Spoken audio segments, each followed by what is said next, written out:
Oh, wait, I forgot to ping the Discord. Okay, there we go. Hey, VOD viewers, what's up? No games today for ourselves, I think. We're gonna take it easy. Just gonna jump right into the replays. We missed the last couple Wednesdays, I feel like, so we'll get going right off the bat. Hopefully find some Guardian games. And we'll use all our extra time to paint. Cause boy, do we have a lot of work there to do. Okay, let's complete this one. Let's start the giveaway right off the bat. Whoever's here quickly will have a very high chance of getting a replay before people tune in. Don't need that yet. Where's my paint? Oh, this moves up. Yeah, get this up here. Boom. Time to get to work. Hey, Cavalcade, how you doing, man? What's up? I'm back to painting Io here. Okay, actually, no, I've decided let's do the background real quick.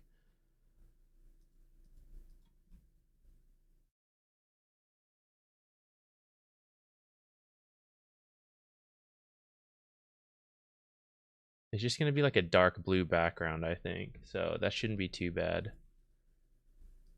We'll do the background plus like... I don't know. It looks like there's an Aegis. It looks like it's one of the TI ones from Seattle. The stained glass stuff. So maybe we can do like the background. Let's start with just very...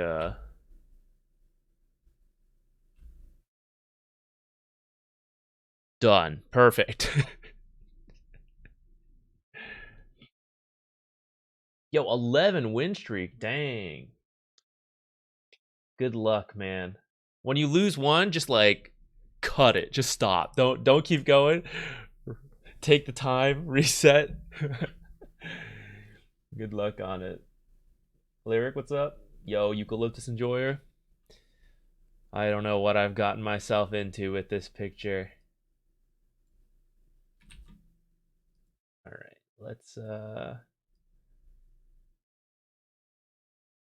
some lighter. I don't even know. Like, what do we? Hold on. What's this background look like again? Okay, the background's not like that important. It looks like it's mostly just like relatively faint stuff. Shouldn't be too bad. So we'll just like can't even tell what I'm painting here. Actually, is this too bright?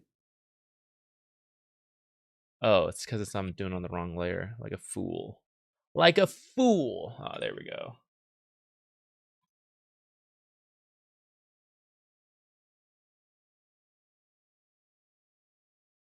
Yes, perfect. You can tell ever so slightly.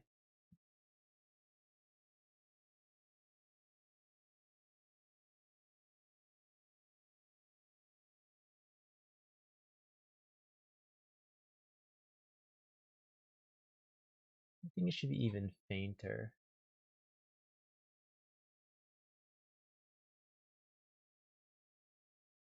I don't know if anyone can even tell what's going on. I'm not sure I can tell either. Oh no, I can tell this one. This one is very, very faintly noticeable. It's actually too noticeable.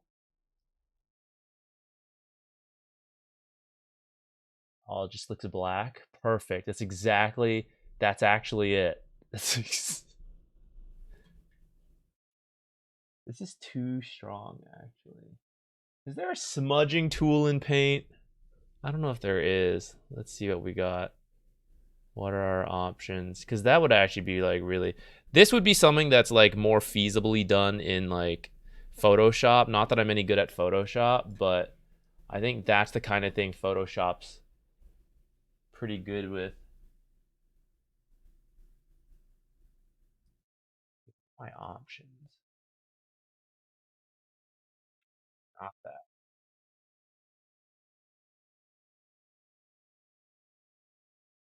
What is this?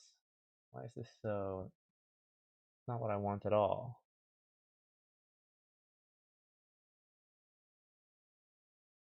What is going on here? That's not what I want.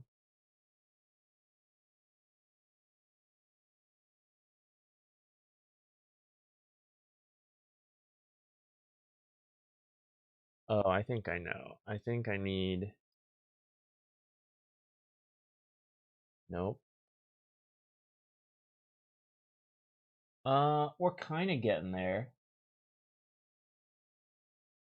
All right, you know what? We'll do it ourselves.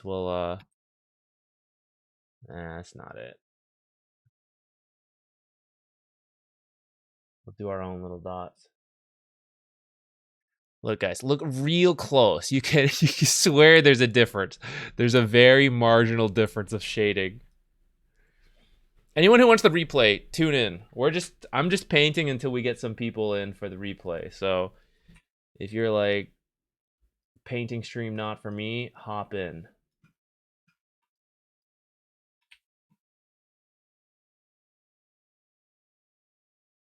Why is the spacing so far? Oh, because I'm still on. Actually, maybe that's good. No, it's not good. Terrible.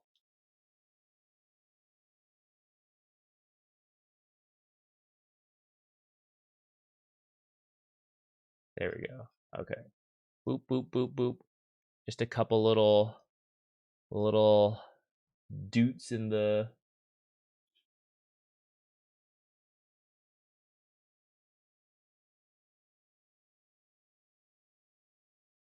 Doot. Too bright, guys. Doot, doot, doot, doot. Hey, no fear. What's up? You're here at the start of the stream. That's a total mix-up.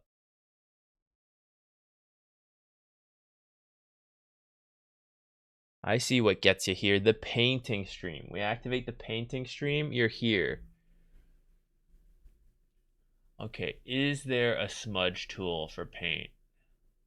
I don't believe so. I think. Oh no. Actually, there's like a whole bunch of adjustments. Maybe we can do like a blur effect. Blur. Oh, I might have found it, guys.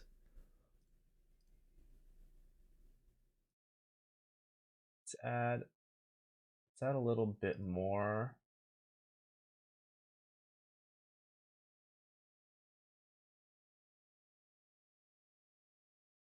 Like 5 years. Too bright. Too bright.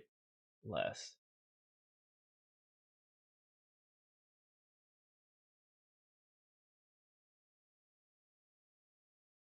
Okay, and now we blur the whole layer. Oh god, there's so many types of blurs, guys. Bokeh, fragment, Gaussian, motion, radial, surface blur, zoom blur. Oh my god, what is all this? Can't tell a thing what just happened. Blur. How do I?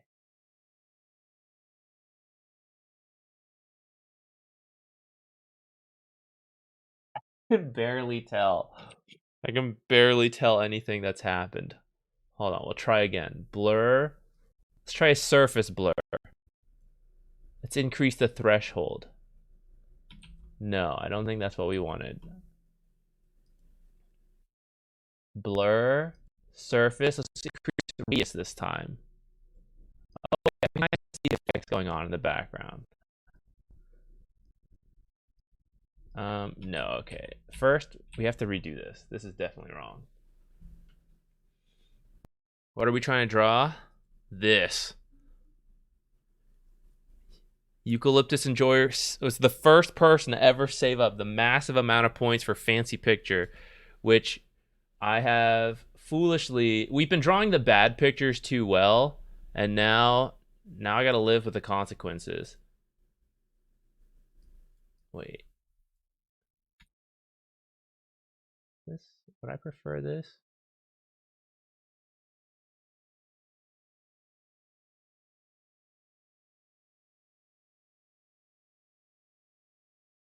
And we have to work real hard. Okay, what effect am I looking for here? Stylize? No.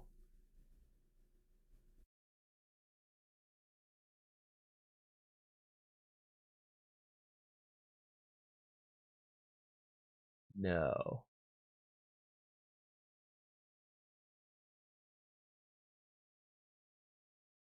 Soften portrait. It's all gone. It's not the effect we want.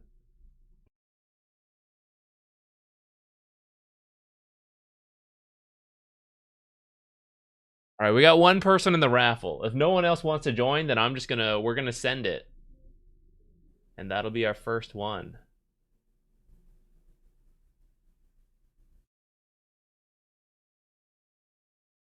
Oil painting, what is this? I don't think that's what we want.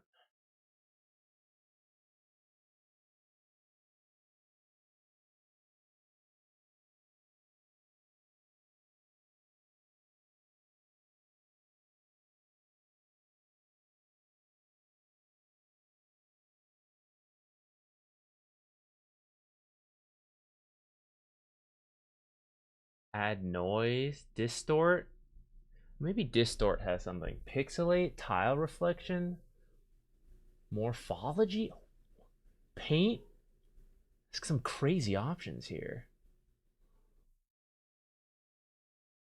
I wish I just understood how to make the blur work the way I want it to.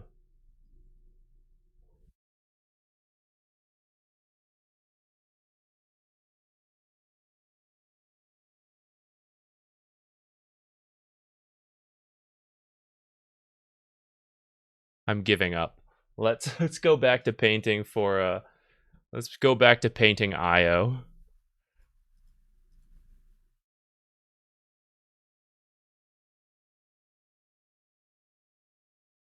Oops.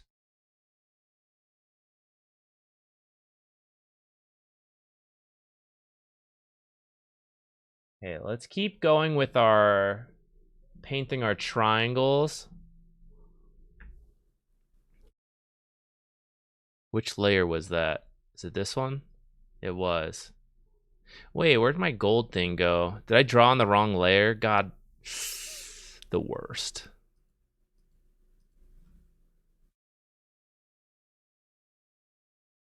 What layer was it on? All right, it's gone. It's gone. I don't know where it is, guys. We're doing it new. All right, let's Jigs. Go ahead and send me a match ID whenever you get a chance. You have won the first replay. We will be doing many more throughout the day.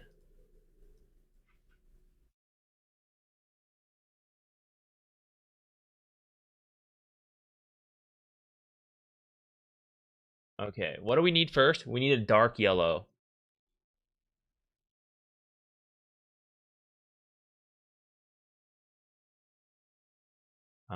Kind of close. A little more orangey, maybe. Is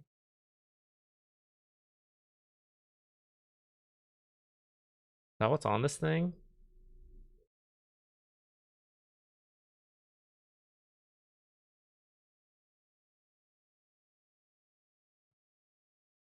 What is this erase tool?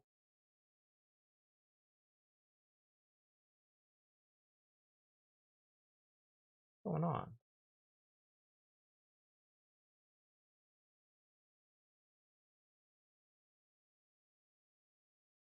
This isn't erasing.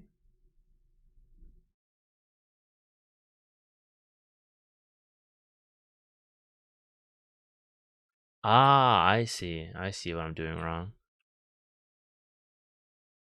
Wait. Oh, I found it, guys. I found the layer I was working with. Whew.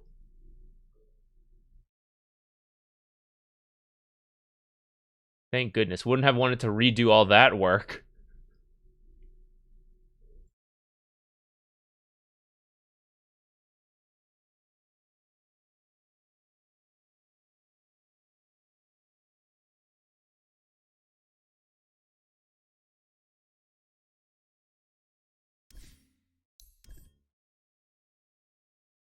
All right, believe it or not actually a painting stream. Okay, let's do this.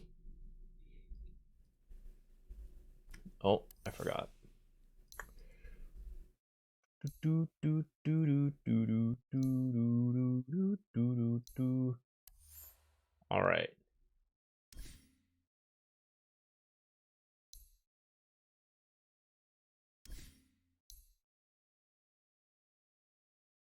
Download. All right. Who are you, Jigs? Oracle. Archon 5. Wow, it's perfect. I don't even need to change this. Excellent. Let's go. Let's go.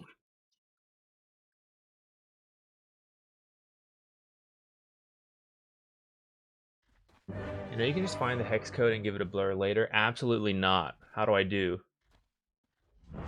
How does I do?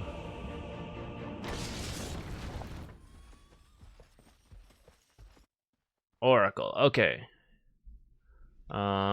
Who you with? Lifestealer, and you're what? Maybe against Timbersaw, maybe against offlane Omni Knight. Or someone was watching Topson and this is mid Omni Knight.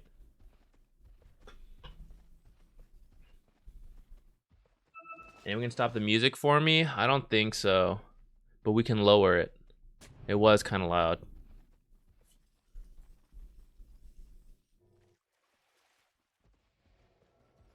What are we doing here? Sentry? Actually, that might be kind of quiet. Slightly louder.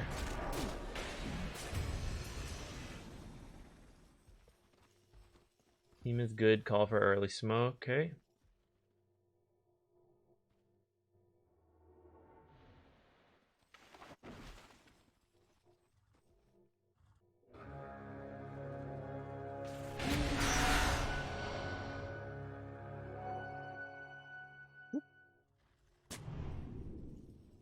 My only concern is this Sage's Mask right off the bat. Especially against a Lion. Like, he's just going to drain your mana. I think you should start with a stick instead. Finish the wand, sure. And we're just going to be hitting this guy a bunch. And just keep whacking him. Whack, whack. Probably on the other half of the lane, though. Whack. Whack. See, like Lion... We don't really care about Lion. Not for the start. We want to slow down Timbersaw as much as possible. So, just sit in the lane. These stats are good. I think this just should be a stick. And then you just buy, like, the wand, another sentry. And then, yeah. See, like, you're hitting this guy. You see how, like, he's getting low before he has, like, all the stuff? That's good. Now he just picked up reactive armor. So now suddenly, like, see, he's, like, boosting, like, regen. So level 1... A lot of Timbers don't like to start reactive armor. If they do start reactive armor, it means they literally can't win a trade because, like, you and your attacks with your spells will out-damage him because he has no, like, offensive spell. So, level 1, super important. Either abuse the fact that there's no reactive armor or abuse the fact that there is reactive armor. Level 2, you're, like, still doing it, but as you get to, like, 3, 4 plus, it starts getting harder and harder. Oh, careful of that attack. Draw an aggro. And then if you stand over here, you'll have an easier time. I'm just not looking to interact with the Lion. I'm just going to hit the Timber. I kind of interrupted myself earlier. The reason Bassi doesn't really matter is because Bassi is slow regen. Good kill. Bassi is slow regen, and Lion is just like slow mana steal, which means like you'll never actually build anything if he keeps using mana drain.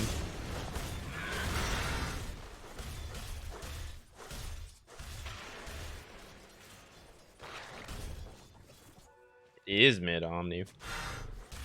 Lol. Okay, yeah, we're reaching that point where it like is mattering less and less, right? So now's the part where we'd like start thinking a little bit more about pulls, about some rotations. Ooh, snipe it. Nice. Okay, no. Wait. He sees you. He sees you walking this way. He's gonna see you place this. No. Hang on to it. Just do it later on. Lol. Okay, so I think you saw the issue there, right? You placed it but didn't have vision, so I recommend this top right corner a lot because it's the hardest for position force to D-ward. You put it in like the easiest spot, which is here, which is useful for trying to like scout wards and have lane detection if you think you need it. There's no invis here, so that doesn't matter. Observers, if you think they placed one, that's fine. But otherwise, especially like once you get to the next couple sentries and you're just like fighting over this area, really recommend this top right corner. And then only place things like observers, only place them when you think you're not being watched. Sentries, only place them when you're like confident I can sit here for up to 4 attacks bothered because like if I find an observer sentry, I've got to kill it. Otherwise, like what's the point? And if you don't think you can sit in an area for what's probably about 4 seconds for most supports, like 1 attack a second, right? If you don't think you can do that, then it's probably the wrong time to place a sentry. Unless a camp's about to spawn, in which case it's like a little different. Then you might be like sacrificing your sentry, but if you're blocking the camp and killing their sentry, then you yourself do not have to be in the camp, which I think is kind of what you did. You like placed it, but then you also stepped into the camp, which is why you then couldn't see it. So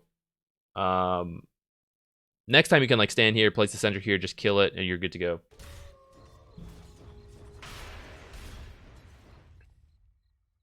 Pause. We get to think.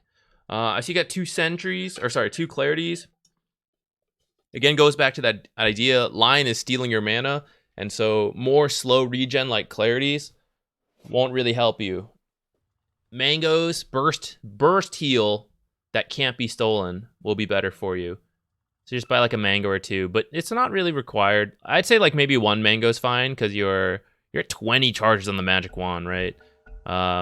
Rushing the arcane boots will be kind of like fine.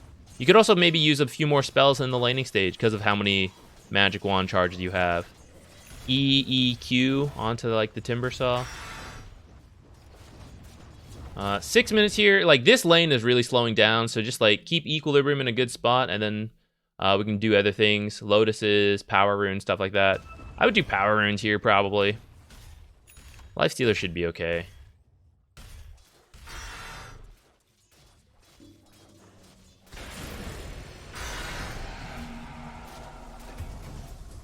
Yeah, don't be.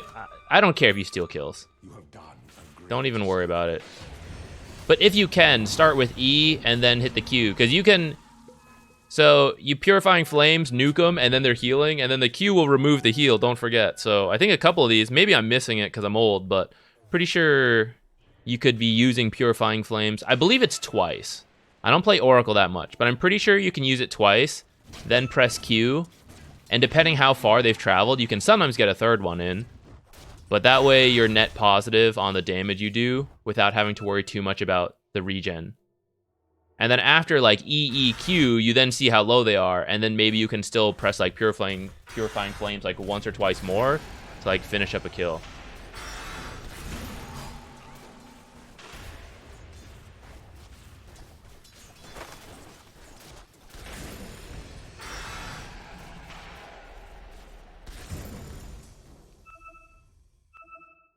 It's 1 E and 1 Q. Well, you can do more. So like the heal goes over 9 seconds, right? So let's say like 270 damage. Oh god, it's gonna be tough here. So like you press E once, you do 270 damage, and then you're waiting for the second E. So in 2.5 seconds, he's gonna heal like 100 damage. That still makes you net 170 damage. So then you activate Purifying Flames again, and then you purge it off. So then it's 2 E's, 1 Q, and you've done like 270 plus 170 Purifying Flames damage, and then like whatever Fortune's End damage. It doesn't have to be like if you do EQ right away, then you kind of miss out on that extra 170. And it's like less mana, which is why in the lane, if you're just harassing, I think E into Q is fine. But like when you're going for kills, I think you want 2 E's and then a Q. I think if you wait for like the 3rd E, then you pretty much have healed all the damage from the 1st E, and then it's like, there's no point. Any Oracle spammers in chat, feel free to correct me on that. I've only played a bit of Oracle. I'm pretty sure that's where it's at. I think it's good you've left top.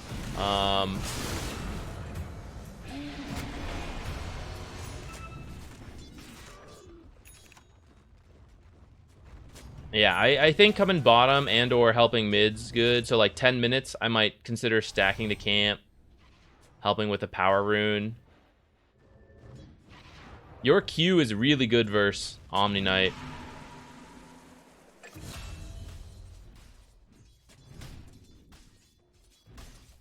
Well, actually, this became like what? Actual debuff immunity, right? I didn't really think about this. Can you dispel? Maybe you can't. No, it is dispellable. That's fine. Okay, great.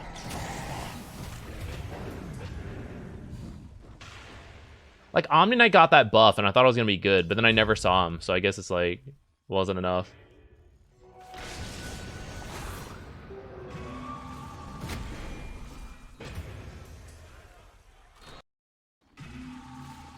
So, like, see here, you're, like, waiting for Purifying Flames till he's, like, getting low. So this is what I mean, like, you can usually get 2 off. So if you, like, think he's gonna die, you start with 1 Purifying Flames, and, like, he can't heal enough before the second Purifying Flames comes in. The issue is if, like, those 2 are not enough to kill him, then, like, he's gonna start massively healing. So, like, as long as you think, like, within 2 Purifying Flames he'll probably die, you can throw it out earlier, and you don't have to wait till, like, now to use the Purifying Flames. Less than 3. Yo, Liquid Oxygen, what's up, my man? How you doing? Stole a few kills. We are quite high up. But don't worry too much on Oracle about, like, if you steal kills. It's, like, the nature of the hero. But also, if you do what we talked about, which is, like, oh, I'm not scared of using Purifying Flames a little earlier, then you're less likely to steal kills. The way you're currently doing it is, like, waiting for them to reach, like, close to 360, like that last chunk, and then you're like, oh, I Purifying Flames, we get the kill, I don't have to worry about healing. But you can do it, like, a little sooner. Happy Wednesday, my dude. No, I didn't make it in time. I made it in time for this guy. You look pretty dead, though. Let's go make sure that order of spells is ideal. Alright, so we come in. Ultimate. A little bit of a pause. Oh, because you're trying to get this one off. I think you can probably False Promise, use Purifying Flames, then walk up, Fate's Edict, then use Purifying Flames again. And I think you only get... Oh, no, you can get a third one off. Yeah, you can get a third one off, especially if this is still going.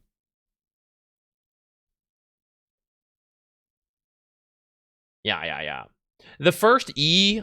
Like, if you cast ult and then immediately Purifying Flames, don't worry too much about, like, how much damage you're doing. Because don't forget your ultimate, is it double, right? Yeah, like, doubles the healing. So you're gonna do 360 damage before the Fate's Edict is active, because you haven't cast this one yet. But he's gonna take, like, 90 healing per second. So it's going to exceed the damage by the end of... Whoa, who's that? Thank you. By the end of the ultimate. Almost a year of Mr. Zach. Let's go. Yeah, almost 1 year. We're almost there. I think Q cancels out the dispels the E heal even when under ult. Not on your teammates. On your teammates, you're fine. It's enemies that you can dispel. Like, you give them, you nuke them, and then they start healing, and you can dispel that heal because that's an enemy buff technically. But on your allies, it's a buff. It not like this. It's actually a buff that they're healing, and you don't dispel ally buffs. It's the same way that, like, if Omni Knight was on our team and he was, like, repelled and Guardian Angeled, we don't remove that from him. You only remove enemy buffs, not enemy debuffs. Like, when your team applies Deso to the enemy, you're not going to remove that. And then on your allies, you only remove enemy debuffs, not your own, like, buffs. Miss when Oracle would disarm allies. It was a lot harder to play the hero at that time. It was very double-edged sword, all of that sort of stuff. I do kind of like it. I understand why they changed it too, though. Very, very unpopular hero, I feel like. Ah! Sand King, move away from the tree.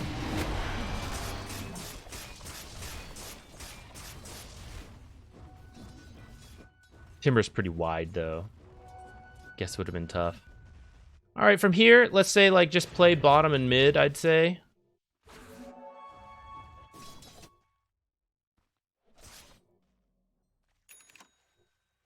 Yeah, look at Lifestealer go. He's just farming up there. So the more you can, like, mess with the jug, the better.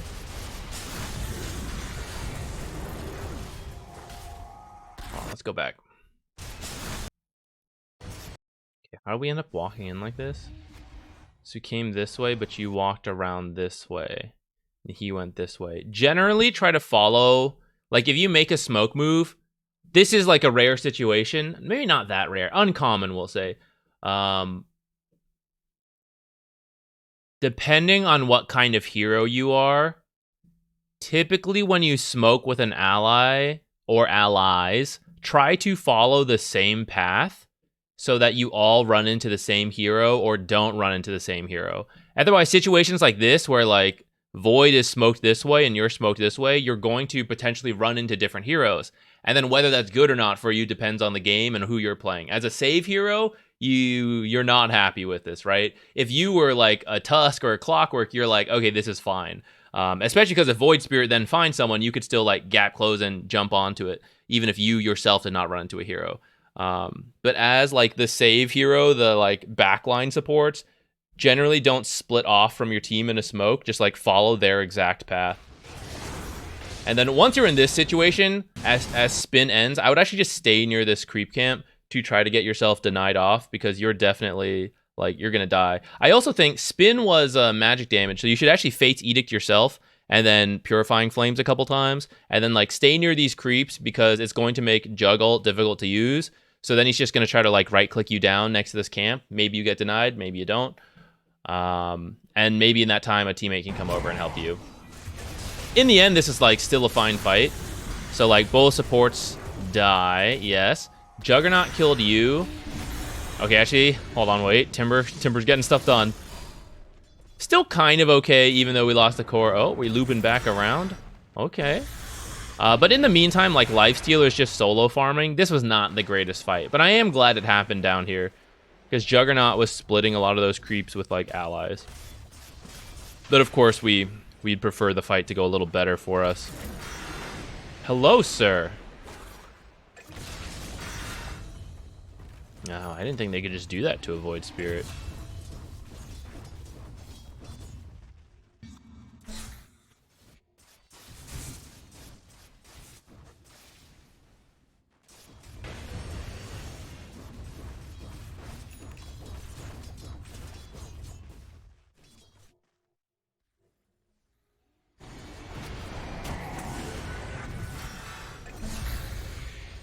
Oh, too bad.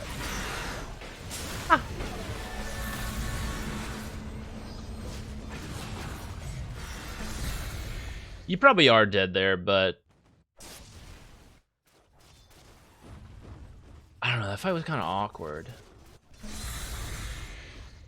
I'm not gonna worry about it too much. From here, our map is pretty dark, so we have to make it a main objective to come place some wards somewhere. They don't have to be perfect, but we do have to place something.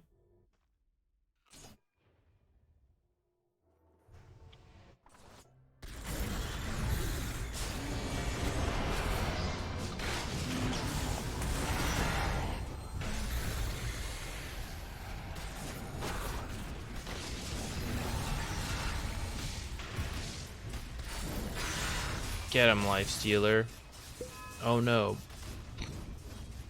Man, Timbersaw's doing a lot of work, huh? This game's getting awkward. I don't know. Some of the execution of these fights are just like weird. I think you're in the right areas, but the fights we're like jumping into are pretty awkward. This observer you just placed is like pretty shallow. This is the kind of observer you place if you think they're literally about to start hitting your tier 3, but I'd be super surprised about it because it's 18 minutes. So this observer should really be like further out or in your own triangle.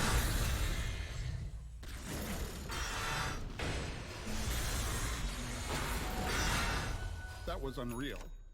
Okay, the last series of events, no good. So your team should just start avoiding them. So this is why you really need to make it a priority to start placing some wards. This one someone else placed. It's kind of okay. This one you can see like why it's too shallow. I'm thinking wards in our own jungle. Kind of like this, but not on a cliff, because this is probably going to like die real quick. Yeah, classic core player placing wards. You place them like somewhere weird. Things like here, things like up here. So one of these edges if you want, or like this spot, or like this spot. Somewhere in your own jungle, because they're playing pretty aggressive in your half of the map, so you just need to see that. And then maybe one deep ward.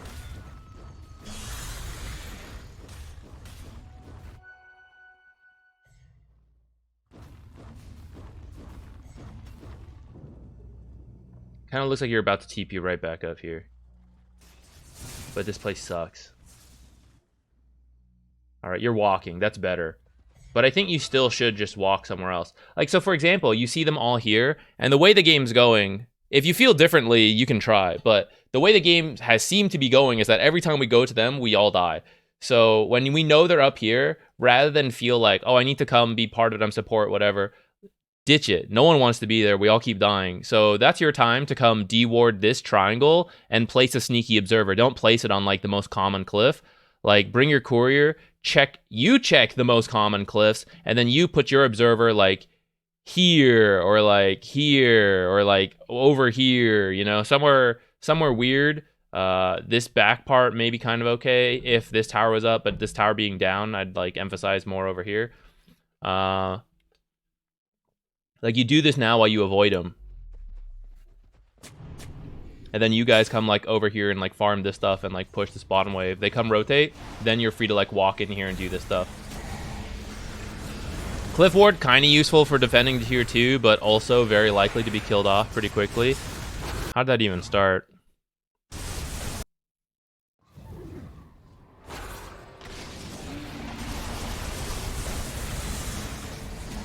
Ah, he's just here. That was unlucky Omni slash bounce for you.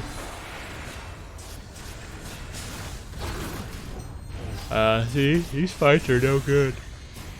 Or just don't. Just don't. Just don't. At some point in games, you just don't engage and you go everywhere else, and now you engage. As they come up to your high ground, this is where you eventually fight. But hopefully, because you've been avoiding them, you're more farmed because you haven't been all dying and you've been farming while they've all been grouped up. And that makes you like have a chance on the high ground fight.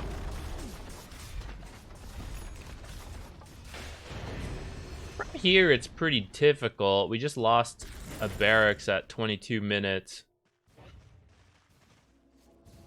The game plan actually does not change. It is still just avoid the enemy and farm.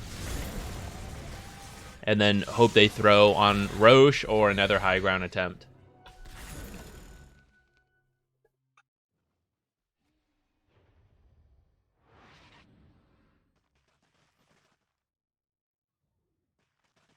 I think off of that, we can probably move on. I mean, do you have any specific questions? I think your lane started well. You could have left a little sooner, but you did leave, and I think that was good. And just like all the fights that happened were not good, and they all kept coming out ahead, and it just kept like snowballing.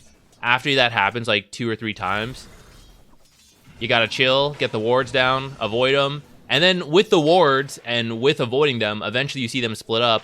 You can try to get like pick-offs on certain heroes to get yourself back in.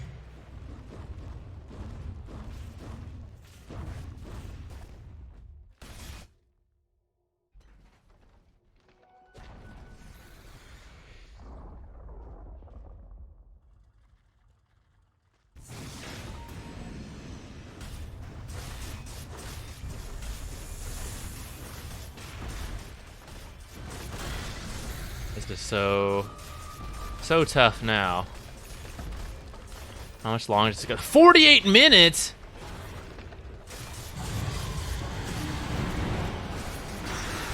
And that's why we wait for the enemy to throw. I think it's happening here. Let's go, Lifestealer. Let's go, Lifestealer. Yeah, Lifestealer. Get in there, Lifestealer. Get him, boy. Get him.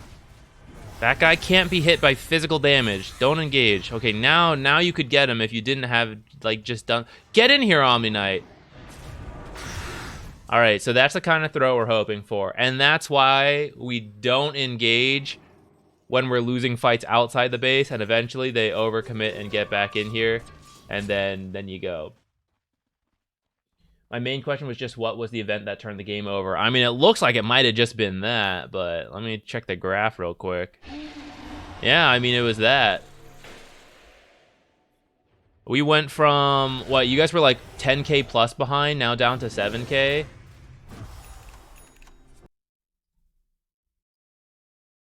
So that was like around here, right? So over the course of a few minutes, Lifestealer gained like 2,000 gold. Your allies, like all your cores gained like 2,000 gold. The enemy, they didn't progress as much. Jug still like got a good chunk, but I mean that's not surprising. Jug was winning. The fact that you guys are behind and like all your cores shot up off that fight is a big deal. Probably finish some like items off of that, right?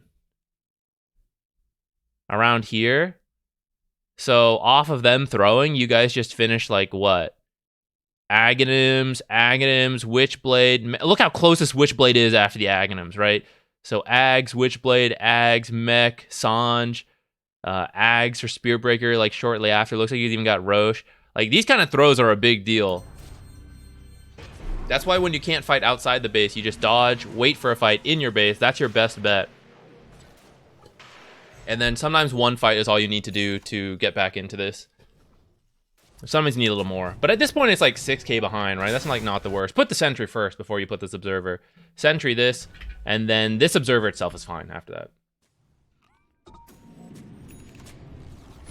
This is kind of okay if you're not literally doing Roche right now. I combine legitimately and literally. Literally doing Roche at this exact moment, then this Observer will not help as much unless you expect a major fight to break out here. Then this kind of Observer is really good, or if you think they're going to come through the Twin Gates, which is possible. Otherwise, another good Observer is further out here, like over here or over here, and then you kind of like break smokes, or like somewhere in this vicinity. You'll see pros a lot of times put like Observer Sentry right on top of each other and then sit in the trees to break smokes. I think that would also be good.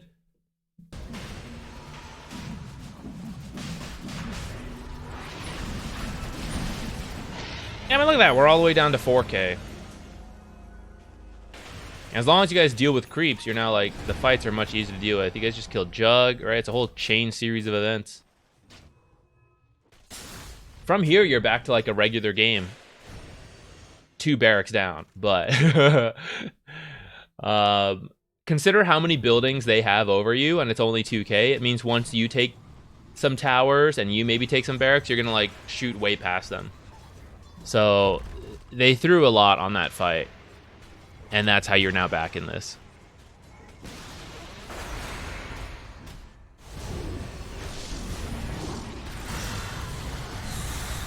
Remember when this guy would just kill all of us instantly? Now we have our items. Now we have Bouncy House, things like that. We're killing Timbersaw. How you like that now, Timbersaw? Ho ho ho ho! Who's killing who? Alright. New giveaway!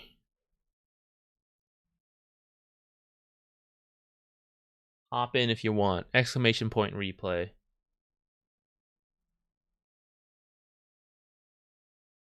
Back to fancy triangles. And then it's green inside, right? Let's see. What's a good green? It's like a jade green. Oops, not that.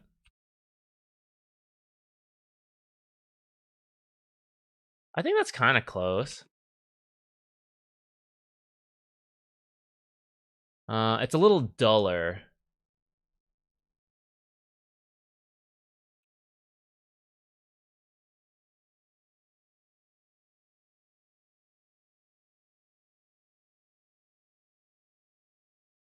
A little duller still.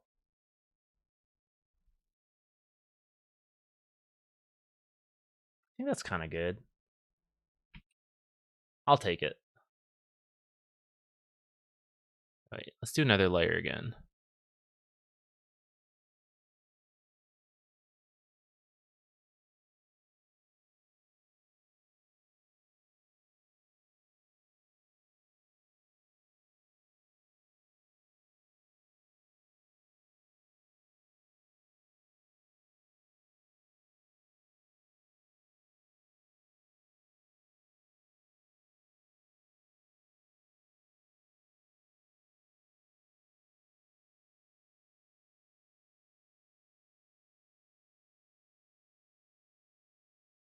Whoa, who's that? Thank you. Whoa, whoa.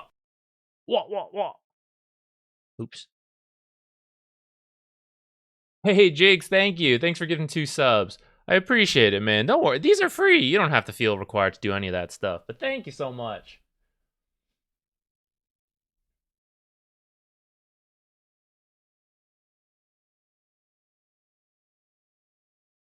I appreciate it. Thank you very much.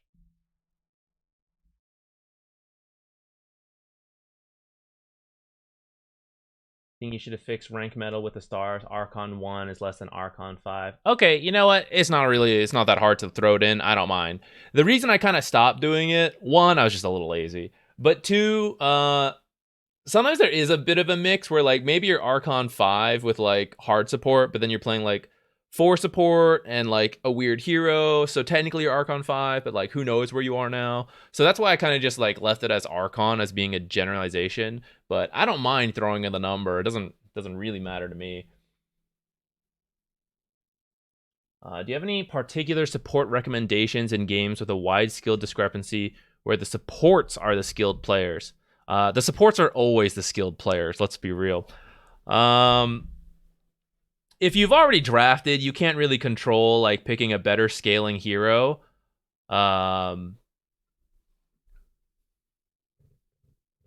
You have to pick your least, like, of your lesser skilled core players, you have to pick the best piece of trash there, right? And you're like, you really got to shine that piece of trash up. So then it looks like really good, looks really fancy. It's shiny trash, you know? And then you pit your shiny trash versus the enemy's shiny trash, and whoever has the shinier trash, you win.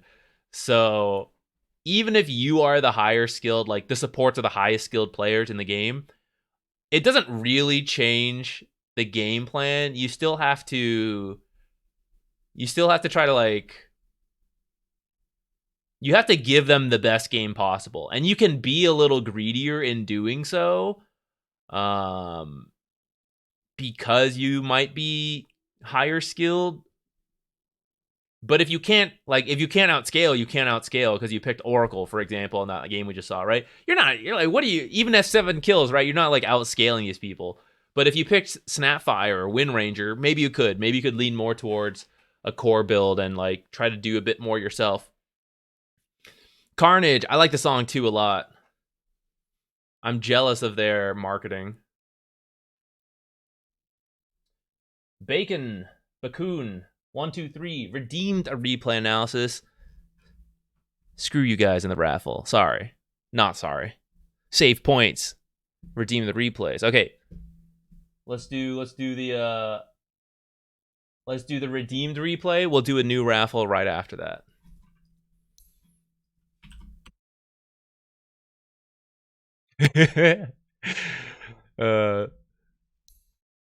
It's how it goes. Sorry, guys. We start the raffle. We get the redeems. What can you do? All right. Game info. He is the Treant. He is the Ancient 5. Soft support. Rigged. He paid with points. Money wins all. X Divine 2. I don't sweat it. What did Ancient 5? It's not that big of a drop. If you drop for whatever reason, took a break, just slowly declining, whatever, it happens. Everyone goes up and down a little bit. If you got to Divine 2 once, you can do it again if you really want to. If you don't, I mean, that's okay. All right. Treant. And who are we? We're soft support. We have what? Is it Venge offlane? Venge offlane. Okay. Bit of a weird lane combo, but pub games. Let's see, Juggernaut, and then, well, yeah, Juggernaut and Gyro. I don't know, Nyx 5 maybe? He's down here, kind of weird. Click him, find out what he's got. Click him. What's he got? Click him. Maybe you clicked him and I missed it. Observer Sentry, okay. 2 kills, fantastic start. I would go ahead. That's fine with me. snipe some couriers, block the small camp. If you click him and you know he's got... Oh, you're doing it now. Fantastic. So you saw he has 1 sentry. Buy the next one right now. Buy a sentry, buy another blood grenade. No blood grenades in stock. Sentry, maybe a mango. I usually wouldn't start with 2 sets of tangos on Treant because of Leech Seed, right? Leech Seed is supposed to be part of your healing. So 1 set of tangos, maybe another later on if needed. I would get like another Iron Branch, potentially. What else? Yeah, you gotta be jacked on channel points, guys. You gotta be loaded. Usually play Ogre, Magi, and Shaman, but they're bad now. Okay, gotcha.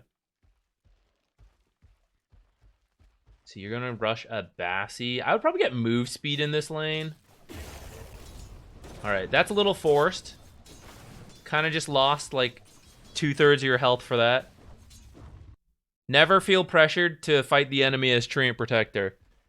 Just hit creeps. Like if they're positioning really defensively, then just hit the creeps, right? Because if they're defensive, they're not near the creeps. If they're near the creeps, then you can punch them.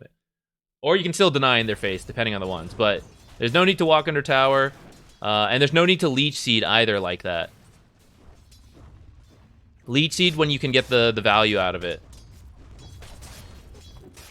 All your damage as Treant will pretty much come from right clicks. So here's where you could Leech Seed and heal up. Yeah. This is where... So, advanced Treant here.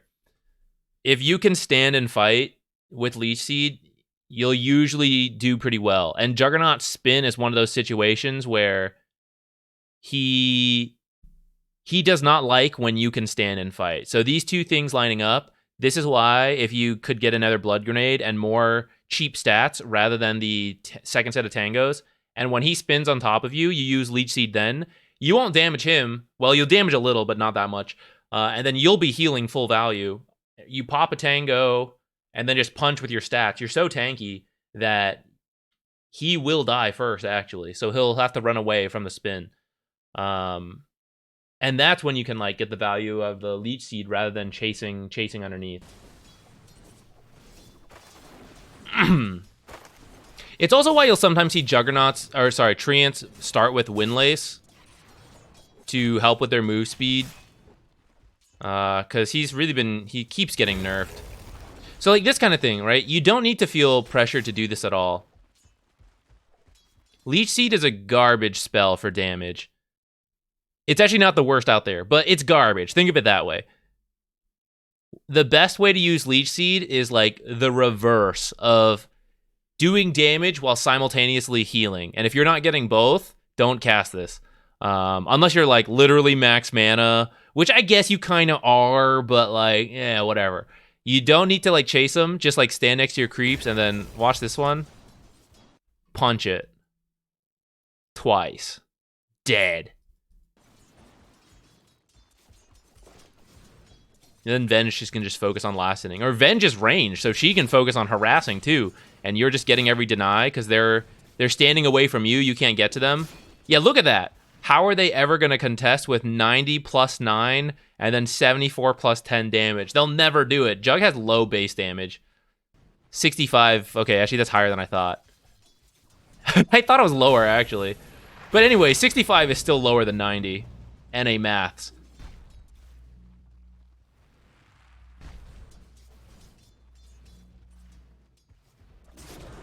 You think putting up barriers between... Hold on, wait. This seems... Do you think putting up barriers between T3 and T4 to stop diving in the base would be a good idea? Something like backdoor that's disabled after 1 T3? I'm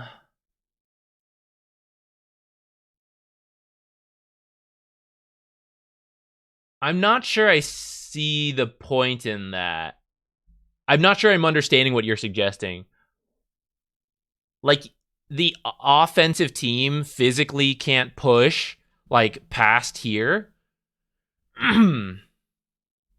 I've lost so many games to teammates throwing a stupidly winnable game. So I think that's the problem. I think that's hand-holding them. This should be... It's a skill. It's a skill thing. And I know it's frustrating being the support, having teammates do it, but it's a skill thing to know I shouldn't go past here, right? So I feel like putting up a barrier, preventing people from going past, it's only going to hurt high-level Dota when they know they should dive, right? And I guess it would make the pub experience a little better, but it's not really because the players became better. It's because you like made the game easier and you prevent them from making mistakes, which I don't know. I'm like, I'd be pretty conflicted on personally. And then like, how would that interact with blink daggers and stuff, right? Or like Spirit Breaker charge, or like someone jumps in, Huskar dives, someone goes past the barrier, can't get back. Yo, Hopeless Zin, thanks for watching that video. Oh, sorry, wait. I paused there because I wanted to look at the fight that was going on.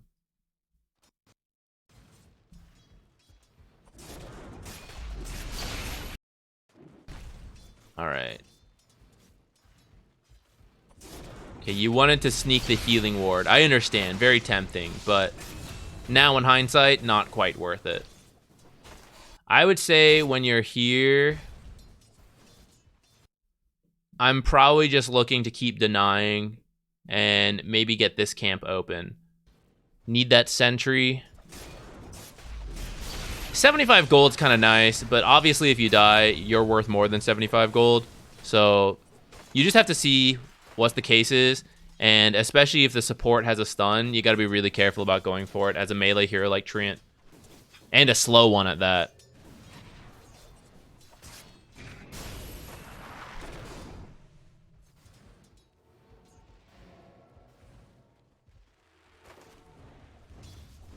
You died, you chose the Bassi. It means this camp is still unblocked, or it's still blocked.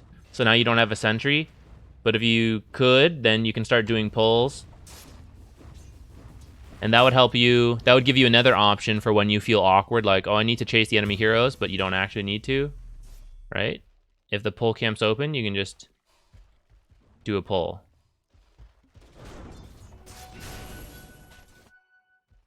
Get the bounty, and looks like maybe you're coming for the 4-minute rune. It's a bit early, so we are just going to sit here.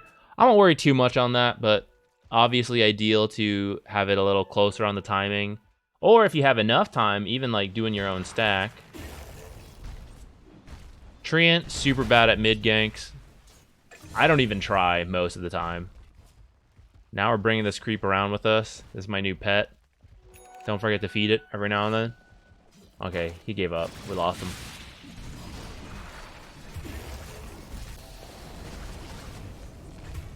So you actually found some value doing this. So it's going to seem funny saying it now, but this is usually a huge waste of your time.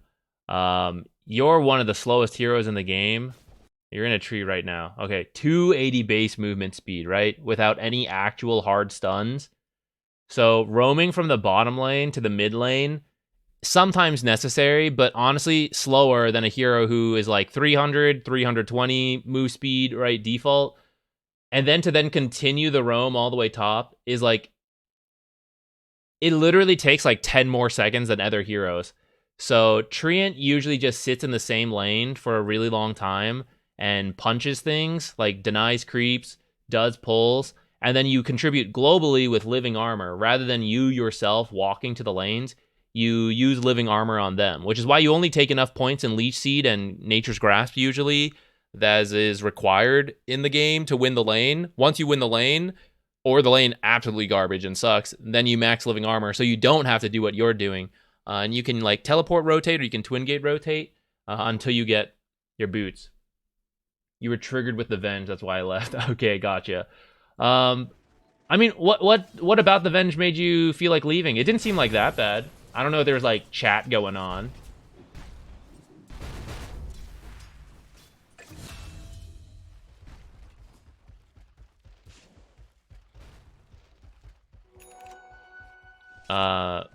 But I think there's like still more you can do in that lane. Is the reason, like, even if they're toxic, usually they just mute toxic people and then still play there. I guess there's exceptions, but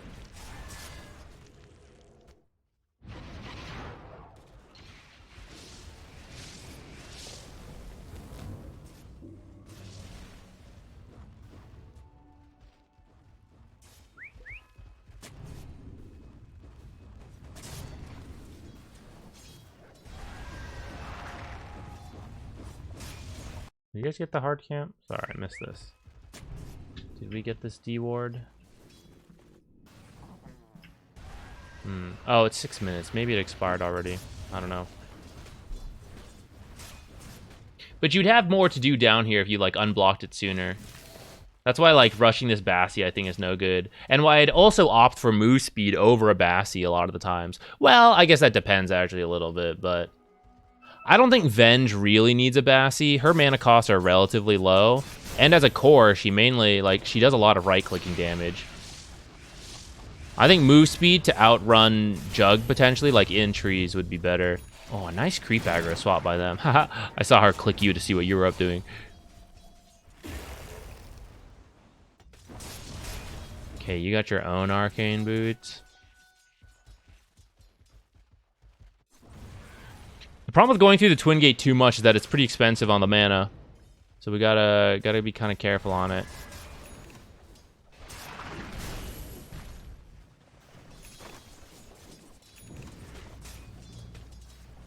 Juggernaut is a bit of a struggle for Treant. I would probably just do like WEW in the laning stage.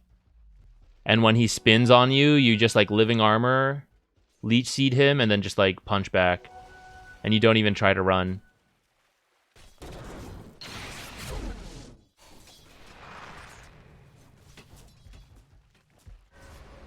Yeah, so like, even if you're annoyed with her, this is like the third trip you've taken across the map.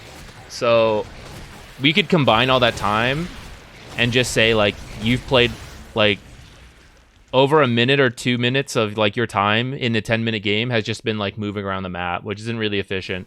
So you want to just stay in the lane, even if it sucks. Or if you're going to like ditch the lane and play top, then just like stay top. Don't keep trying to like go back and forth. There are some heroes can do it. Treant is not one of those heroes.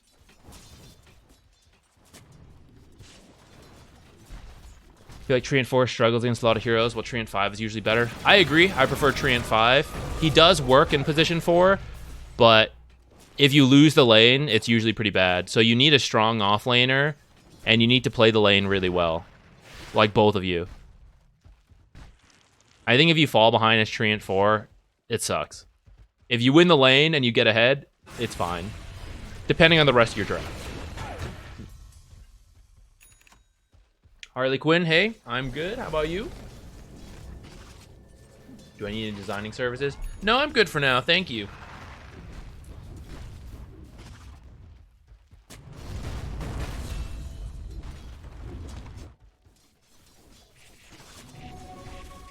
Punch, punch.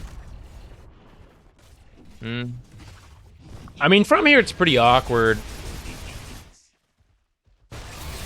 I think the key lesson's already covered. If you still want to play Treant 4, I think you need to, toxic teammates aside, you gotta mute and commit to either continuing to play with them or playing with your safe lane. Stacking is also an option, but moving back and forth is not an option. And then just like punching creep, stuff like that is very high value for Treant.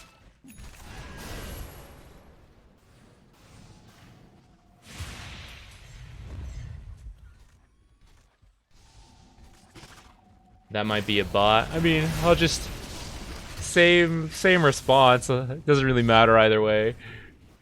Person or bot. I do not need the services. Thank you kindly.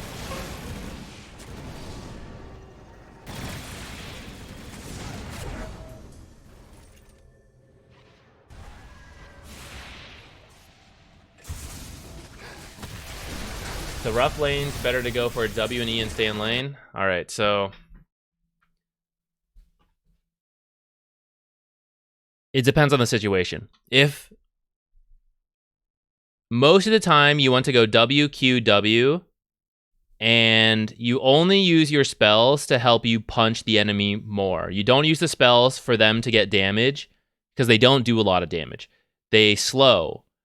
You can use Q to break salves, that's fine. But if you're not making use of the slow from the abilities to punch them or to run away, then it's probably a waste. W, extra consideration for standing close enough to heal.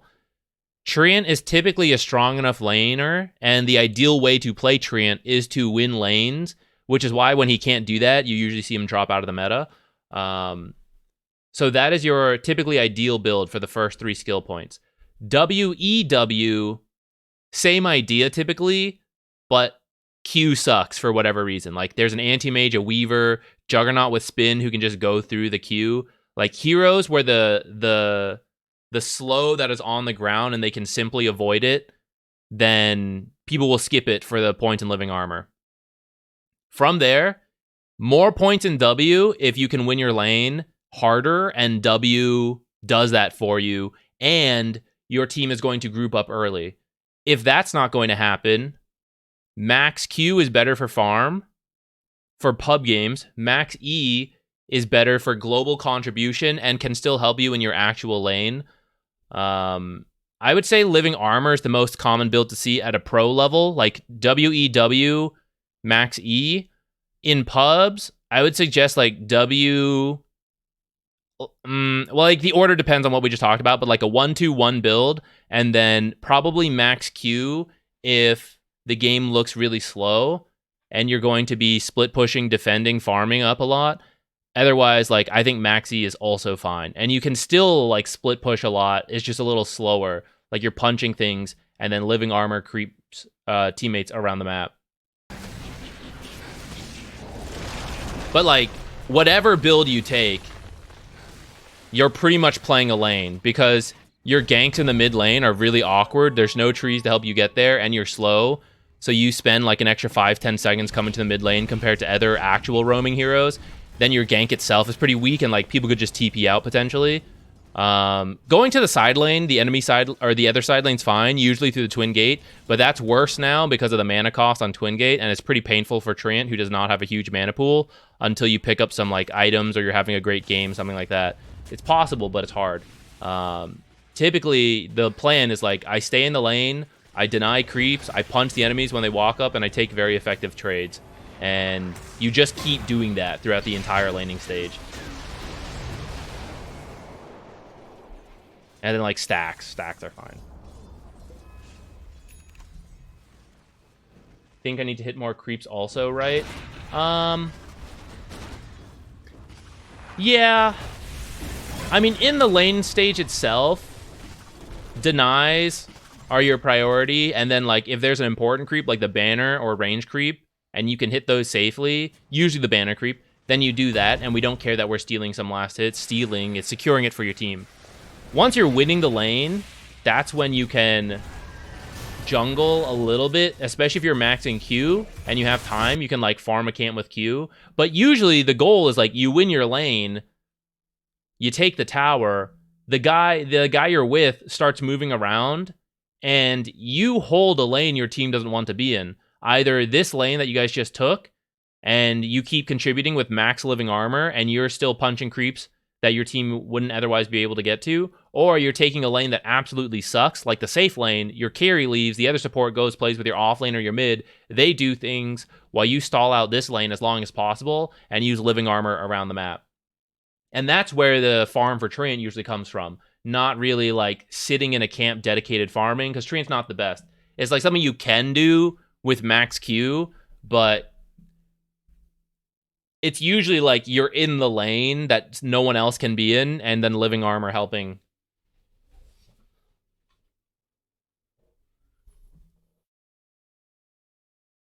Yo, Marshmallows, that is some success story right there. Hephaestus is even here to congratulate you. Say, congratulations, Marshmallows. 1,500 is a huge amount. Congrats. I'm happy to have been able to help out at all.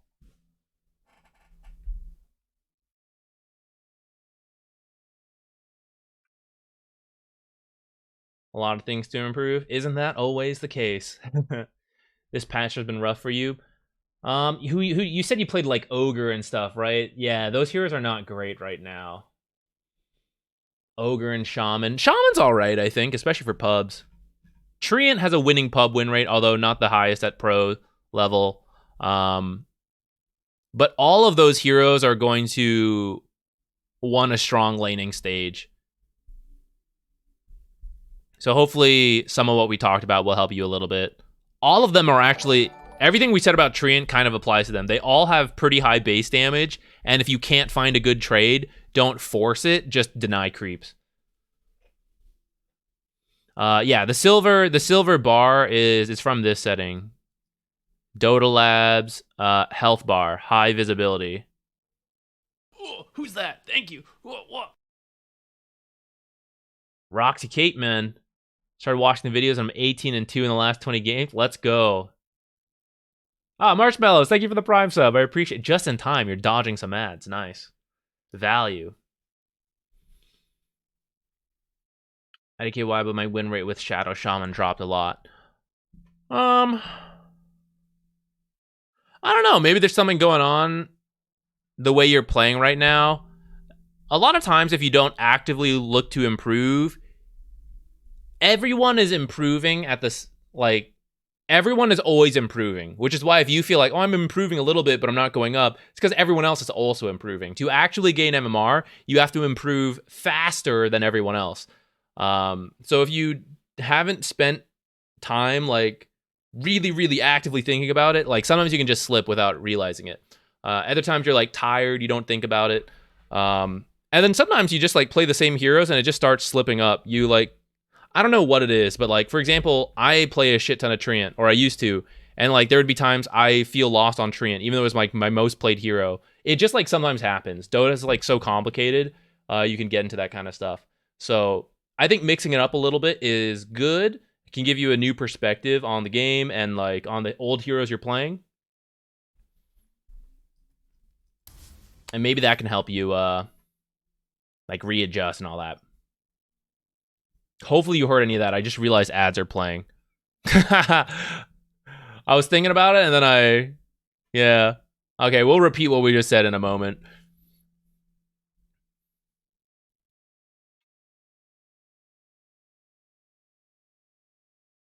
Eldino Reno, nice. I'm so weak, man. I started to go to the gym. Oh, wait, I don't know if you can hear this. We'll wait 10 seconds to make sure he can hear the story.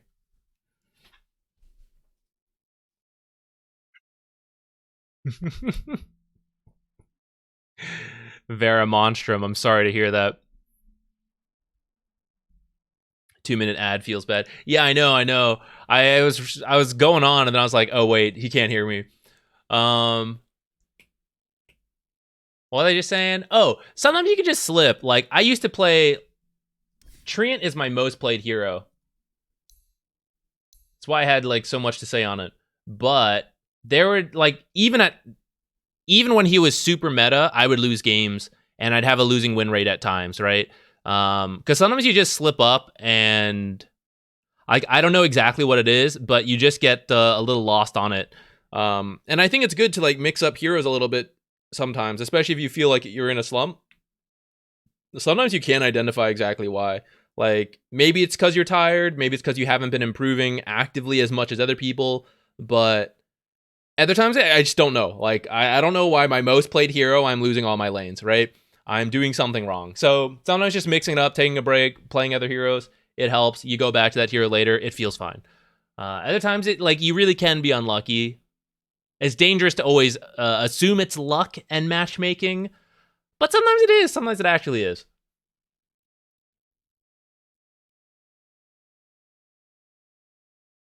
Oh, I was going to say, so benching. I am so weak, guys. I've been going to the gym a little bit more to be, like, more healthy this year or whatever.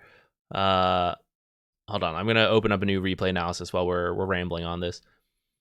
And I live in an apartment, so it's just like an apartment gym.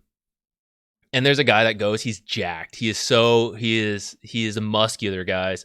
I see him there a lot because he's like I only go like once a week, twice a week, every now and then. But he's constantly there if like the timings line up. And like, you know, depending on what I'm doing, I like cycling. I've been trying to like, you know, do whatever bench press stuff, like the machines they have. Like, my 2 arms are weaker than his 1 arm. Like, I'm not going crazy. Like I'm like doing like, I don't know, like 40, 50 pounds or whatever, right? And then like I will see the guy literally hold a dumbbell with more weight than my 2 arms, and he's just like going at it. I'm like, it's hilarious. But we all start somewhere, right? I don't plan to get super jacked or anything, but it's hilarious to me to see at the gym. Like that guy's 1 arm is stronger than my whole upper body. What a guy. Or maybe it says more about me for being that weak, you know? But I guess depending like what exercise you're doing, like the amount of weight is totally different. Some positions I guess are just like harder or like you've never really used. So I think that's what I would experience trying the different machines my apartment has. I forgot to put this up. Let's do that. I'm really aggressive in lane. Any advice for this playstyle? So I think it's totally fine to be aggressive in lane, but it's important to identify when you can or can't, and when you are forcing too much aggression. Sometimes being patient is a huge part of aggressive play, like baiting in the enemy, right? Like, oh, I'm not doing anything to you, so please walk up far, you know, and then like, bam, punch him. So like, for example, in that Treant game, and maybe you're new to Treant, maybe you're not doing it with other heroes, but I wouldn't be surprised if you're doing it with other heroes as well. I felt like you were forcing more aggression than you needed to, right? And that's why I was telling you, like, hey, if they're backing up, you don't need to chase them, just punch the creeps. Just deny creeps in front of them. That will force them to come up, and then you punch them in the face, you know? That applies, like the heroes you mentioned, Ogre and Shaman, will do the exact same playstyle. If you always try to force it and you try to cast spells that you don't really need to, right, then you're just kind of like wasting mana. And then at some point, the opportunity does arise, but you don't have enough mana, you don't have enough health, you try to commit to it, you die. Or you can't commit to it because you don't have enough resources. So wanting to be aggressive is fantastic, but balancing it is very important to make sure the actual aggression coming out like works, right? You pick the highest odds of success. And it's a pub game. I promise you, it will not be like, that was my one opportunity. Until you hit the highest ranks, right? Like, it just doesn't matter. There will be many opportunities to play aggressive. There will be tons of mistakes and out of position. So, like, if you're unsure, it's like, okay, I'll play careful now. And then, like, okay, next time it goes, like, I'll do it, right? You never have to force it. Like, there will be lots of opportunities. The hard part is identifying it. That's probably harder to explain in, like, a quick answer here on stream, but working on identifying that is maybe like the big part. Oh, that's you, Carnage? That's you at the gym? I see. Super muscular, man. Very impressed.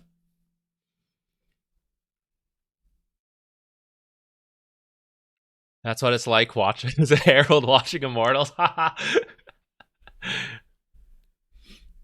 New banning system. If you only have one ban, does it always ban that hero? No, I don't know what to put in here. And I was gonna play Silencer as part of the new patch. I was gonna try like maxing W or at least getting 2 points for the lane, and I didn't want to get absolutely destroyed by mana burn, so I threw him in there. I don't actually know who I want to put in here. I don't really care like what heroes I play into. If we get spammed by something, maybe we'll throw it in.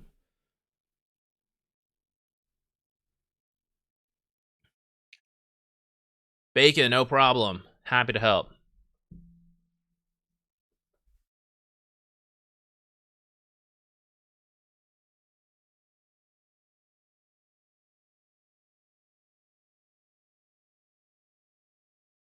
If only Dota players were as encouraging as gym training homies. Yeah, I've heard. So, I mean, of course, there's toxic personalities everywhere, but I have heard that a lot of gym people are actually quite nice. And many of the ones I've met, not at the gym itself, because I'm not that kind of person who like goes and like meets new people in that situation. But I have friends who are like very into the gym, and they're super, super friendly, happy to share, no pressure whatsoever. Like that's the ideal kind of like gym training person, right? Which I agree. If Dota had more of that, just like I love Dota, want to share it, right? You all start somewhere. You got it, King. You know, that kind of stuff. Dota would be so cool. Dota would be so fantastic.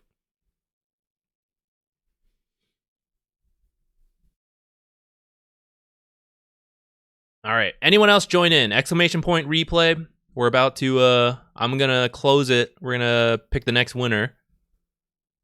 Do you have specific days for replay analysis raffles? Usually Wednesday. Yo, Double A, what are you doing here, man? How you doing? Ban Nature's Prophet? No, but if I ban him, then I can't pick him. Not that I've been picking him lately, but added Pudge to the ban list, so he's only in some of the games. I wouldn't mind seeing more Pudge in my games. Is that crazy? I actually don't see him that much, I feel like. The big reason is because I'm a support player, I think. So I take out a massive chunk of the amount of potential support picks because I don't play Pudge, you know? I feel like there's a huge overlap with people that play Pudge and then people that were forced into support because they're role queuing, right? And as a willing support player, I dodge a significant chunk of that.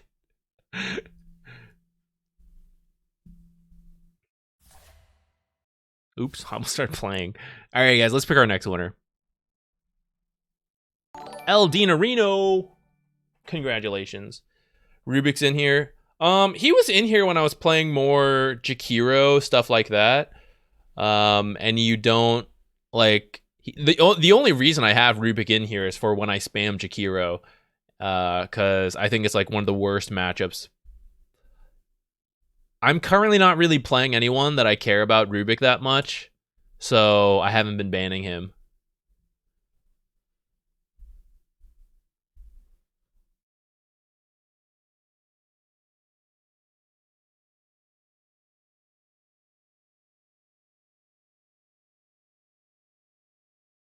Hud and Shadow Shaman are the if I have to play support. I didn't really think about Shadow Shaman. I thought, I think Crystal Maiden, because like, oh, I just provide aura, whatever, LMAO.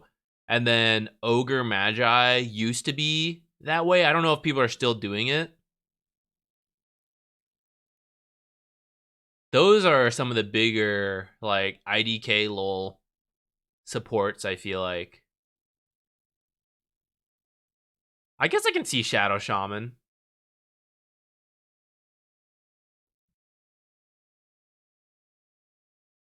Let me close this.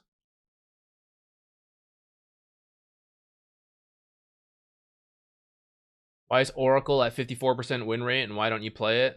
I would lower the win rate.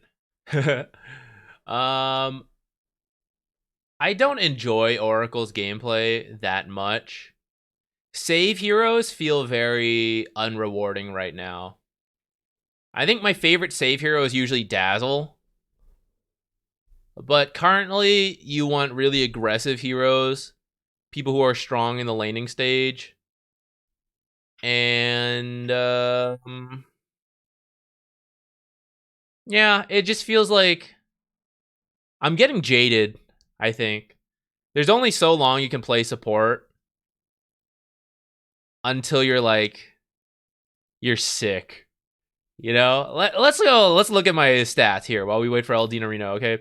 Look, there's only so much you can play like genuine support and you're just like let down by toxic people, you know? At some point, you need to let off steam, which for some people is flaming and toxicity, which I'm not going to do, right? But for me, it's, all right, fine. We're going to do the greedy supports, you know? Like, we've been playing Monkey King, killing couriers. We've been like, sometimes like I play Silencer, just try to kill people and get intelligence, you know? We play like Clink's 4 support. Insane win rate. Let's go, right? Terrorblade support, Leshrac support, Nature support. It's just like, I'm still supporting, but like, I'm doing the fun stuff, the weird stuff. There's only so much like basic sit behind saving you can do after so many thousands of hours. And after mixing it up, you know, like, I wouldn't mind going back. I kind of miss playing save supports. They just have not been good. Cats, hello, come. Yeah, sit in your spots, please. Bait out donations from the people. Did I say that part out loud? Oh no. Come on, get up. Come join, Hef.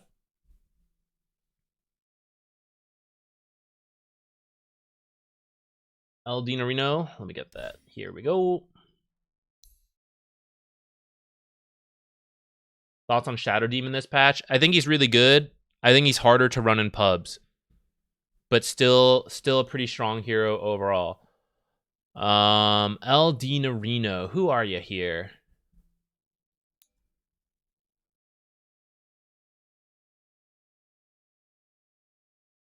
I've started to play more core roles, Aramiar, to avoid doing that. The supports farming role queue tokens. We started playing more core role, which I think helps me feel more willing to just be boring old regular support.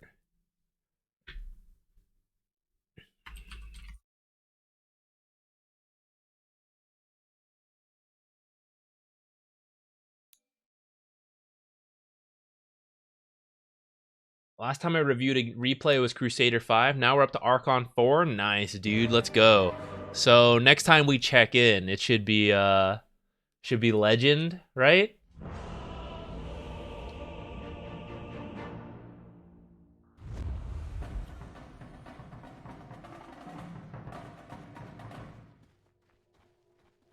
Where are you? Rubik. Let's see. Rubik 4 with, is this Beastmaster mid or Sand King? Sand King mid, Beastmaster off lane. And we're against what? PA Lion? PA Oracle. Alright. Great stick purchase. I kind of understand why you want the mango. If it wasn't, well, I guess you, no, it's Oracle. You're almost for sure going to be in this lane. I'm kind of willing to go fast Bassy for a Beastmaster, but I don't think you have to. So overall, I'm fine with your items. I would try, if you're going to take the Observer, I would try to place it while it's still night. Like once the runes spawn, you kind of have to go straight to the lane, and it's difficult to place without being spotted. Secure it, secure it, secure it. I mean, you should throw it out sooner. Not just talking about like securing, right? But let's go back to it. So you should throw it out like here, because the Fade Bolt will bounce to these different heroes, and it did get nerfed, but you are still going to reduce the damage at least a little bit, as well as apply damage to everyone and get the cooldown going. So maybe this fight continues and like you'll want a second Fade Bolt. So I would go ahead, just throw it out right away, and then just join in with the auto attacks. Otherwise, no real complaint. Also, you don't really need to save a skill point. Telekinesis level 1 is a massive bait, and I will literally just stop watching the replay if you ever take Arcane Supremacy level 1. So for Rubik, you don't really have to save the skill point. It's kind of a high level choice for most heroes, but for Rubik, I mean, I guess you could like cliff people, but I feel like it griefs your own laning stage, because everyone starts with a TP now. So you have to cliff them and then camp them. And that's like a waste of your time too. So Q if needed to First Blood. I've done it, and usually I would say yes, like, oh, if it would make like the difference between First Blood, could be worth it. But I've done it enough times now where I'd rather just not get First Blood. Because you can win a lane where no one died, right? A totally standard average lane, and you start Fade Bolt, you can play that lane. You don't need First Blood, right? But if you take Q and you get First Blood, and it's for like someone else, not even in your own lane, someone else got the First Blood, sure, it's like, okay, maybe mid will now win, but then you go to your lane, you're like, I've got Telekinesis. And the first wave can decide so much right now in the meta that I'm just so sad having it. I just don't do it anymore.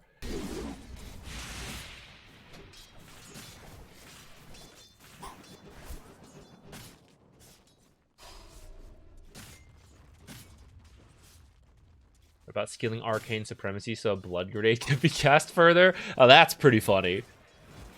How much further? It's like 6. It's so tiny. It's so tiny. There's no way that can ever be worth it. It's pretty funny though. Let's see, unblock. The issue with this is you miss this corner. This is one of the most common corners to place. So when you're unblocking, just put your sentry like anywhere on the lower half typically. And by anywhere, I mean like starting from around here and to the right, and like ending around here because obviously it applies to this corner too. Like somewhere between here and here is usually the best, so that you don't miss this kind of stuff. Which, yeah, looks like that's where they placed it.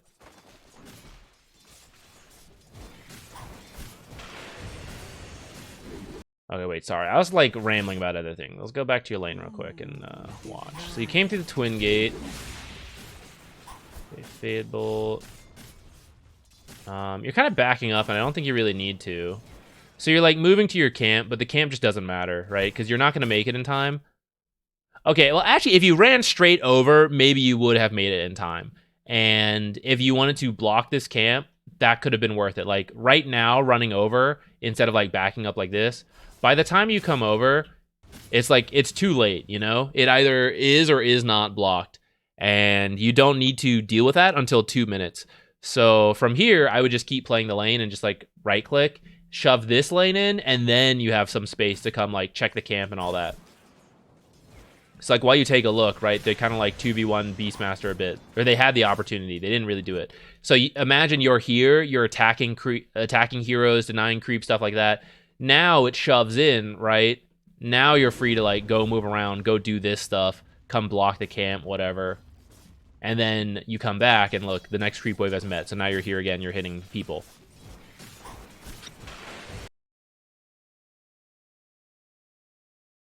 I hear things knocking over, guys. I gotta see what my cats have done. 1 second.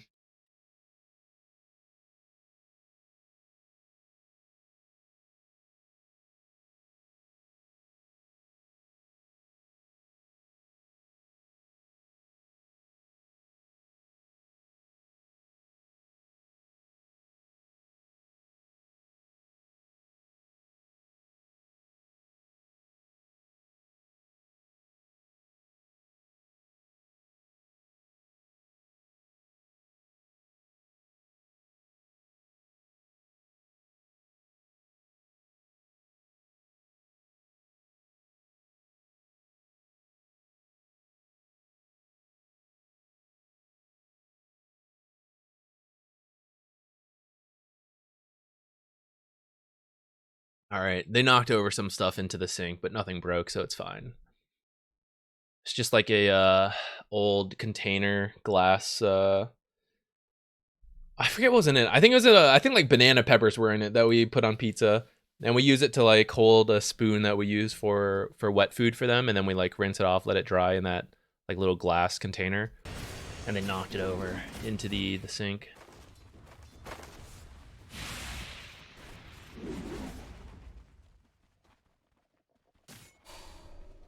Cats bought the wards and are running it down middle. Jupiter would definitely do that.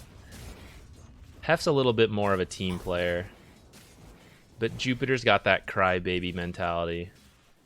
You have put yourself in an extremely dangerous spot, and they saw you walk into here. I don't know if I would. You should just like stand over here. You'll get XP. This is a XP range, right? So the pull's happening in this area, so you can be like back here getting XP. This, like, if they just run at you, you're in such a bad spot. And Beastmaster's like over here, so they should actually just do that.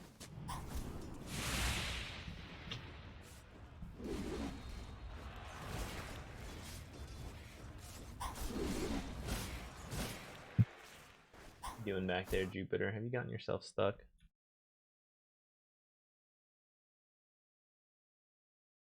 Why's the cat cam in the middle? Where are they? Here's the one who knocked it over. That's Hef. Where's the light? Here we go.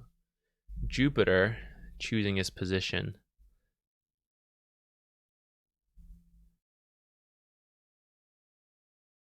These blinds are closed. You can't sit on the windowsill. Sit in the chair. Sit in your cat tree.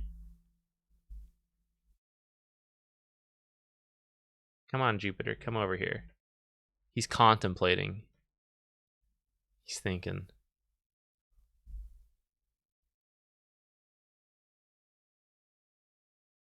All right. they're not hanging out. Well, we'll see. If they come back, I'll turn it on. Right, what else?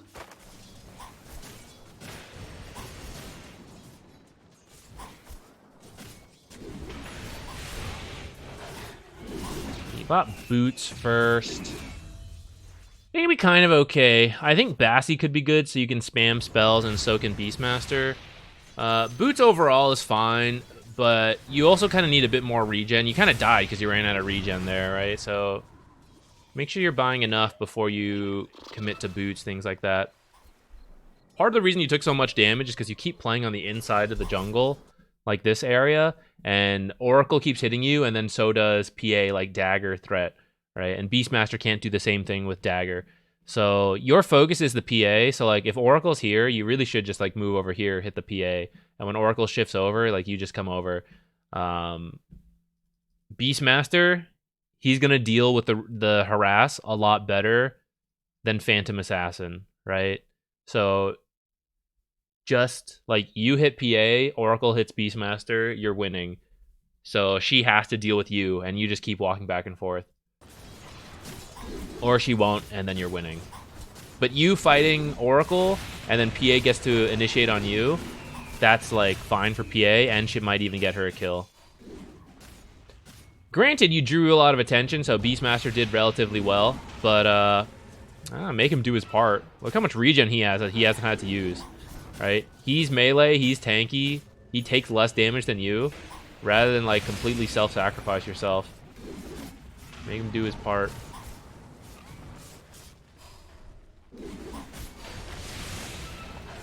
So close. Scary. Too bad, but it's 3 heroes. It's like not too bad. Oh, you even kill PA? Oh, it's 4 heroes.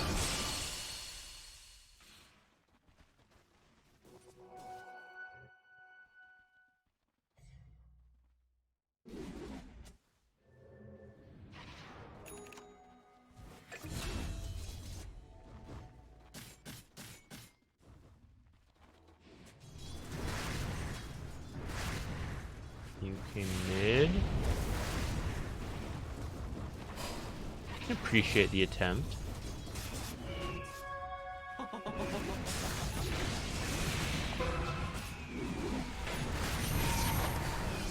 Sand King lived! Wow!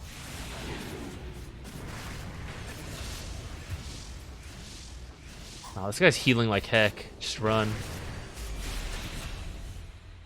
Oh, okay, never mind. That worked out a lot better than I thought. Oh, I guess it's because you had the Oracle Fortune's End. I didn't think about that. Please! Please! The D-Ward! Fat Rider, cue it.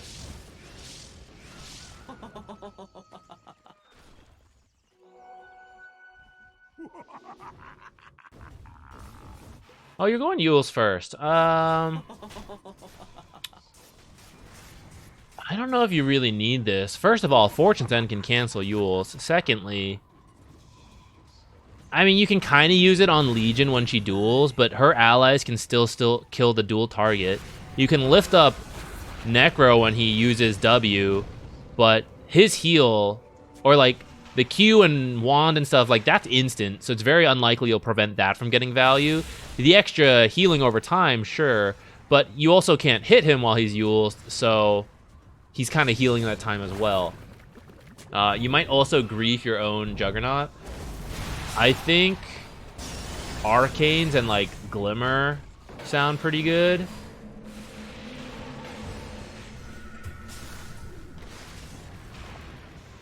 Especially because you have a Batrider 5. Batrider's pretty greedy. Position 4s don't usually get Glimmer, but a couple can, like Hoodwink, Rubik, Pugna. And when you have someone like Batrider, I think it's worth it. Like, you go Arcane Glimmer. And that would be really good for saving versus Necro Lion, Oracle damage. And that might save someone during the duel. Music is slightly distracting in an analysis where you talk a lot. That's fair. We can switch it to... I'm still going to play music, but we can do lo-fi music, which might be less distracting overall. I hadn't thought about that. I usually do lo-fi. I was thinking it from a me perspective. When I play Dota, the lo-fi is less distracting for me, and now we're doing Who's that? Thank replays. you. Whoa. I have less cares. No offense, you guys matter a lot. Zachary. But the replay analysis as a whole is less stressful than an actual game. So I was listening to other music. But yeah, from your perspective, I can see how now I'm actually talking instead of the games where I'm like quiet and playing more. We can do lo-fi. Hey, Romo, what's up? How you doing?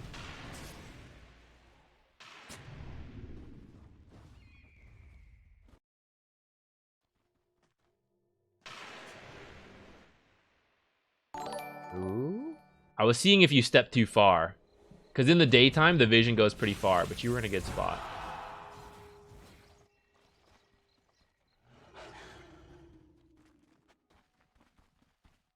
Jonah, how you doing? I'm good. I think the music's fine personally. Everyone will have different tastes for it. That's true. I don't mind switching it up for now, though. Right? If some people have issues with it, some don't, then we can always mix it up. And in the future, maybe we will go back to like the same kind of like music with words, but the people at that time of the stream don't care. Like, to me, it doesn't matter. I just like listening to music, so I don't fully care what type to a degree, but I'm happy switching around at any given moment. Oh yeah, I lost a little focus there. Back to Rubik advice. Go blink now. I think stealing Fate's Edict or Oracle ult pretty good. Besides that, Lion Stun, and then like Necro ult. I think those are like the best steals. Press the attack is not bad, but not that great in this game when like Duel and Necro ult can't be strong dispelled. It's okay versus like Lion, obviously, but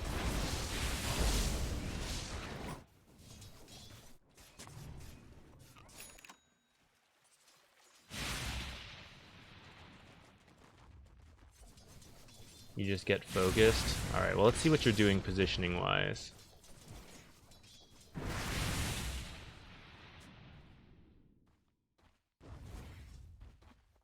Where's Legion? Oh, there she is.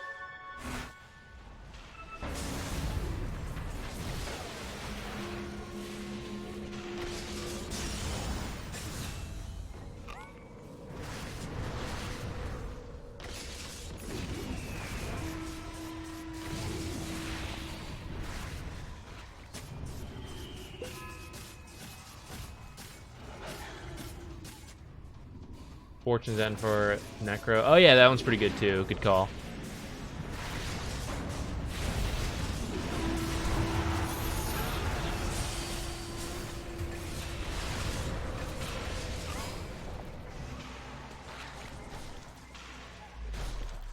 That's kind of okay. You guys are like in pretty aggressive. There's Roche. Roche could be easier than like playing this far in, but that fight could have gone like a little better, and then like we'd be saying differently, so I'm not gonna worry that much about it.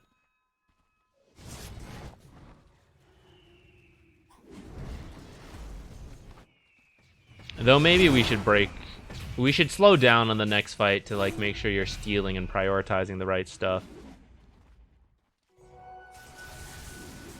I do think boots like Tranquils or Arcanes are pretty worth it. I don't think you should just sit on brown boots this long. Unless, like, Blink would have had to be super urgent to steal on Rubik. But Rubik, with the amount of spell spamming you can do, pretty much always needs some kind of mana regen. And, like, what's the point of stealing a spell if you can't use it? So, Arcanes almost always bought into, like, Blink, Glimmer, Force, things like that. Okay, having the creeps on you, like, makes your life impossible here. Alright, apparently it worked to bait in the PA. That's pretty funny. Oh, shit! Saw her for a moment. I would also get caught. You could probably, like, be ready to Yules when you see her, but I would also die like that. Once those creeps are walking in, though, you can't keep going forward. You have to go get rid of them, pretty much. Well, I guess that's not fully true, but let's go back and look at it.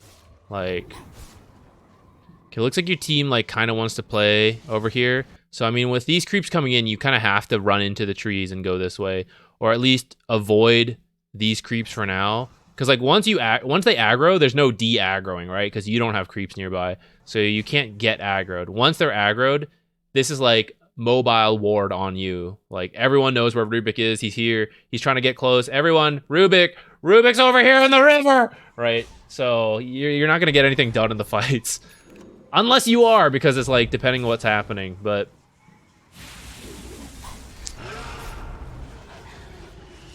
I don't know. It's like a little bit of a weird fight. So whatever. Yeah, I saw her briefly there. Maybe can self-heals and live. No big deal.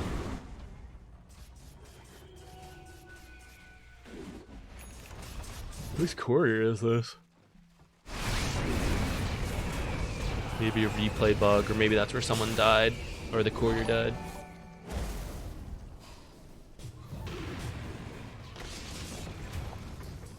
Interesting to blink into here.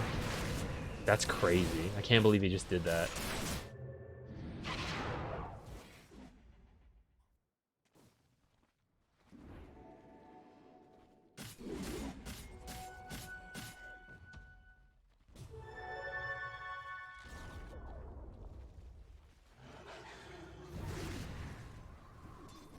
This is like psycho.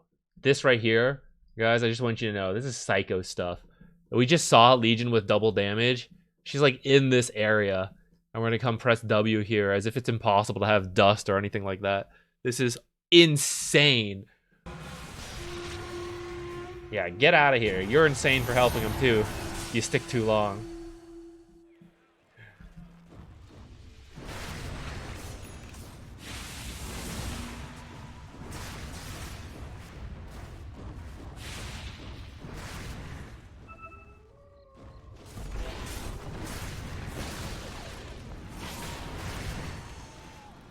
I can't believe you can place a ward from there. Eye of the Vizier and Aether Lens and passive. Insane. What is going on, guys? Legion's got duel.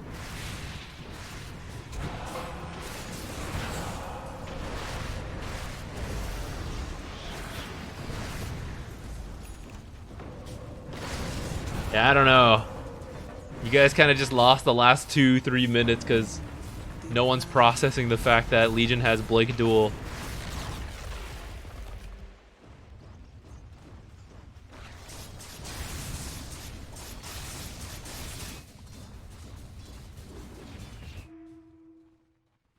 Keep taking bad fights from here and we lose.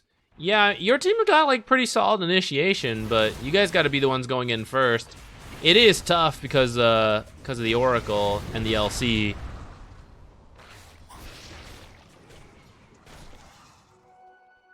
Like, this is what I mean, guys. It's crazy. There's a Legion. She just took this tower. She has Blink. We're going to come and attack creeps to reveal where we are. Sandstorm is, like, bugged here, but, like, he appears when he attacks. She can just blink dust. 4 of them! 4 dusts of appearances on this Legion. 150 duel damage. Like, blink duel. And then, like, pew, pew, pew, pew from everyone. What's she doing instead?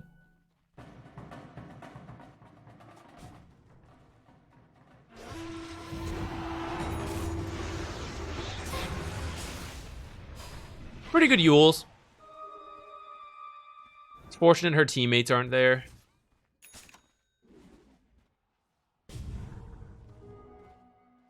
For the record, this is why I personally, unless Yules is really good in the game, Yules as an early game counter to Legion when she doesn't have like many duels, Legion should be getting duels with teammates at the start of the game. And that's why lifting her is not the end of the world for her, because her teammates might still get the kill. Of course, it's annoying, but for the amount of money you spend on Yules and how good it is in the rest of the game, like, it may not be that big of a problem. Mid to late game Legion who solo kills people because she has blade mail, tons of dual damage, stuff like that. That's where lifting her is really significant, because she might be going for like solo duels, BKB, all of that. And if you can Euls her before that, then it's much better. But usually why like Mech, Glimmer, other things to save the early duel is better. If it's a really good Euls game, that's separate. I just think this is like, it's fine. It's just not like a first item Euls game to me. All right, you guys gotta find the save heroes.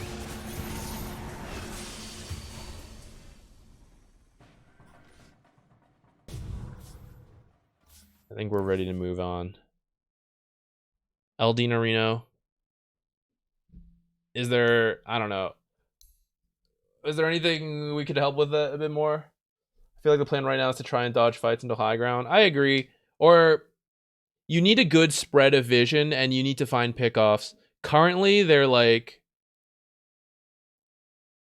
slowly showing themselves against Legion Duel. I don't want to take any 5-on-5s at the point we stopped watching, but like smaller fights are okay.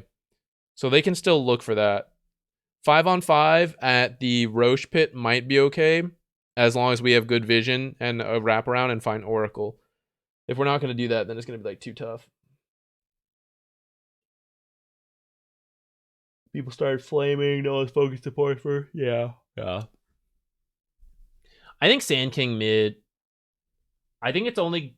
I don't know. I'm still conflicted on it. I think it'll only be good in certain matchups. Having said that, he didn't get the Aghanims, which I think is pretty important. Andrew NSA, thank you for the Prime sub.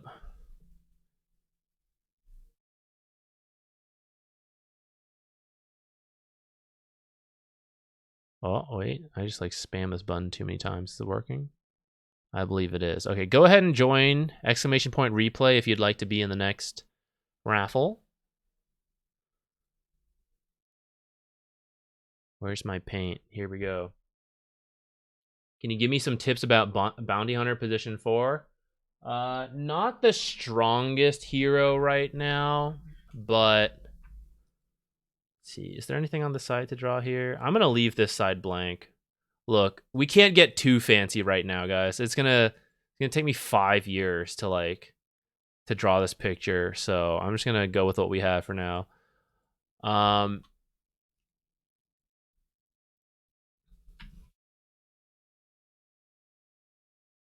For Bounty Hunter 4, right now, okay, I don't know why I drew this one so badly. Actually, let's redo this.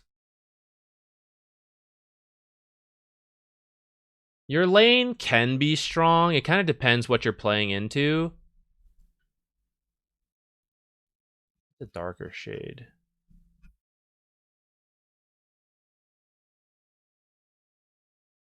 I'm not going to worry that much about the shading, actually. But I will make it like a little darker. Your lane can be strong. Oops. Wait. My brain can only handle so much at a time. 1 second. 1 second. Okay. We're good now. Can be strong depending on the matchup. I would try to win the Sentry War. Get the... try to get their sentries first so that you can just use your E in the lane. A lot of people like to start with a passive, which can be good. I don't mind starting with it, but I think like second point in E is really solid, and first point in E can be really good to like find stuff. I remember Q was getting buffed. I don't know how good that was. I never ended up playing much of it myself, so it might be... that might be a potential option that I'm not so familiar with right now. What else? You're a little bit at the mercy of your teammates because they need to have, like, you need to be able to find kills. Otherwise, Bounty 4 is like very sad, and you can't like solo kill people. You need teammates to do that. So if your teams pick really weak laners, there's a lot of times there's not much you can do. I would try to like stack more than try to make fights happen early, because they're just not like, they're not going to happen.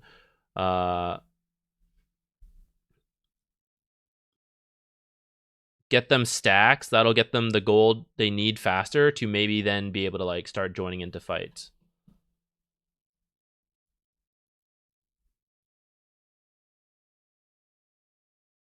I don't need to shave off that much. Maybe something like that. And then what else? Bounty's got some very flexible builds, so just kind of like figure out what your team needs the most. And you can usually build towards it.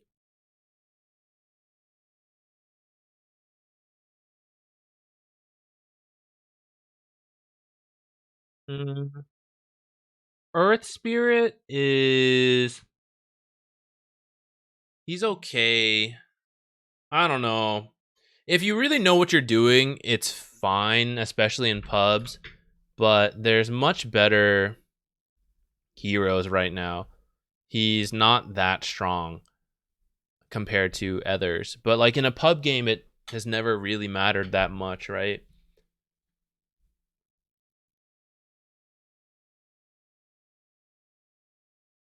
Picking our next person. Naku. NAQ.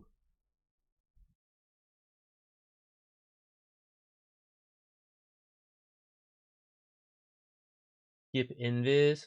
I was a little curious if that would happen with the Q buff that he got a while ago. I think it's probably the strongest stand in the lane build and fight, but I think at least 1 point in E gives you the flexibility to force a sentry war against a support that you are stealing gold from, and then they have to choose like block camps or not, and you could be roaming and they don't know. Like, I think the 1 value point is super good, but I have not played Bounty that much myself, so like I don't want to speak too hard on it.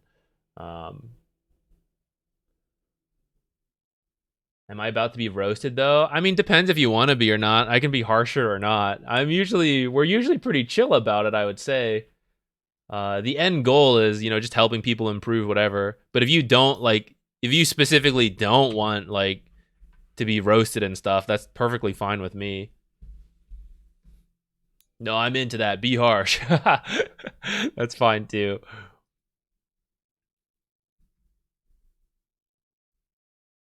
All right, downloading. Who are you here? You got a different game? Totally fine with me. Yeah, swap it out. Not casting any of the regions. So you had to apply to do it. You had to apply to PGL and they had to pick you. They did not allow community casting as a whole. So we did apply. They said we could cover like certain games, but it was really bad for our schedule, Ricky and I, because we were going to do it together. It was really bad for our schedule, so we decided not to do it. If it wasn't for that, I probably would watch some of them. Like, I think there's some going on right now. We would just pull up whatever's interesting and do it, but we're not allowed to, and I'm not here to like break rules, right? Usually you can do this stuff, but they set out to say you can't. I'm probably sure Valve would like still let you, especially if we watch through Dota TV, it would probably be fine. But it was more like being able to join the lobby and stuff, which is like fair, whatever. I maybe could have like, we could maybe, I don't know, if I look at here, does it show? Could we find it? Maybe, I don't know. If it shows here, we probably could legally do it, but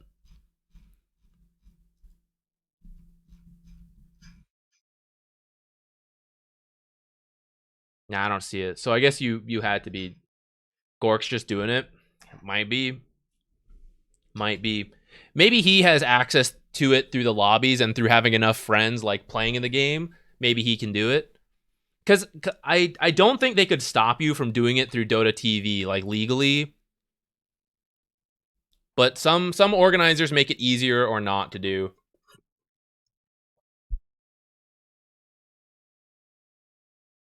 How do you get your games reviewed? So someone is grabbing one right now. Is mid okay? Yeah, mid's totally fine. I don't care what role. If you're higher MMR than me, then I may not be able to help you as much. But if you're lower MMR than me, any role is fine. To get your game reviewed, It's just a raffle. Like, we're doing this one now. After this, we'll start another raffle. You can join in, and it'll be random. If you're here at the stream enough, there's a channel points reward to, like, redeem one, guaranteed. I think that's about it. If you're Guardian, which Naku is, I need Guardian gameplays. I'm working on my how to get out of Guardian guide. Wait, who are you again? Viper. I'm working on my how to get out of Guardian guide. I need more Guardian replays.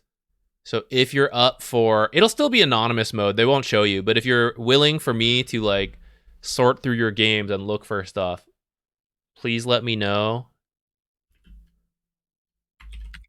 Naku, if you're up for it, I mean, it won't strictly be this one, but I will dig through the games and all that.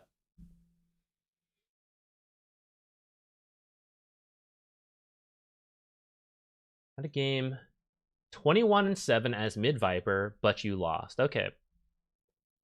So in that case, we're looking for how much you won your lane, but then how much did you help your team from there? Looks like you definitely won your lane.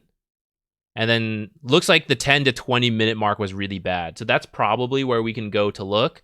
And with these types of heroes like Viper, when you're playing a lane dominator, lane domination is step 1. But step 2 is to, because you are now much stronger than their mid or whatever lane, right? You need to use that difference in strength to like further snowball the game. And if you don't, then that's where it just kind of drops off. So it looks like 10 to 20 minutes was rough, and then maybe you recovered after that, picked up kills. But that's the main part I'm going to focus on going into this. Just got a Guardian. Congrats. Oh, did you mean for like the Guardian replays? That's okay. Crusader will be next. Beastgurt, my day is good. How about you? Well, it won't be the usual free replay analysis. I've been watching, I'm starting to watch Guardian games. I was really busy with the casting, and there's going to be more in the future. But in my spare time, I'm watching a lot of Guardian games to compile the most common mistakes and find like good examples of it. So I just need more. What's my main role? Currently support 4 and 5. I don't really think, actually, let's be real. I think I'm a better 5 support, but I like 4 support more. But lately I've been working on playing core roles as well. I think our off lane is decent, and we don't really get to play carry and mid much because I don't queue it specifically, but we occasionally get it. Conceptually, I think I know what to do, especially with casting. I've been watching more and more. So conceptually, I know what's going on, but realistically, do I? I don't know until we actually play it more. All right, let's get into this one. Viper, looks like someone got hooked up here. You picked up a kill. They got first blood. No big deal. We got some money. You're going to skip bottle, it looks like. I think bottle for mid Viper is pretty useful. And I would say, like, get it first. In fact, like, that's why you frequently see, like, Mango skipped out. But I don't hate it. But I do think bottle would help. Especially because it looks like it's a ranged offlaner. Or, sorry, ranged mid. So I think you're less likely to make use of your, like, the lane domination aspect. You're doing pretty well so far, I think, on last hits. Oh, it looked like you were. It looks like we're missing some, actually. Okay, actually, I'm going to speed through the lane because I'm not that worried about the lane. I saw you were, like, 5,000 up, or, like, you were 5,000 gold at 10 minutes, which is pretty solid. So the bigger thing I'm worried about is post lane. If you're cool with it, I think I'm gonna just like, I might just like jump ahead. Yeah, I mean, like, CS, it's important, but you know that, right? And it's something most people passively improve as they play a lot, but especially for core players, would not hurt for some active practice, which a lot of people don't do. But it's not really something in a replay review there's like that much to discuss, I guess. At what minute does the mid lane end? That's a pretty tough question. I don't really know if there is an end to it, but there's a, like...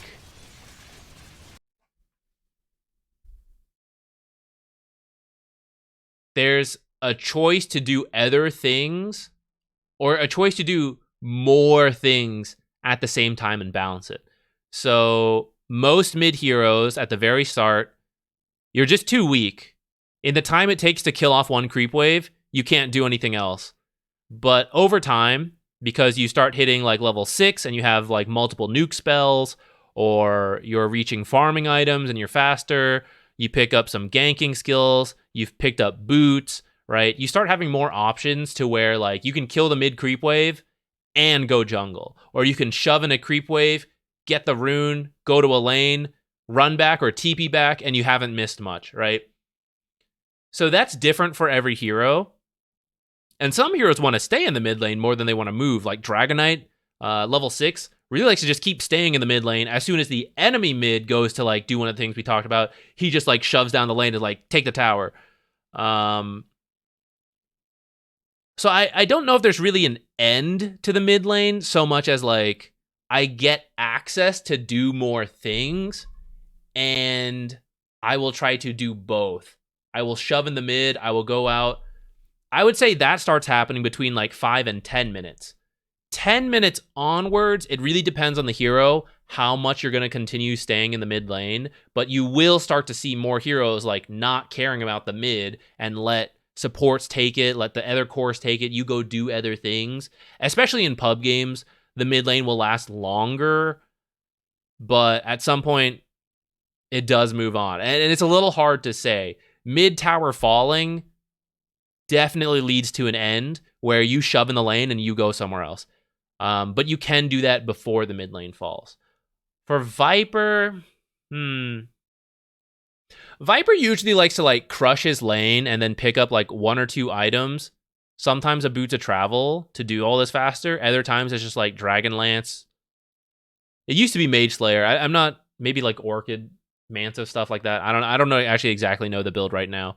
But once you pick up a couple other items, you then like use that power to go take other lanes while the enemy mid is just like catching up.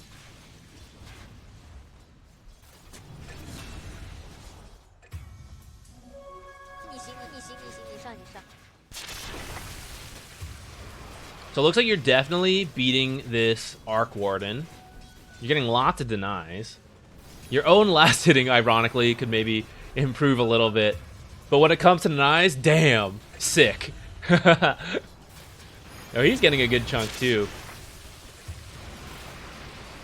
Okay, we kill him again. We walk all the way here to kill Axe. Okay. And then we come mid. Are we mid now? So I think going top all the way was kind of weird. I think after that, Axe kill alone was already like a little surprising to me, but I get it. And then you come back mid because you kind of just gave space to Arc Warden, right? Let's go back to this. So you killed Axe. Let's look at Arc Warden, who you've been killing in this meantime. Where is he? Here he is. And he's just like, oh, no Viper. Cool. Someone just stole that rune from me. He didn't know that. Right now he's just like free to farm, free to catch up. Builds up a huge wave. He's like damaging your tower, even though you've been winning the lane, right? He now has more tower damage. Maybe you're going to kill him here. He has no TP, LMAO. Didn't leave fast enough. He killed you in return, though. See, we're still winning, but he's not like as dumpstered as possible. And then we're actually going to lose our tower first. I think you just come back sooner and be better. Looks like you are going Mage Slayer, but I think this build has declined, and I don't know if this game has enough magic damage to warrant it. Okay, keep killing Arc Warden, so that's kind of cool. So if you want to take his tower while he's dead, or if you want to like help other lanes, I would help PA. Or sorry, not PA, sorry. LC. LC's more important to help, in my opinion. LC will help you continue to gank and apply pressure. Even if you gave PA 2,000 gold right now, she would not help your team. She wouldn't do anything for you guys. She would continue to farm for like another 5 to 10 minutes. If you think she's the game winner, sometimes that's important to do. but into Axe, it'll always be a threat that Axe can kill her. So personally, I think it's more important to help your playmakers have a good start to the game because they will actually do things and make space for the PA. In theory, I know pub games, whatever, but helping Legion pick up early duels is massive for this hero, and she pretty much will not have a game if she cannot pick up duels in the first 20 minutes. She just doesn't get any. Like, her game's done. Not in a pub, right, obviously, but like kind of done. PA at some point will come online, whether you help her or not in a pub game. So rather than continue to like rotate top, I would maybe go help this LC.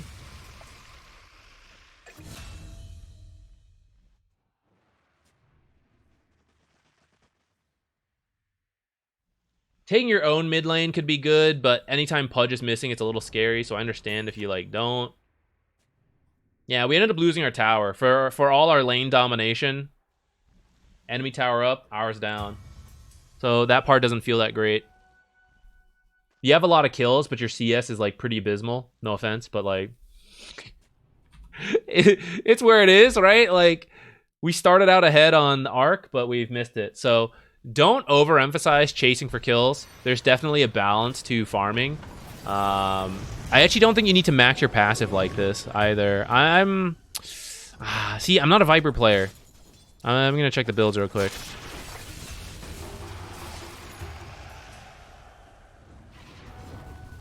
I don't mind you maxing Q because it's Guardian and you can definitely pick up a lot of kills, but I kind of think maxing W next would help your farm. It's also why Bottle's pretty good for mid Viper. Helps your mana out, and then you can like spam out W. You need to kite these. You need to stand further back, and then they'll waste time walking back and forth. Oops. So hit them, pull them back to about here where you are, or like here, wherever, it doesn't matter. Put your Nether Toxin in the middle, and then the creeps will keep walking back and forth because they walk to you to fight. The leash range ends, they walk home, they get here, their teammates are being hurt, so they walk back out. They'll keep walking through the Nether Toxin, but they won't just stand and hit you because they have to keep going back and forth. And then you won't take like literally your full health bar and then die. Reasoning was to help position one have a better lane. So the way I would think about it, if you think when we get to late game and my position one is farmed, there's no way we lose, then you can go gank your position one more and help that lane. If the late game is still iffy, hold on, wait. The thing is, it's very game dependent.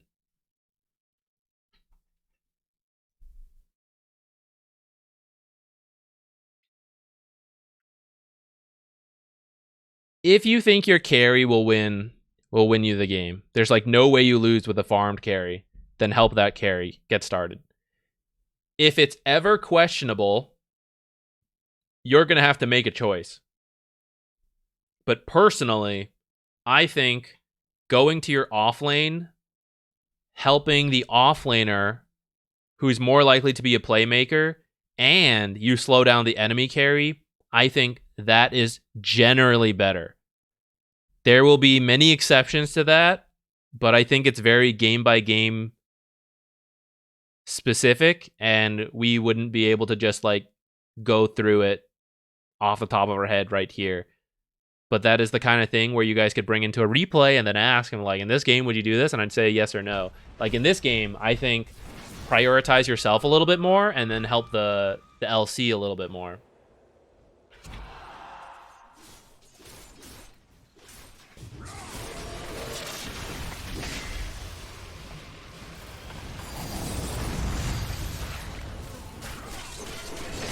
For you, I think boots, or sorry, I don't think Mage Slayer is the build anymore on Viper, so I'd move away from that. I do think a bottle would be good, and then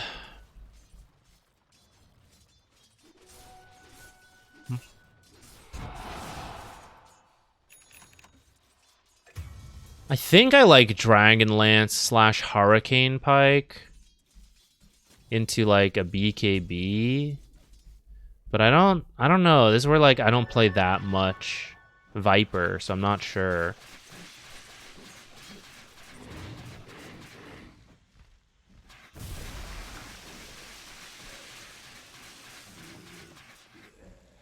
But off your winning lane, like whatever your build, wherever you end up going, just for however strong you were in the mid lane, just see how like this tower is full health, this tower is pretty healthy, this tower is full health. We've lost all our tier 1s, right? So that is the step 2 of the lane dominator in most situations. Like win your lane and then convert that to helping the team take early objectives and like farm up and stuff. And like that's the part that didn't happen here.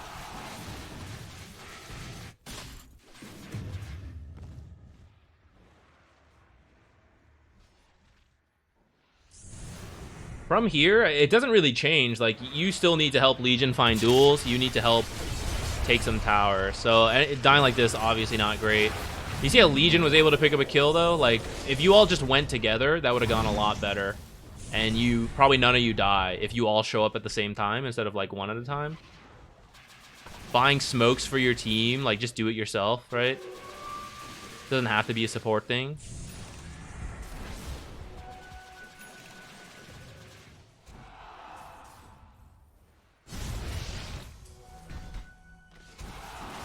In fact, when I have a Legion commander on my team, I like to just like, when she picks up duel, and then like she picks up a blink, potentially a blade mail, depends, right? Once I think we can go and duel people, like I will smoke 3 times in a row. Every time duel's up, go, go, go. Like pick up that early duel damage and get the momentum going.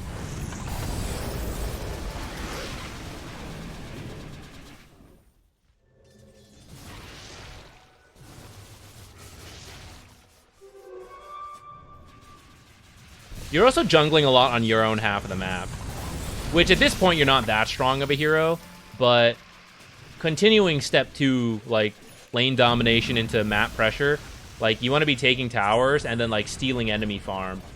This game it's a little hard just because of like what happened, so I'm not like that worried about it. I'd say for you, instead of like forcing so many walking rotations, just like stay in your lane, finish items, do some jungling, but like if you're rotating, teleport at some of it. Don't just like always walk back and forth.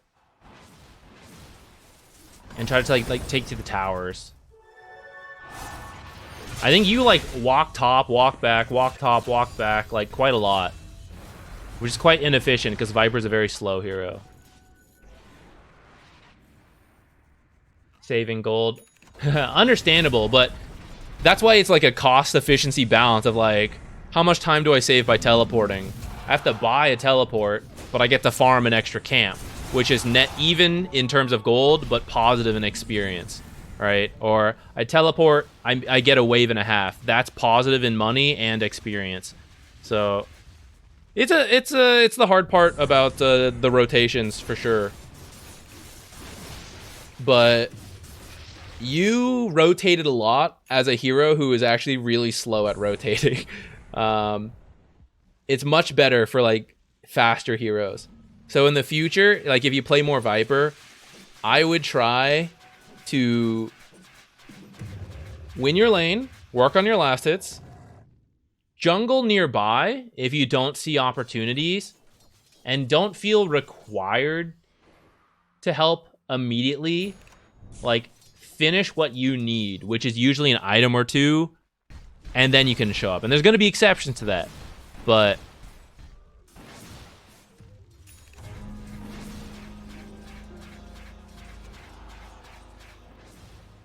if you dominate your mid lane and then walk away, your mid lane, the enemy mid laner might just catch up, you know? So you kind of have to like stay, do your own jungling. As soon as they try to show up, you show up again. And then like you kick them out again and you force them to go jungle. And then when they're jungling, you take their tower. And then you have room to like move around more. I don't know. It's tough. I know it's tough to explain, but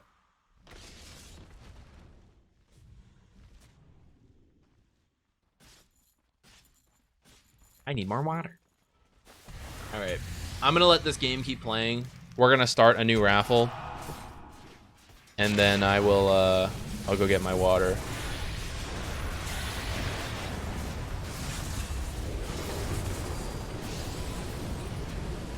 You get it? Okay, cool, cool.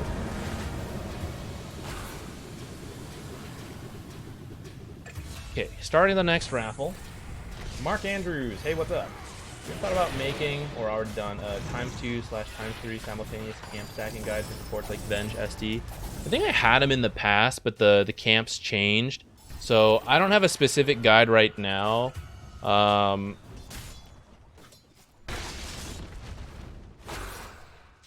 It's kind of like a niche thing to know. It's like, it's cool if you do, but the bigger thing is like, if you can double stack, which is just like bop bop this way, bop bop this way. Only some heroes can even do it. I don't think like the concept has changed since the last time I made that. The camps have moved, but I don't know. Maybe it's something. If people feel like they want it, that's kind of the reason I haven't really done it again, because I didn't think it was like that different from past stuff we'd done. It's true though, the map did change, so like some of the stuff's a little different. Okay, here's one of my secrets. Another part of the reason I don't do it. When I have ultra tryharded, I'm not even getting my water. I'll go get it in a second. I test every single camp, right? Now the camp's bigger. Now there's a whole bunch of camps to test, so it's a pain. So I just gut use 53 to 55 seconds. That's usually what it's been in the past. And inevitably, someone else does it for me. Someone on Reddit will always, after a map change and the camps change, they will post, here are the new stack times. I just take their word for it, and I don't do it. And I don't make a video on it because I feel like I would be stealing their work. I could do it myself, but I don't really need to, because at my current level, knowing how to like niche triple stack is like not necessary. There's like much bigger things to do. Like a single stack or a double stack consistently is much more important than knowing how to like triple stack. And I could learn it, but like I don't even play those heroes, so like I don't do it. So that's kind of why I haven't made a recent video on it. Someone else always does it, and then I'm like, yeah, it's, you know, whatever. All right, I'm gonna go get my water. Type ! Replay if you want to join the raffle.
653, then hit the next camp as fast as possible. Yeah, pretty much. That's pretty much what I do. I mean, there's a couple, like, I know. But, like, the most important one to know is the ancient camp, hard camp, right? And that one's just 53, 55. So...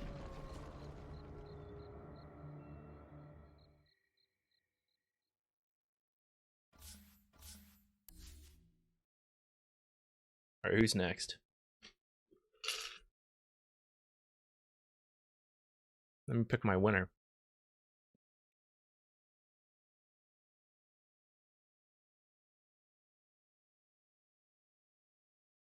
The small safe camp timings mess me up. For stacking or for pulling? For stacking, it is a little iffy. It's like 55, but they have to be moving at 55. So it's different if you're melee versus ranged. And like certain creeps screw you over. It's pretty annoying. I mess up the small camp stack more than I ever used to. And I don't think it's like... I don't really think it's a timing thing.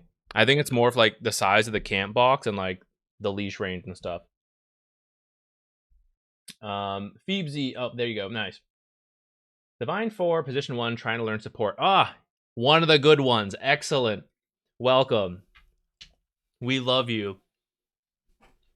Was feeling uncertain in my plays most of the game of what I was actually doing. Perhaps you could point out some stuff. Hoodwink this game. Okay, cool.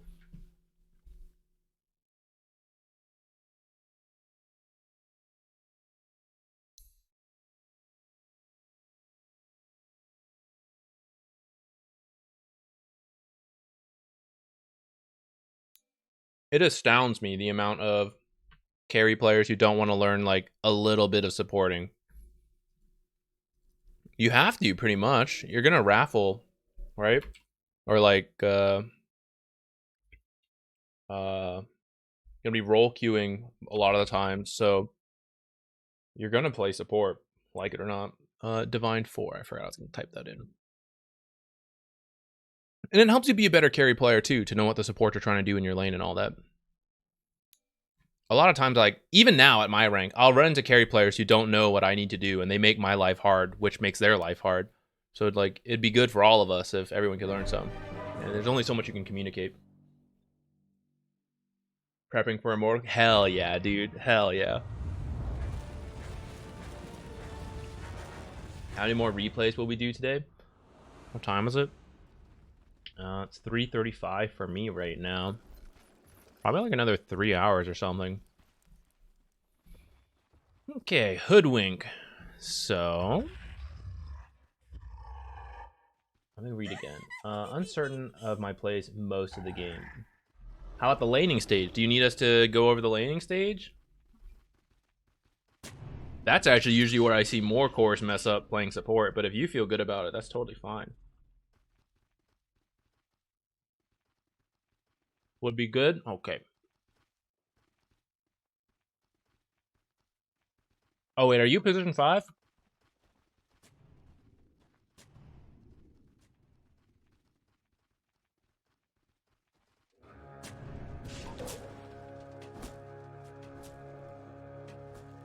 Position 5? Okay.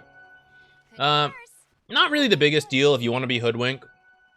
But I will say, like, she's not the best at position 5. She's a better position 4. Ooh, man, here you are trying to learn support, and he's doing some wacky shit. First thing I was going to say, I don't think you really need to Acorn Shot the DK. It's not a huge deal, though. It was early enough. Most of your mana's back. When you see this, 2 things you should look to do pretty quickly. 1, make sure this camp spawns at 1 minute. So if you still have a sentry, which fortunately you do, you started with 2, so you block this one. I mean, don't do it right now because he's like right here. But when you get a chance, drop the sentry. Make sure this camp spawns because he's obviously trying to get this lane to shove really hard. You can also meet up here. Your Ursa's doing it, so Ursa's gonna go like body block. That's good. You don't need to Acorn Shot since the Acorn Shot doesn't do that much if it doesn't bounce.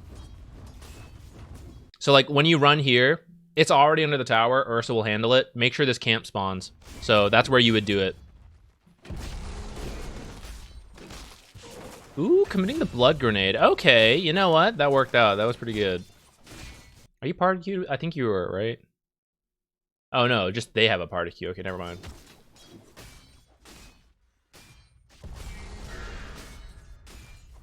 Okay, fortunately your small camp is open, actually.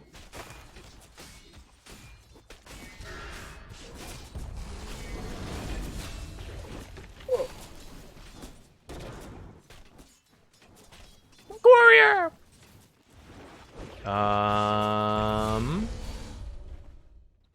Usually I would say Blightstone on Hoodwink has really dropped off. If you're gonna get it, you start with it usually. And as position 5, I'm definitely leaning away from it. But with an Ursa, maybe it's kind of okay. At the same time, it's a Dragon Knight, you know? So I feel like our aggressive potential is really about to drop.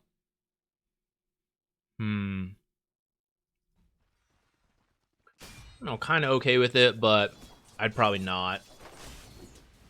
Do I have a video on the rolls? For beginners, yes. Not like an advanced one. Like really detailing it, if that's what you mean. I have one that's like more advanced, differentiating the support roles. And a beginner one for all the roles, but not like in-depth for everyone.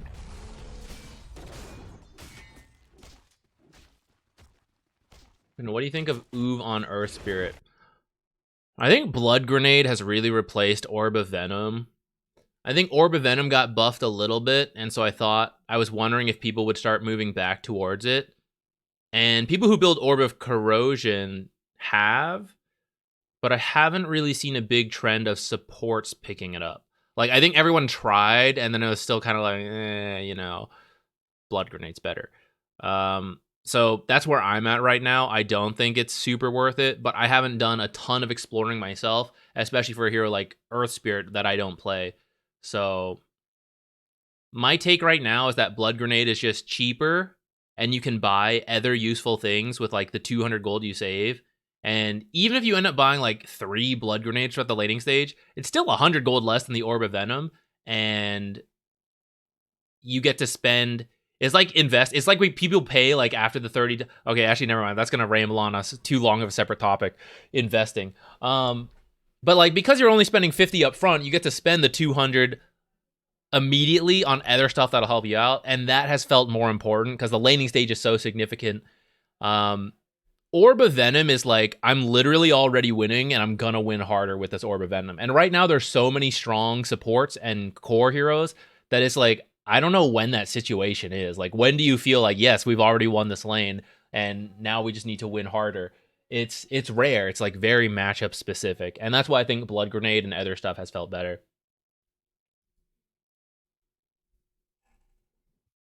Instead of Blightstone, it's already got a stick. I'd probably get more regen, and then if Nyx had block stuff, I'd be buying like more sentries. Other than that, I would just go for like the arcane boots probably.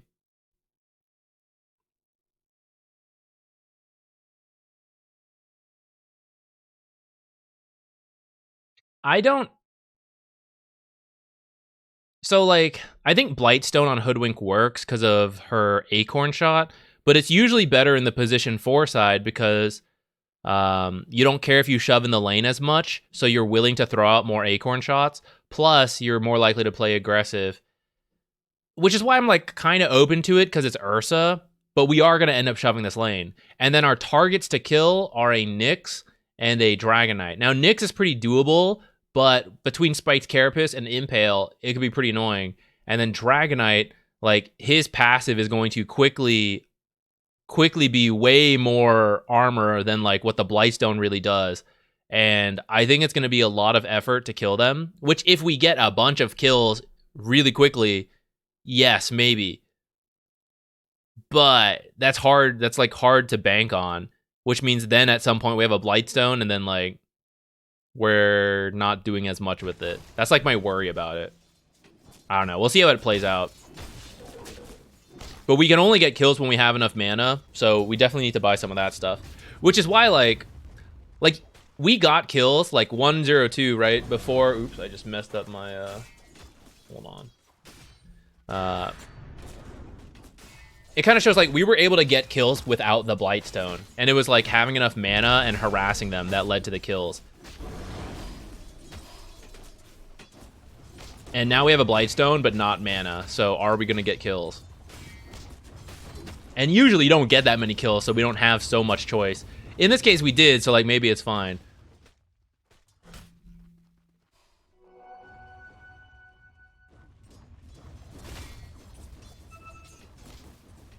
That's a good acorn shot. Most of your acorns would have bounced between a hero there. Goodness. All right, we are... See, like, no one's got any regen down here. We're quickly losing our ability to play aggressive, even with these items. And supports who are usually much poorer, because they don't have, like, 102 right now. Like, you have to, like, quickly choose. So, like, you're going to have enough mana, but Ursa's not going to have enough health unless he got his own regen. Oh, bless. He did. Goodness.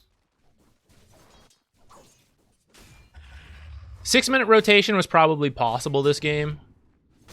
Like, you did that small pull. You could have just, like, done the small pull and left, or Ursa could have done the small pull.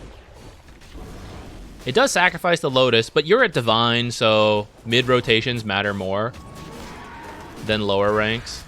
Like, your mid laners are actually good enough to make use of power runes and stuff.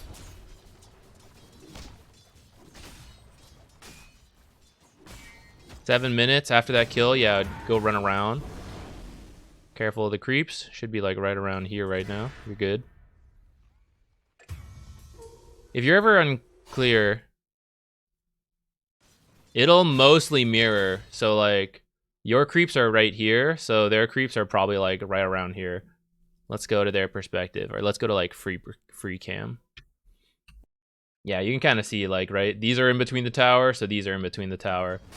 So when you're like unsure and now you're like waiting here, just like take a peek. It's like, oh, they're by the tower, then these are probably by the tower.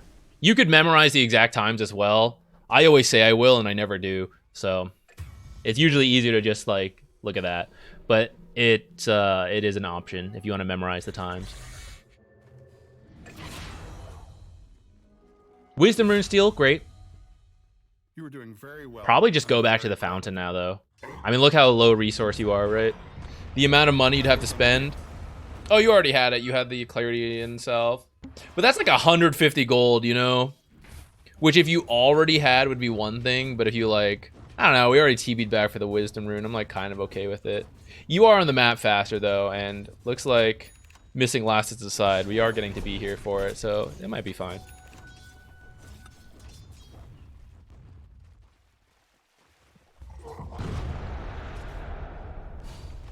That's what I'm here for, guys. I am here. I accumulate Dota tips and I share them.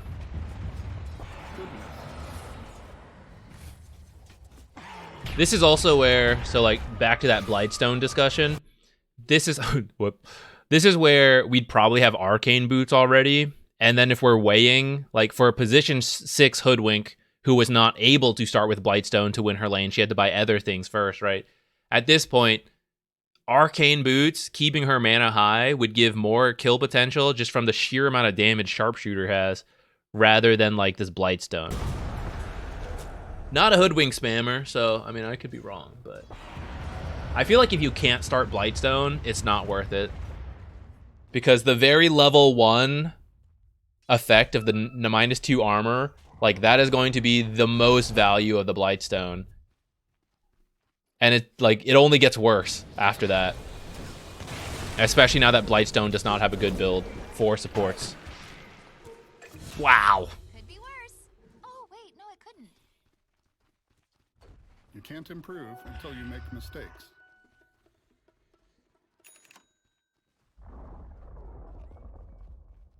Yeah, Joy K, thank you.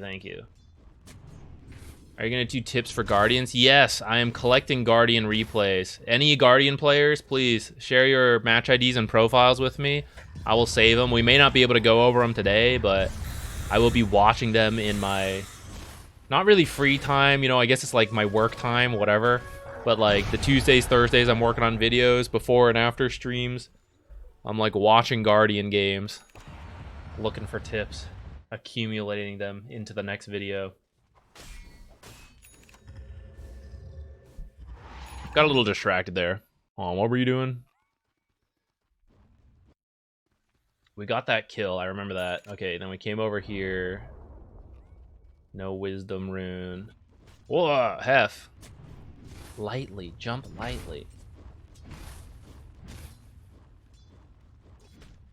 You're here looking for the 6 or the 10-minute rune.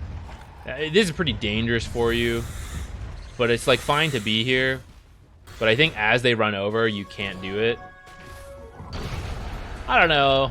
You stole it, I guess. I guess maybe I'd blame your timber more than I blame you. Like, why didn't he come over? But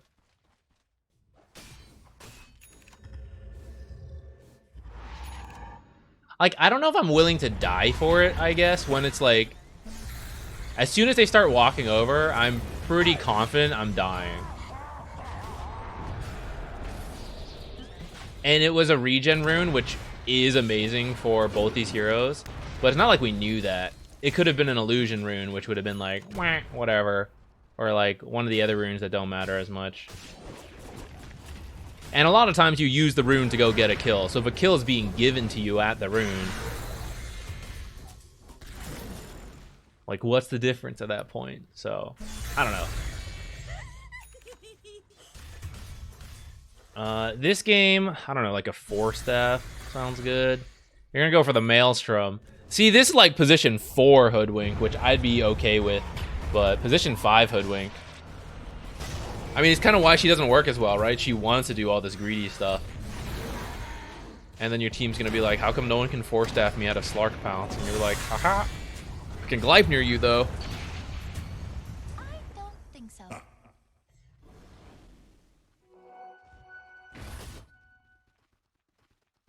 No love for Illusion Rune. Not for Timbersaw Primal Beast. So you're already in here pretty deep. A deep ward is great. This cliff's pretty basic, though. Especially once your team actually takes this tower and can like play more aggressively with this deep ward. There's a good chance it will get checked. I would recommend like here at the Watcher, up here on this cliff, here, back here.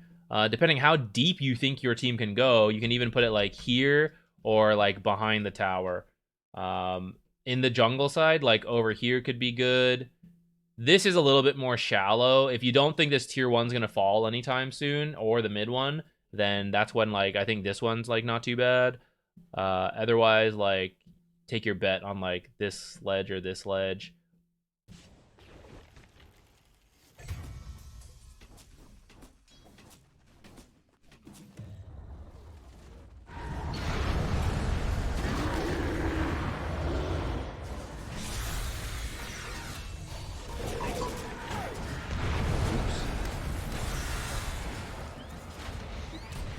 I would say teleport here, but you didn't have one yet. You just got it because you died.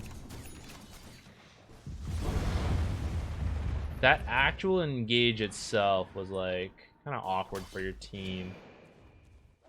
Huh, I thought this would be going better, but the last hits, maybe they're just getting more kills than us. I don't know.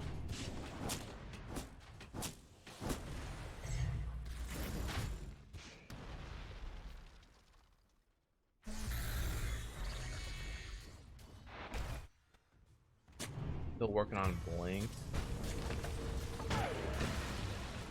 Goodness.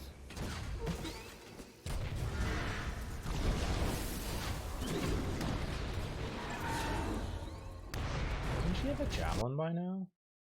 I feel like she should have gone for the Dragonite, but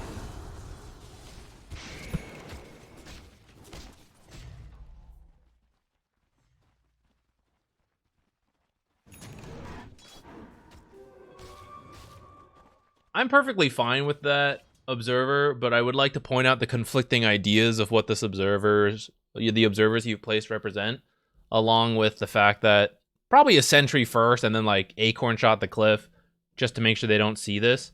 Currently, we have 2 deep wards saying like we're gonna play very aggressive, we're gonna be like invading, but that invalidates this ward because it's like, why would I need to see back here when I'm actually already up here? So then this ward is like, oh, I need to spot them coming in because I'm worried about that. which is fair. Which is then like, well, then why do I need 2 deep wards? That's like, oh, they're up here, guys, so like they're not here and we don't need it. So like these 2 are doing like, or these 3 are doing like very separate ideas. And I mean, sometimes the game shifts, like you think you're better, like that's fair, but just gonna like pitch it out there to try to like think about. I would say like instead of putting it here, a deep ward on this side or like a defensive ward on this side would be fine. And then try to push your team to actually play around these deep wards.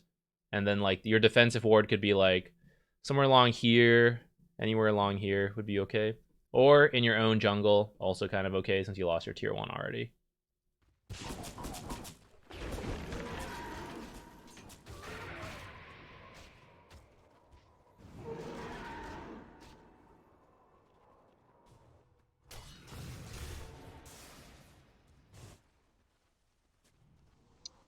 I don't know. I guess we're waiting for everyone to farm at this point. Earthshaker needs his blink.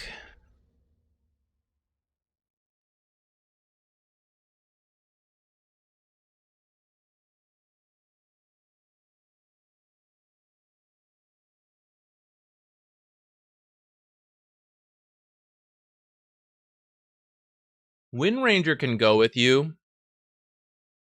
You could smoke Wind Ranger around to get pickoffs, probably. Timber's kind of willing to join stuff, I'd say, too. Earthshaker and Ursa just, like, still farm mode. Oh, he's almost done, though.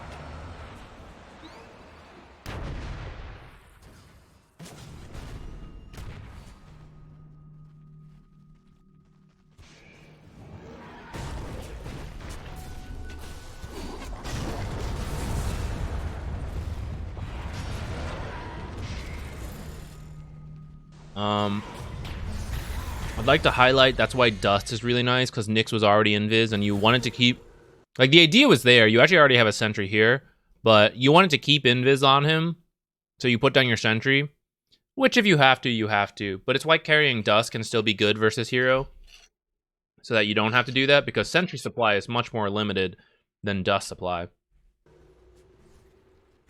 So with the Windlace, oh, good point. I didn't really comment on it, but yeah.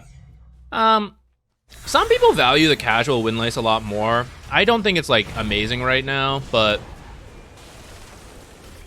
I would not do it. But I do know there are high-level players who, like, will sometimes do it.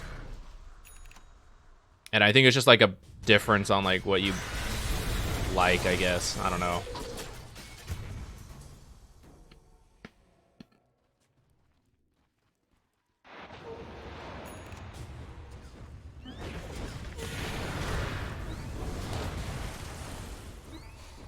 Oh my god. I'm eating wasabi peas.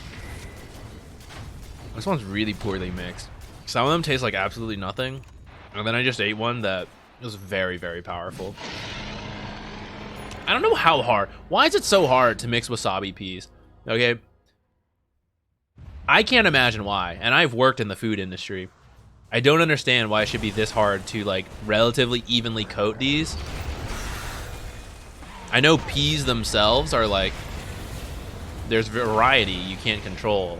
And yet, they're not that much variety. They're peas. So I don't understand why. I like wasabi peas a lot. So I've tried a lot of different brands to find good ones. And pretty consistently, they're poorly mixed. So I really don't get it. I don't understand. What are they doing? Is the timer correct? No, the timer's been bugged. It just does not progress anymore.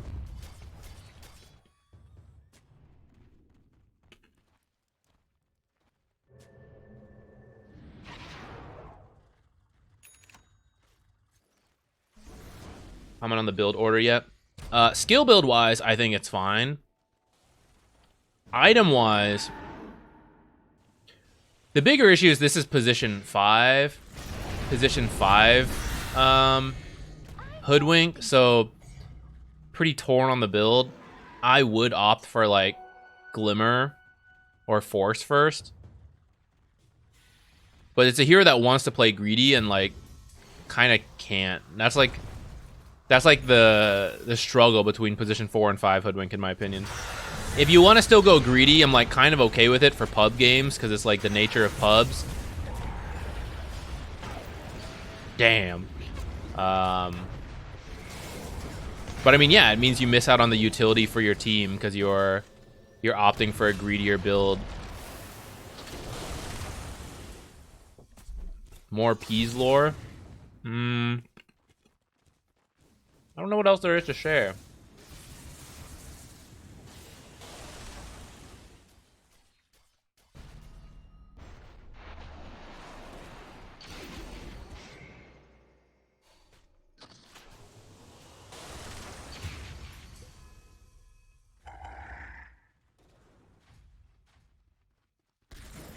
I was reading the label of the container to see if there's any interesting in there that I hadn't noticed before. But actually, I guess that wouldn't have mattered because I actually poured a separate pack of wasabi peas into this container just to reuse. Pea flavor tier list. Okay, so usually wasabi peas pretty good. There's a garlic one I like. And then there's a brand, whatever this brand is, they have the containers. They actually have a sriracha flavor, which I didn't think I would like as much, but I actually do. I like their sriracha peas more than the wasabi peas, because one, they're consistently mixed better, so the flavor is more evenly spread. But also, I don't know, wasabi peas are really hit or miss sometimes. And I think this brand's wasabi peas are like okay, but their sriracha flavor is like better and more consistent. So I actually like that one more.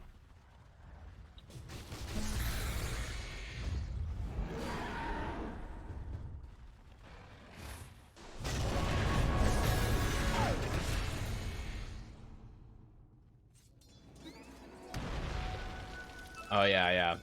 Look, we're getting to that section of the replay analysis streams where we're starting to lose focus. I think we gave a decent amount of Hoodwink 5 tips, or Hoodwink tips in general. We'll refocus here in just a moment. Maybe. Uh-oh, a question about my past. We're not focusing. I worked as a process engineer in a big food company.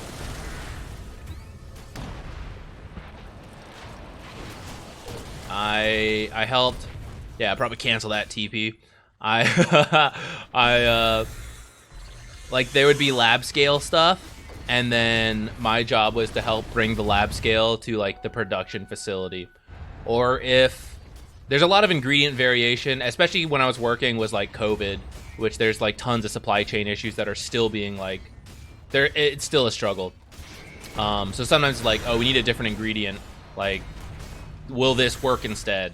And then part of my job was like helping to do those tests to be like, yes, it will work instead. We can taste a difference, but consumers won't. You know, that kind of thing. Or like, oh, it'll be kind of noticeable, but like whatever. It's like, well, it's this or don't produce anything, so like it'll have to do and it will run. So that's kind of what I did. We will still be doing replays, yeah, for another couple hours, mixed in with the rambling and the raffling and all that. Rambles and raffles. Maybe that's what the Wednesday stream should be called now. Good ward idea, but I would actually put it on this high ground area. Maybe you meant to. I don't know. It's really close to this edge, so maybe it was a misclick, but this is easier. One, like, usually sentries check this area and this area, so, like, same risk of D-ward, but because it's high ground, it's, like, harder to find. So I think it's, like, a little better.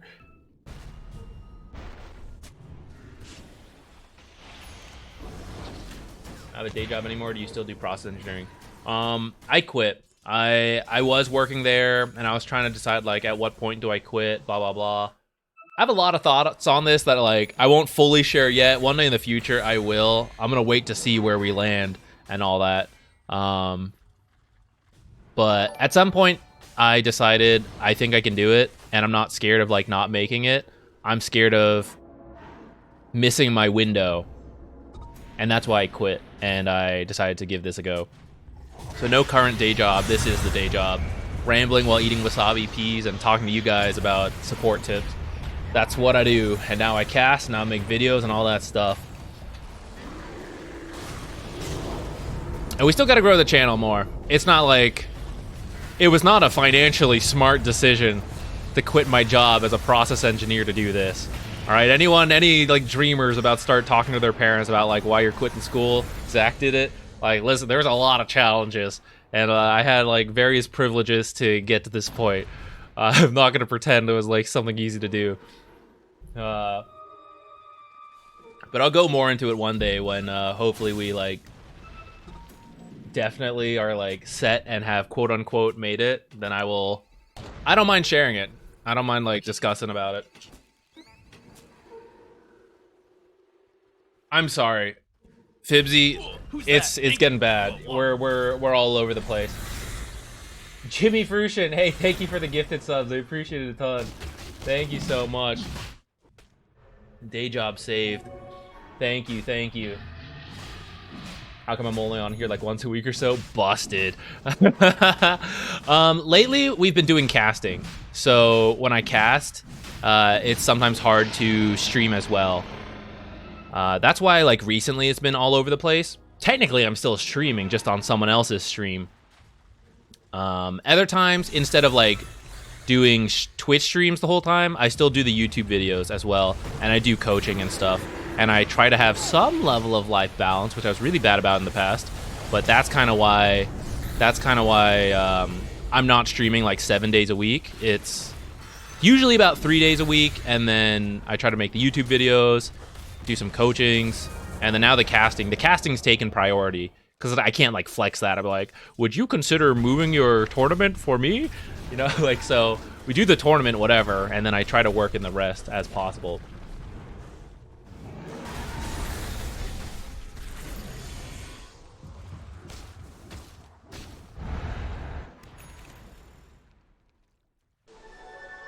Jimmy, the video will be there. Don't worry.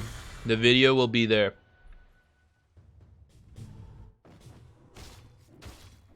Got a lot to think about, especially some moments in the early mid game. Okay, I'm glad. I'm glad we gave you something.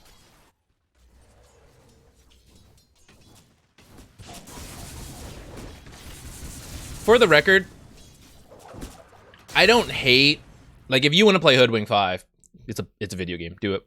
And I don't hate if you go greedy, because it's kind of what Hoodwink needs to do, and like pub games, you know. But as long as you're aware that it's like, technically this is kind of suboptimal. Like, if I want to play Hoodwink, it should probably be going like, you know, more utility-based items. Glimmer is very popular. If you're doing more support-oriented Hoodwink instead of greedy Hoodwink. But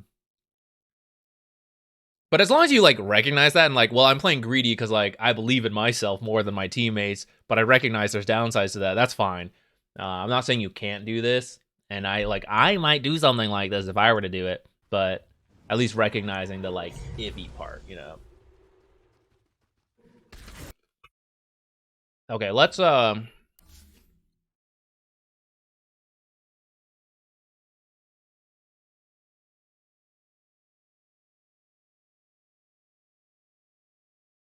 do a new raffle. Just be aware. Recognize what part of the stream we're in, guys. The raffle's happening. The replay will be playing. But will you be receiving advice? It remains to be seen.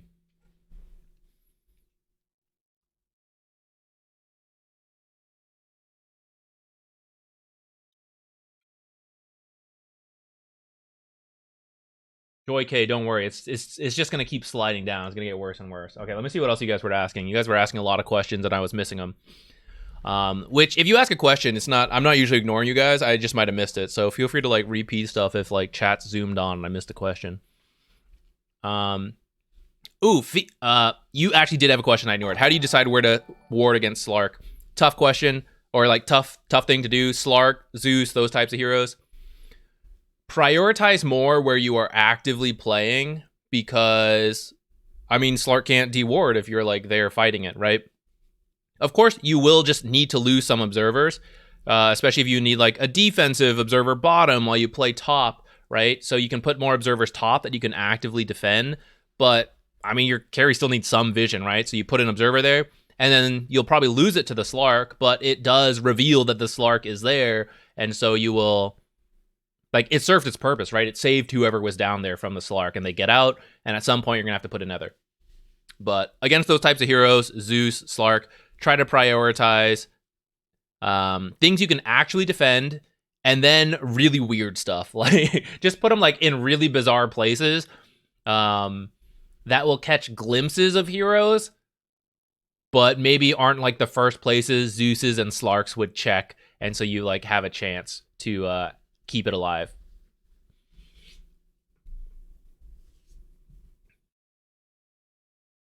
Sriracha's S tier. Only, I don't know if it's S tier, but for that P flavor, it's like, it was pretty good. It's pretty good. I can go get it. We can break it out. Food stream right now. For my birthday, I think it was last year's birthday or whatever. I'm like a gamer, right? Whatever. So most of the stuff I want is like super expensive, and I feel terrible asking about that for my birthday. Like, would you spend several hundred on me, right? So usually I just ask for like whatever, really casual stuff or food. So last year my family was asking like, what should we get you?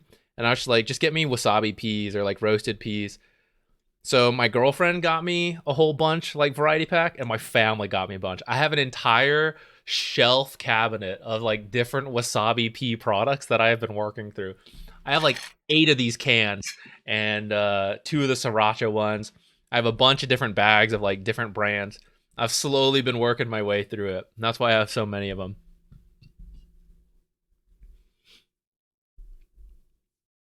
Just learn you can cast pretty much anything while charging sharpshooter. Yes, I don't know why. It's really bizarre. It seems like a bug that they just haven't fixed, but yeah, it's there.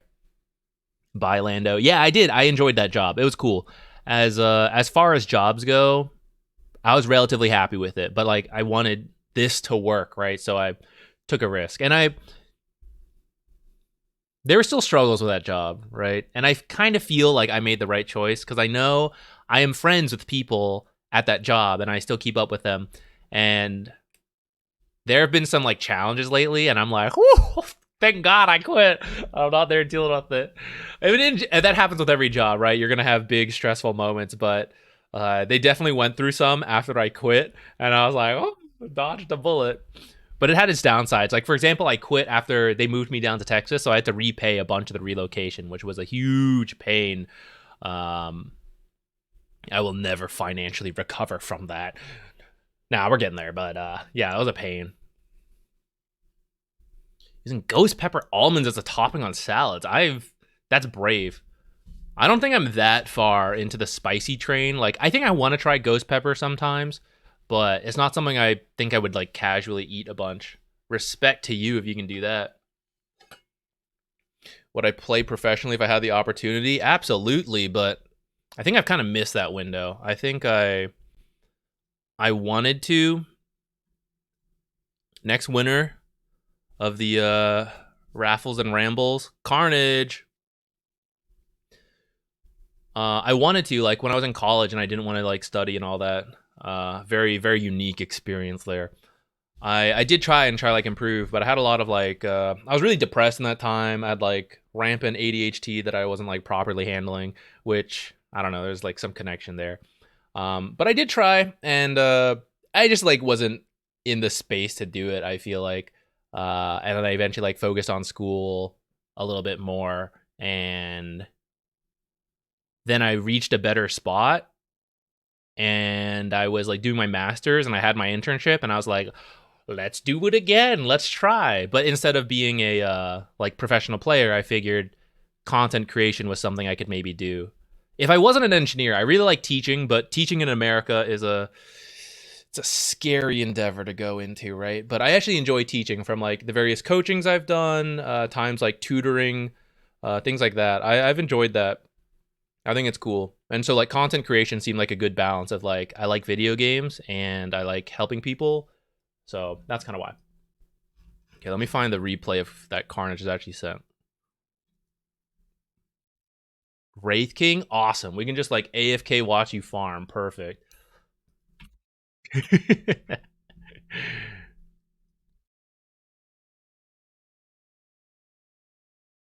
Okay, what is this? This is Legend to safe lane. Wraith King. Pretty good versus the Faceless. Got a Morphling on our team. That's pretty greedy. There's this what the okay. I see. It is what it is.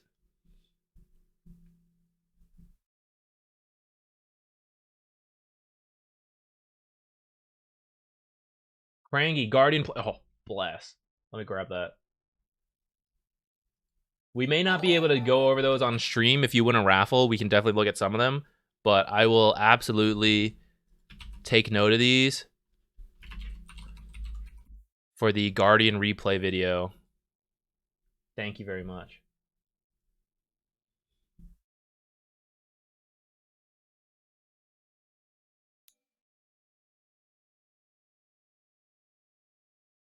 I know streaming can go hard, but is the YouTube channel good for anything more than directing to the stream? I love the YouTube videos, but I know niche interests can be hard. So, at this point, I think I kind of enjoy streaming more because there's less like prep work and we can get to do things a little bit more fun and like I get to directly interact with you guys. I do enjoy putting together a good YouTube video. So the challenge is like for a consistent YouTube channel, sometimes you got to make stuff you're not so interested in. And that's kind of a pain. There's challenges to streaming too. I think starting out, doing YouTube first was absolutely the right play because there's not any form of discoverability on Twitch really. Like sometimes it pops some channels to the top, but my mentality when I went into it, if you go to Twitch and you look at Dota and the recommended by you or like sort from highest to lowest, we are an extremely top heavy category. And if you're not interested in any of those top streams, you scroll a little bit, immediately you will drop from like the thousands very quickly into like 30, like before even scrolling that far. So my mentality was like, I need like 20-ish people to be interested in watching me stream, and I will be very near the top of the Twitch category for Dota, for an English-speaking streamer that plays support, which then might give me a shot of Twitch of people like, I'm not really interested in these players, these aren't my language, I'm looking for support, oh, here's some guy, right? Checking him out. That's why I think YouTube, because there's YouTube discoverability, people have the freedom to choose when to watch, you can post it or Reddit, things like that. It's not like, I'm streaming literally right now, you must come check me out, right? So I think YouTube to start was really big, to actually help us reach a point where like 129 of you are willing to watch me ramble and eat wasabi peas while pretending to do Dota replays, right? Like, I don't think we would have reached that point if I tried to just stream first. So I think the YouTube channel was important. Now, I don't know. Maybe like if I put more effort into YouTube, that would be more profitable. If I put more effort into Twitch and like streamed 6 days a week instead of like doing YouTube, right? Maybe that would be more profitable. It's kind of hard to know, I guess.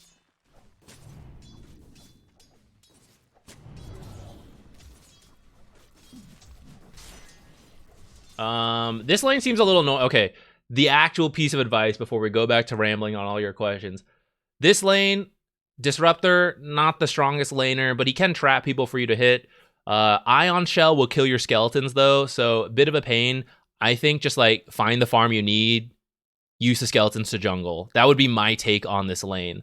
Obviously, if he makes mistakes, you can get kills, fantastic. But I wouldn't be mentally prepping to like, oh, I'm gonna like super play this lane really hard, all that, right? I'm just gonna like get the farm I need.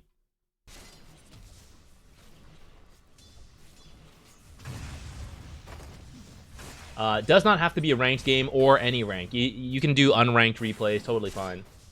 Sack Patrol, you like the YouTube videos? Thank you for watching them. I appreciate it a bunch.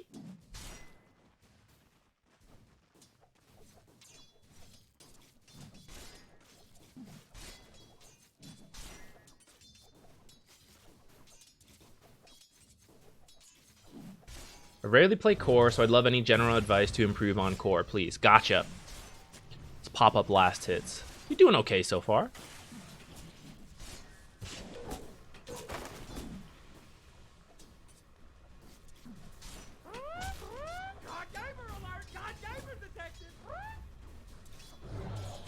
Definitely some... Oh, there we go. Yeah, we got the creep aggro going. You're probably going to need to buy a little bit more regen because of the Darkseer. I won't worry too much about your actual last hitting timing since you've just shared, right? Like, oh, you don't usually do this too much. Of course, it's something to practice, right? Probably could have gotten that one. Ooh, a bold stun. Okay, actually, if Disruptor was on this, glimpse him, Disruptor. Glimpse him. Glimpse him. Too bad. That actually would... Oh, Kinetic Field level 2? I mean, sometimes, I guess. If he had Glimpse, I think you actually kill him there. Or if he Kinetic Field. Yeah, Ion Shell will whittle you down. Vampiric Spirit is really helpful for this, but I do like the Bracer purchase. I wouldn't be afraid of buying another set of Tangos, or maybe a Salve, to get to the point where, like, 2 to 3 points in Vampiric Spirit, I'm sure you can, like... You can't tank the Ion Shell, like, forever, but you could at least, like, get by. When you tank, like, some of the damage. Yeah, the American situation with teaching is, like, very sad. I have several friends who are teachers. Full respect to them. I think teaching is such an incredibly important job. But yeah, just, like, the finances and sacrifices to being a teacher in America right now is, like, so... bleh. And I wasn't really interested in being a college professor either, which I think is a little bit more stable, although equally difficult in its own ways. Do you hear Jupiter, like, going ham out there? He's lamenting the education system of America right now. Yeah, you're doing some aggression with the Wraithfire Blast and the skeletons, but I think, like, just have them help you farm would be better.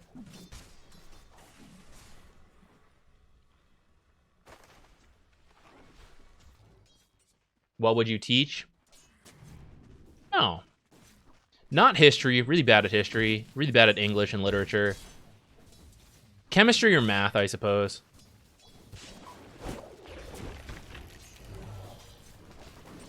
Or...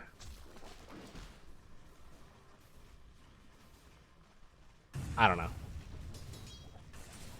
A psychologist would also be interesting. I feel like a lot of depressed people are interested in psychology. I want to reach the other depressed people. Yeah. On the side, when we're not talking about wasabi peas, we discuss Dota on occasion.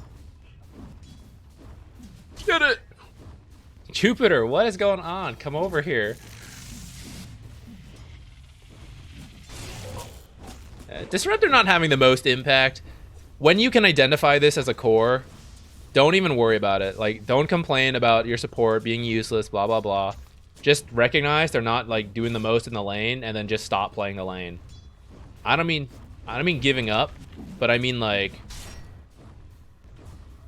we're farming, you know? We're not, like, looking for kills on Darkseer with, like, oh, cool, glimpse, stun, combo, all that. It's like, I shove the lane, then I go jungle. So, like, we're kind of reaching that period as you get to, like, 4 skeletons. I would just attack these creeps as much as possible. This guy has, like, no mana to push back.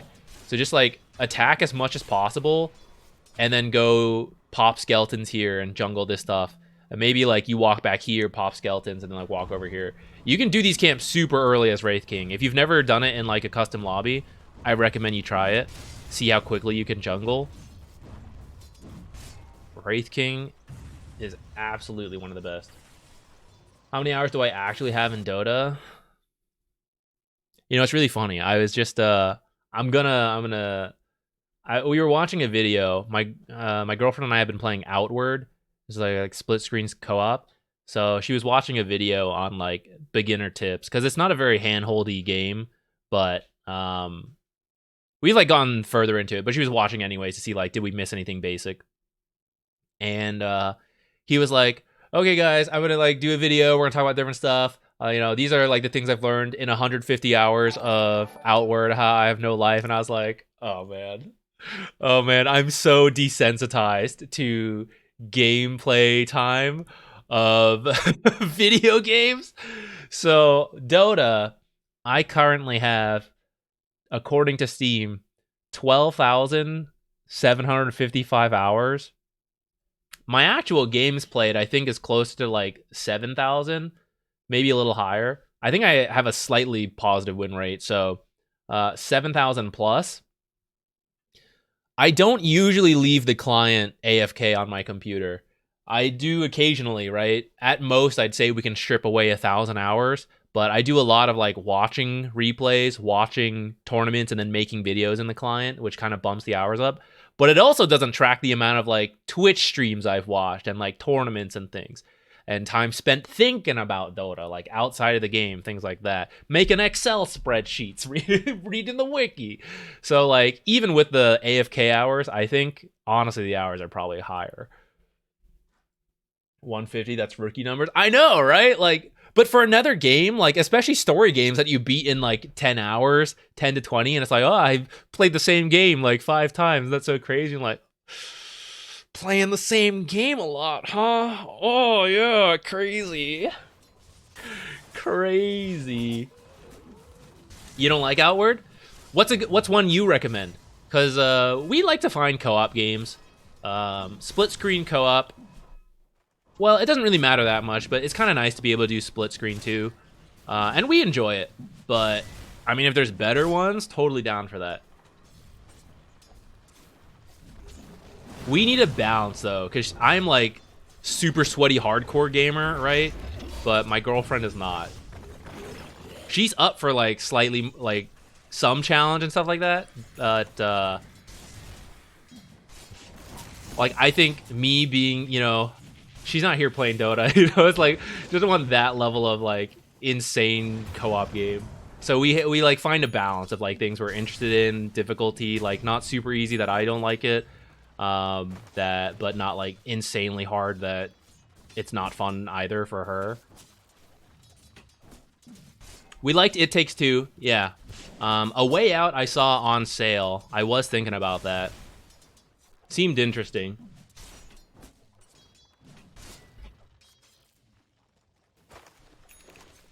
Yeah, the mechanics of Outward were not very well explained. I kind of like that to an extent, though. Like, some stuff is very much about exploring for yourself, right? Okay, we're going to zoom ahead. We've only watched your laning stage. Speed along.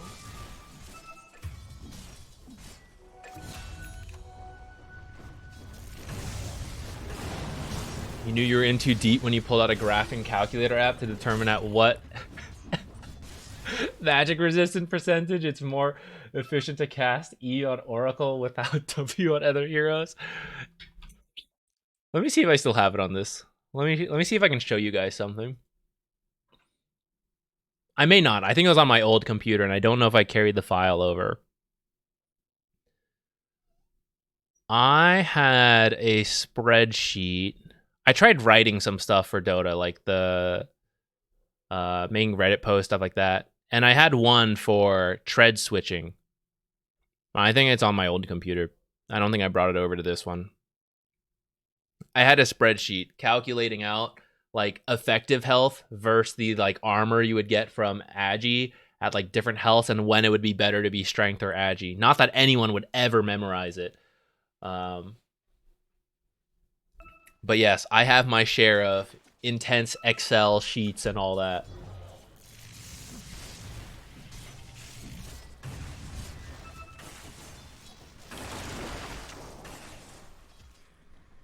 Nordism. So the worst part is, when I decided, back when, like in college, I had a whole moment, an anime moment.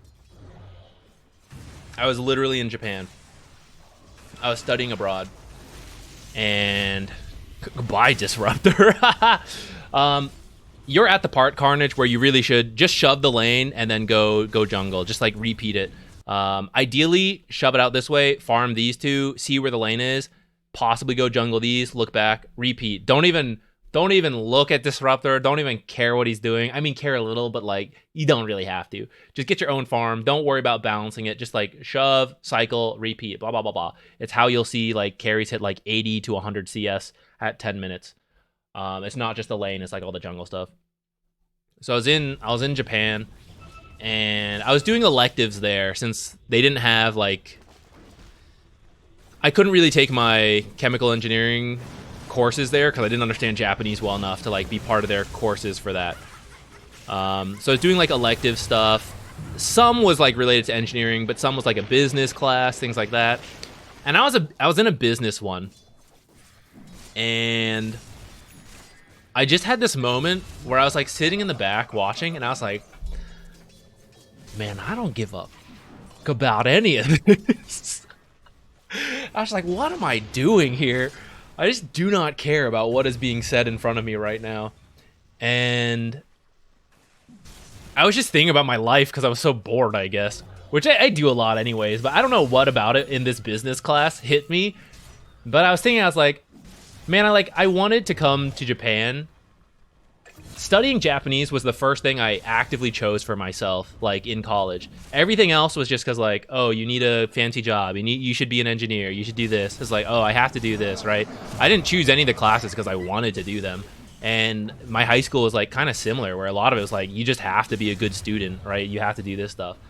And I played games for fun, but like in that moment, I was like, man, the kind of stories I like movies, anime, books, whatever, it's all about like chasing your dreams, shit like that. And like, I don't feel like I ever did any of that.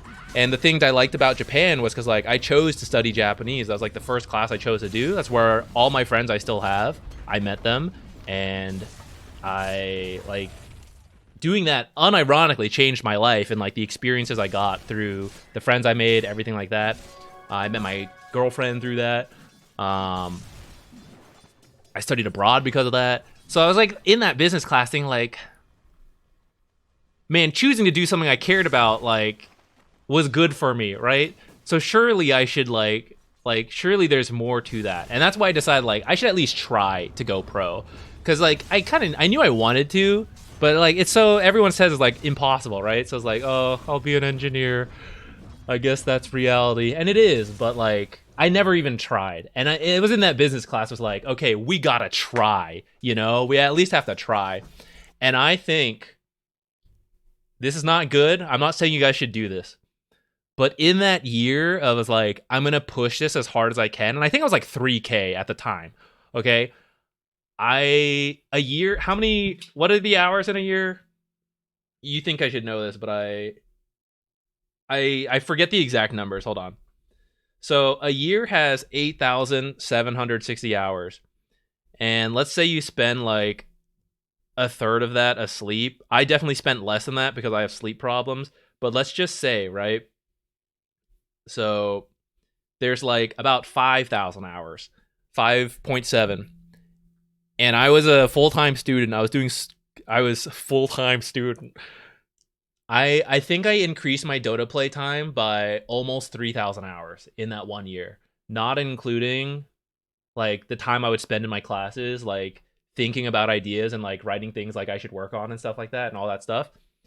And I'm pretty sure that means like at least a third of my life in that year was like only Dota, along with everything else, which is like not great. I think it was like even higher than that.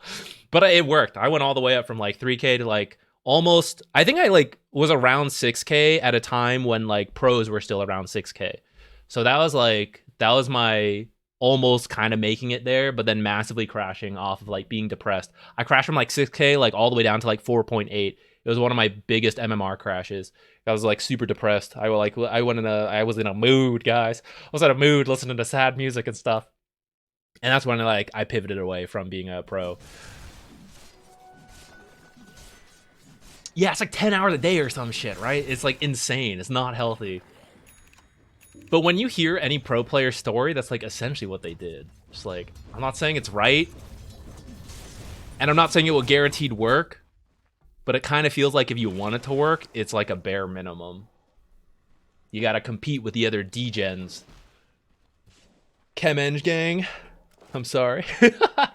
No, I kind of liked it, right? But chemical engineering was not at all what I thought it would be. Carnage, don't worry. We're going to give you another tip soon enough, I'm sure. But you're still just farming up your radiance. I picked chemical engineering because I was like, oh, I like chemistry. And I guess engineering's cool. So I'll do chemical engineering. Turns out there's no chemistry in chemical engineering. Bit of a misnomer. There is, but there isn't.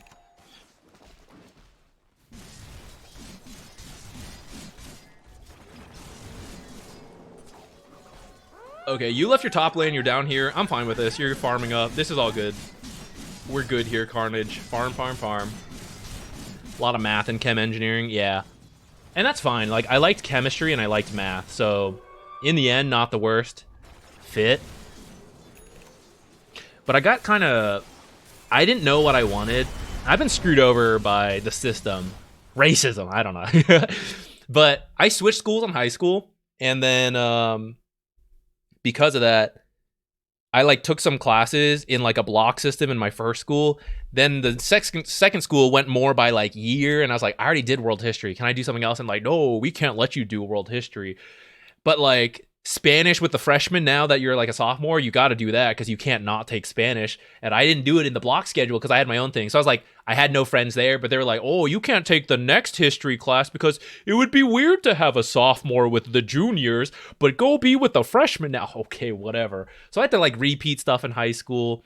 And then I was a super try-hard student. So I had like all the highest like things to bring into the college credits and stuff. So my freshman year, I had like a massive amount of credits, and I didn't have a lot of options to take. I took statics. This only makes sense for the engineering students, but for the engineering students to relate to this, I took statics my freshman year, thinking like, I guess I'm going to be an engineer. I might need statics. I didn't even need it for my curriculum. I used statics as an elective for chemical engineering. Ridiculous. Because they didn't have classes for me to take. And then like, at that point, I probably could have explored more in my undergrad year, but still not knowing what, I was still like following the path of like whatever blinders on, right? So I was like, I gotta take my engineering classes. Well, they're not available to freshmen, so you can't do it. Oh, okay. For those of you that aren't in engineering, statics is like the study of like friction and forces on static objects, things that aren't moving. Carnage, I want you to know I am vaguely watching. You can now consider being active because you have your radiance finally, but you really should just farm. Your radiance is actually slow, so keep farming up. If you were like more farmed, this is where you can start joining more, but you're a bit behind. Well, I suppose for your rank, actually, maybe you're not that far behind. Yeah, you're actually not that far behind.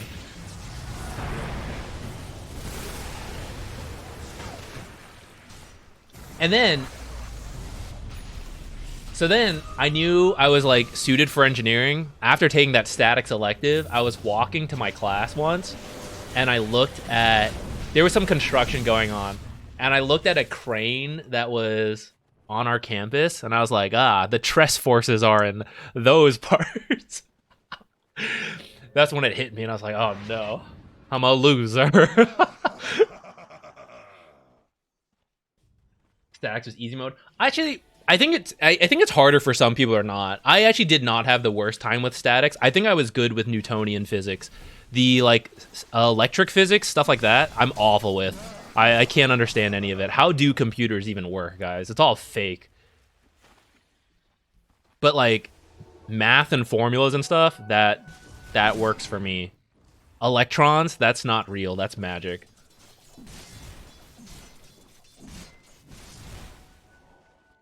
So you're gonna go BKB next? I don't know if you really need it.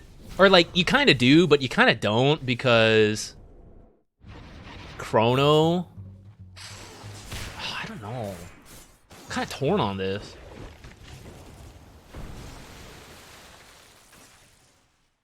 Like, I feel like your game plan is to get kited anyways and burn people with Radiance. I kind of feel like that's why you do it. I think I'd rather see a Blink or another item first. I'm going to double check what the Wraith King build is. Not that many people are doing it, but I feel like it'd be weird to go back for Armlet, but a lot of people do Armlet first, like Phase Armlet. Yeah, but you didn't do it, so like, I think it'd be weird to go backwards for the armlet now. But I feel like you don't actually need a BKB, at least not as a first item.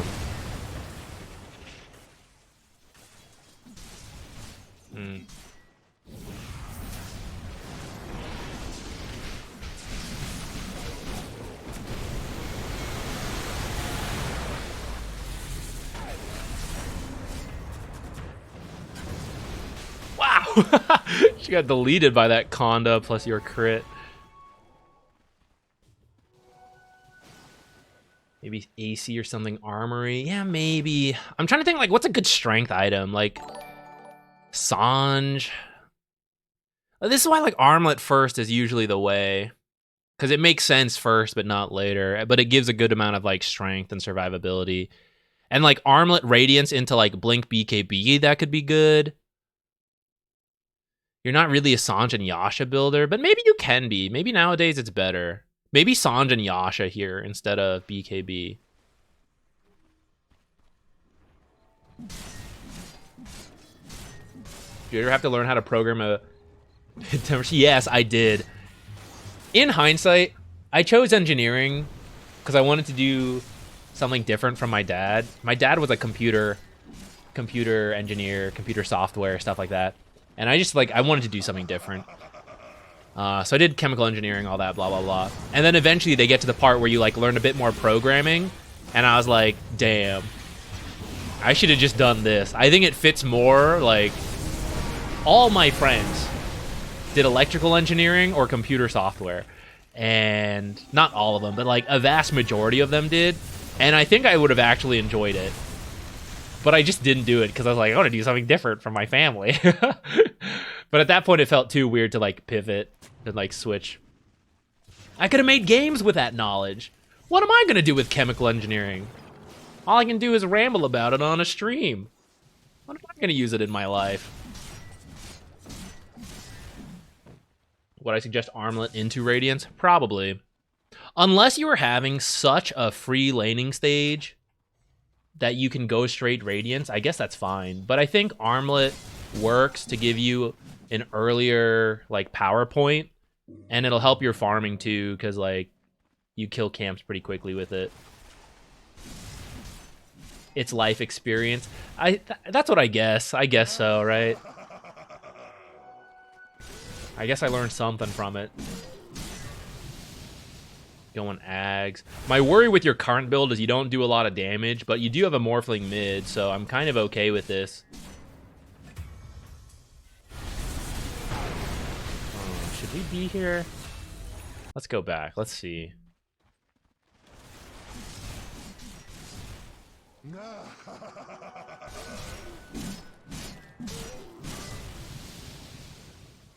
I sort of think you could still be here, but it is scary. But, like, maybe you could have been jungling on the side. And turns out there was quite a few heroes here. So at this point, we have to decide to join or not.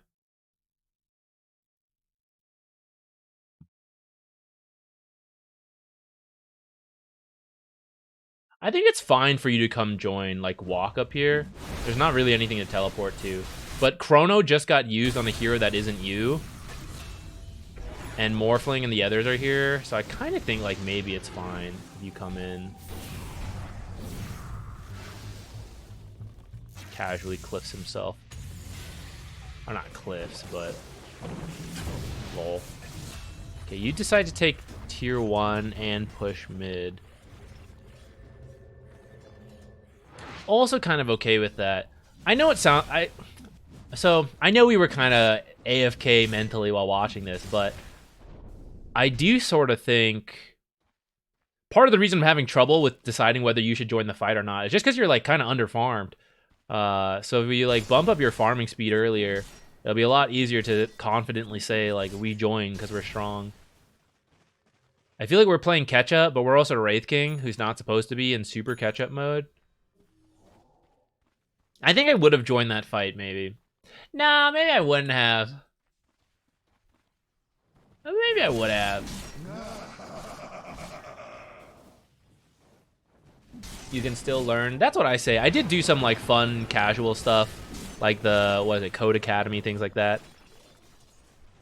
One day I'd like to make a game.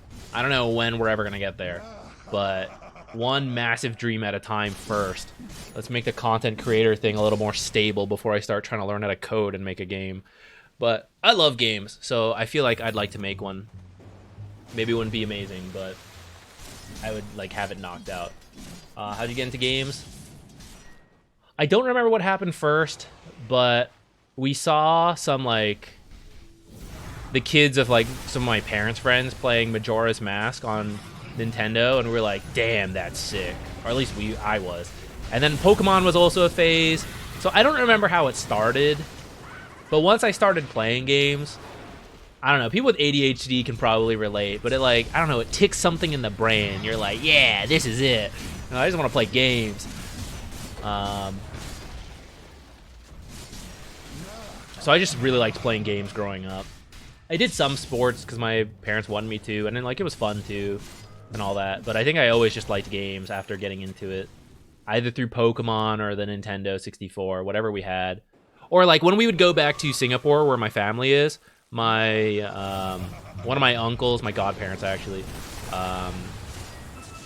they would I think they had, I forget what they had. They had an SNES or something. I don't know. They had something. They have a son who like played some games. So then I would like play when I'm there. I had cousins there. They had like various games, you know, like I don't know where it started, but I just like playing games. Oh, nice. Okay, walking into the chrono, less nice. I think just providing the Radiance burn and then maybe zoning the rest of the team is probably pretty good for you there. Joining in on the chrono is unnecessary. Your aura on your ultimate's pretty big, so you don't have to be in the chrono with them. Yo, Slacks, thanks you for the raid. I'm off here rambling on the middle of nothing. Welcome everybody. So usually this is a replay analysis stream on Wednesdays. Other days we play Dota. We're currently in the rambling phase of the stream where I'm just talking about whatever and very rarely giving advice to whoever has won the replay raffle. So welcome. I'm Zach, ZQuixotics, unpronounceable name. Slacks, thanks so much for the raid.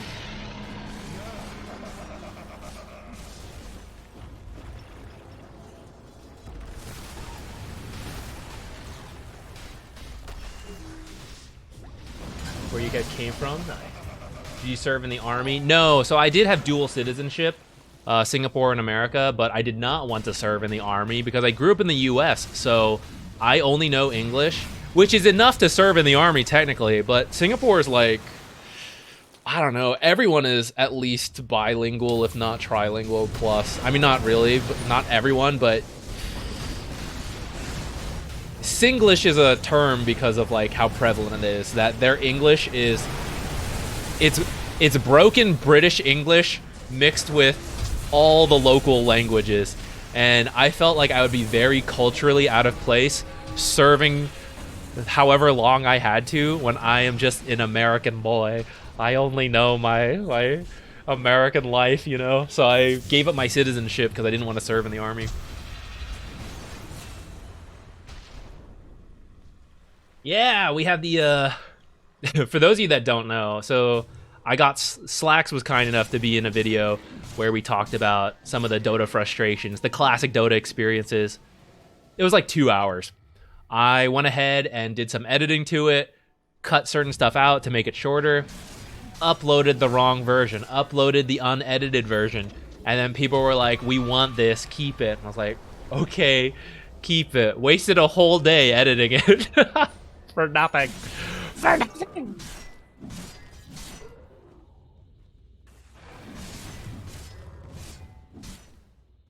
How did Slacks get so handsome? That's a secret you'll have to ask him. I don't know I don't know those secrets, but maybe those are some secrets I need. I don't know if I should be willing to admit this. It's kind of embarrassing, but after like committing to the content creation journey, quit my job, whatever, I did start thinking about my appearance a little bit more. Cause like, you know, here I'm on Twitch, right? I have to compete with like hot tub streams and stuff, you know? So like I can't just be some like, I say that as I haven't done my hair and cut it, or like I'm just dressed like whatever, right? But I'm like, oh man, now I'm gonna have a camera on my face all the time, and I'm gonna go like, hopefully one day we get to work a tournament, you know? Like I can't just be some slob, you know? Now I gotta take care of myself. I have to go exercise more and like put lotion on my face at night after showering because I've dehydrated it. You know, one day we'll get a camera. This one's kind of blurry and it's kind of small, so you guys can't see it as well. But I'm gonna be all dry, and you'll be like, Zach, you're not taking care of yourself. You're like, I gotta. So now I've been slowly building better habits, beauty habits. I am. It's what I am now, right? Can I leak some Crownfall stuff? Yeah, it's not coming out till next year.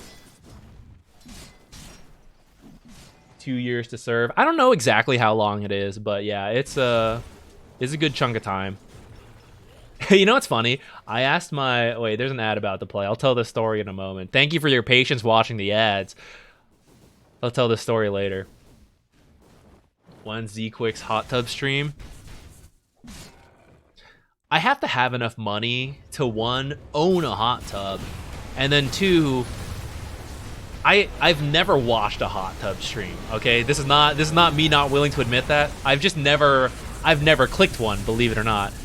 Where do they put the hot tubs and then stream? Like, would I put a hot tub in this room? Is it an indoor hot tub and then I stream because the computer's inside? Or is it like the hot tub's outside, so I gotta go set up a laptop or whatever to stream outside?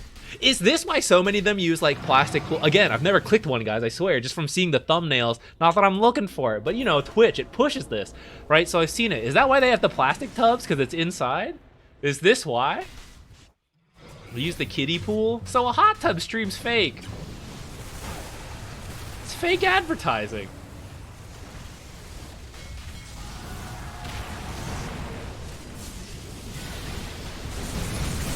Carnage, I realize we only gave you like 2 tips total, but your end build was fine. I think Armlet first into like Radiant's Blink sounds good. BKB in the right games would be fine. I do think you got to work on your farming. So in pubs, you will frequently get like, you know, the supports who aren't as impactful. They're probably trying their best, but you know, like it's just not going great.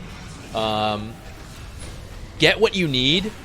For Wraith King, it's very quick. It's like level 3, an item, like one basic item. Better, more the better. But at some point, just push the lane and then jungle, fall back, repeat, and then like you'll hit your item timings a lot faster.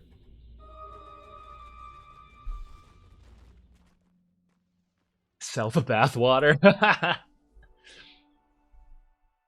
Isn't the meta just having a hot tub in the background as an excuse to wear whatever? I don't know. I'm not involved. Is that the play?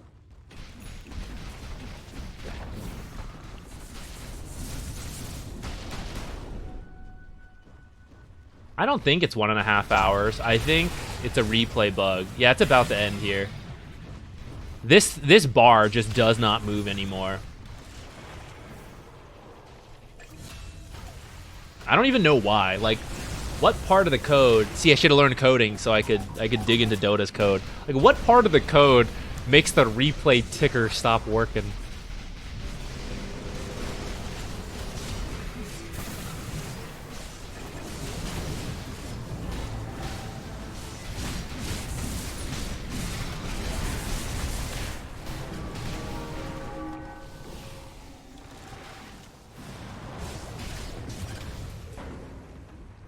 Okay, the ads are done.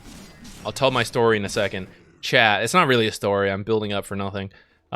Since many of you came from the raid, this replay, Carnage got screwed over. We didn't really give him much advice, but I'm doing a raffle. If you want to join in, type _replay. I will focus. I will give you guys an actual replay since we have some guests here.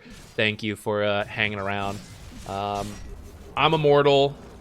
Support player, so I can give the most advice for support players, but if you're a core player, as long as you're like, I don't know, if you're above me, then I probably can't help that much, let's be real. But if you're below me, then I can probably give you some advice. and I'll ramble less so it'll actually be useful for you guys. But shit, you guys are gonna win. I thought they ran it down, they were gonna win. Or maybe. Could still happen, actually. Big Vac wall. Oh, look at you, Carnage. You've got focus. Okay, you've got an illusion killing you. But after this, you've got focus. Get in there. Holy shit, look at that Morphling go. Okay, anyone interested in joining the replay raffle, go ahead and just type !replay. You'll hop into the queue. We'll do it soon. What was I gonna say? I waited for the pause for what? Oh yeah, for serving in the army. You know how America has a very big army culture, which I'm not gonna poke too into political topic, whatever. But there's a very much like thank you for serving type thing. Like let me pay for your meal, all that stuff. Like a ton of respect to the military in America. And I asked my cousin, like I think it's a difference of like the country philosophy. So I asked my cousin, because Singapore, it's mandatory to serve, and several countries it's like that, right? You have to serve for a little bit. So I asked him, as like, do you have that? Like, you're on the train, they're like, oh, please take my seat. Like, will people pay for you? I think we were eating at a restaurant, which is why I was thinking about that. And he was in his uniform because he's required to be, because he was like coming back. I forget exactly what it was, but he was still in this uniform. So I was asking him like, do you have that here? And he was like, no, it's like the complete opposite. If they see me sitting on the train, they're like, get up and serve your country and give me your seat. It's like, pay for my meal. You're like, you're in the process of serving the country. Do your part. Why are you sitting down? It's like, stand with your bag there and let the old person sit, which I thought was funny. The total difference. And it makes sense, I guess. Like when every male has to serve in the army, it's probably not so much like, oh, thank you for your service. Like, I did that, you do that, which is like, you know, it's probably got its own issues too. But I thought it was pretty funny considering the difference of like the American culture, right? How heavy it is, the respect for military, stuff like that. Thanakoon, Herald 3 to Archon 3. Dude, nice. That's sick. That's a big climb. Happy to help out.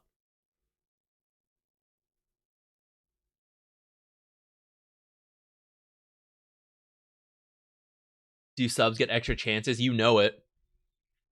But only a little bit. It's like 2 to 4. Anyone else interested in joining? Hop in. We'll pick our winner here in just a moment.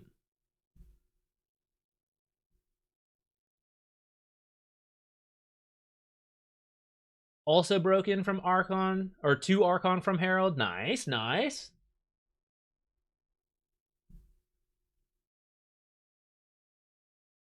All right, last chance. 3, 2, 1, done. Okay. Dialecticus. Hopefully I said that relatively correct. It's maybe ironic with dialect being in the name, but congratulations. If you've got a match ID, feel free to share it. It's got to be from within the last week, but besides that, anything's fine with me.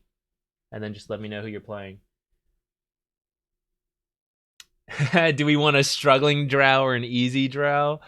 It's up to you. As long as there's some part of it, like we can find ways for you to improve, I'm sure, in either game. But the more important part is there's something you're like unsure on. Like, oh, I was winning, but I feel like I could have done more. Or we were getting smashed, but I know exactly why we lost, right? Then there's no, like, you don't need me. Hopefully what I can do is like help answer some of that. Maybe I can't because maybe I'm talking about wasabi peas and like old stuff, but you know, we'll try. How does that work in the US? Does every veteran say, hey, I'm a veteran, make my life easier? What? Not really. I guess it depends how much class you have. So classy people don't really say that kind of thing, right? And if people want to like pay for their meal, then they may or may not accept it. People can ask for like, is there a veterans discount or a serving military discount? That's pretty normal, I would say. I used to work in a restaurant. I would get a lot of questions like that. I think that's pretty normal to ask. The less classy people who use it as a status, they will be the ones who be like, don't you know I'm a veteran? I'm a whatever, right? Like, I mean, that's like, there's people like that in all walks of life. But I don't know. I didn't serve, so I never got to use any of that. And I don't have that many friends who served in the military, so I'm not super familiar with it.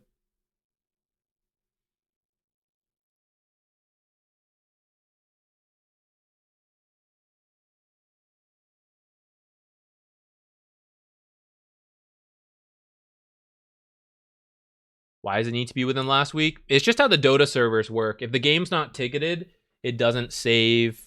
Like the system keeps it for a week, and then after that, you can't access it. You can't download it. It'll pop up like here, but it won't download, which means I can't watch it. I mean, I could like look through and give you advice on like your build's bad or whatever, but we can't actually look into the game.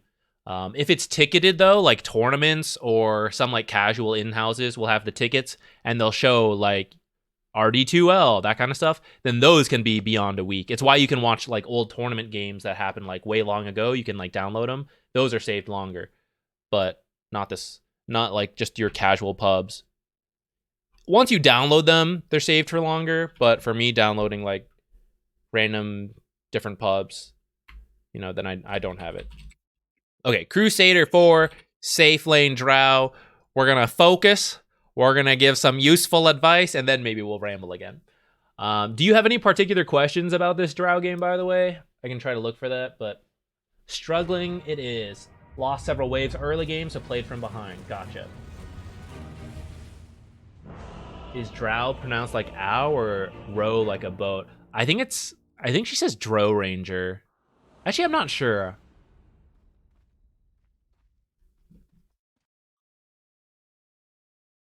It's been a while since, one, I played Drow, but two, I often have the voice lines off while recording. Speak. Speak. Say something. We'll see. We'll see if she says anything. Stolen Valor when you pretend? I don't know, but that sounds great. That sounds like exactly the term we should be using for it. It's ow, Drow. Should maybe you have joined the fights a little bit more. Okay, sounds good.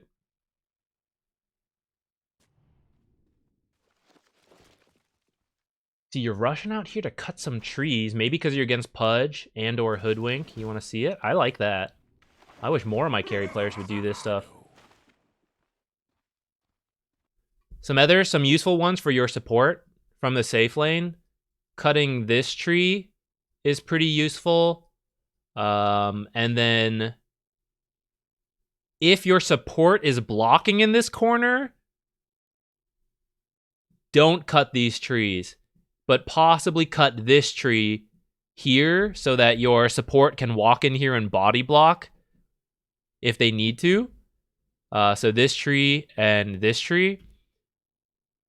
If they aren't blocking this camp and you're trying to use this camp as much as possible, you can go ahead and like cut some of these. From this side, cut these two trees. Don't cut any of these trees because that's usually where supports will like place the sentry to deward, but then they have to like go look around these trees. But if you cut them, then it's easier to see. Radiant side, any of these trees really useful. This tree useful to have the path. This side, don't cut them for the enemy. But you can cut like some of these potentially. Sorry, that's not like... That's just me as a support player asking for help.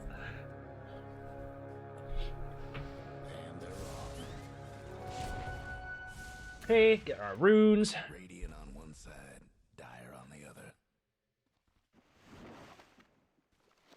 Who's coming up here? Techies? Alright. A slight block.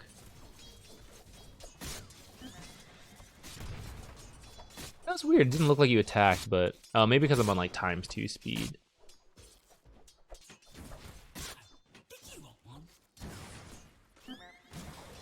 Yeah, that part was a little awkward because Techies wasn't with you. Yeah, I wouldn't sweat it too hard, but it would have been nice if Techies was in the lane. Then it wouldn't have been so weird. Part of it was like that creep aggro to us. I won't worry too much about you missing CS based on timing. That's what that last one was. And this is where like techies player supports, you should like nuke this creep wave for your carry. Drow could potentially go for it depending on matchup, but against Hoodwink Pudge is like pretty scary, especially against the Pudge. I haven't seen what Pudge is taken. I assume it's Hook. If it's Rot, then you could go for it. It's Hook. Okay, he stepped under tower, actually. That's kind of good for you. Techies didn't even die. Oh, yeah, get him, get him.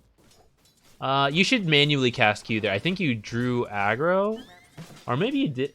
I don't know. It looked like you drew aggro, but it's not on auto cast. I'm not sure.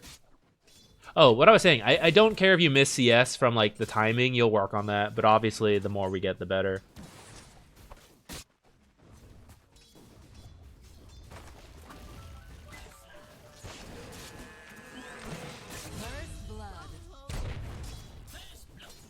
I think you could have been over. I guess you wanted to tango one of these trees, but I think you could have moved out further sooner, and then you might have had a chance to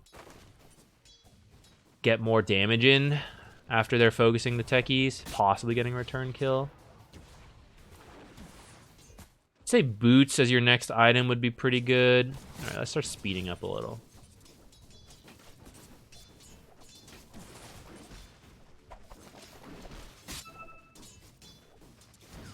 Orca-chan, hey, welcome. Appreciate you dropping in. How would you consider an off-lane Shadow Fiend focusing on maxing raise and magic damage since the recent change to him? Shiva's Refresher, BKB, Blink. I think it'd be...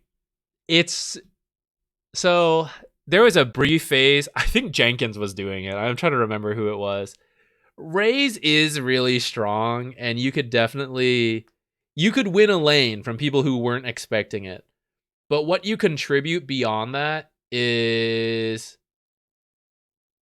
like pretty iffy, I would say, compared to other offlaners.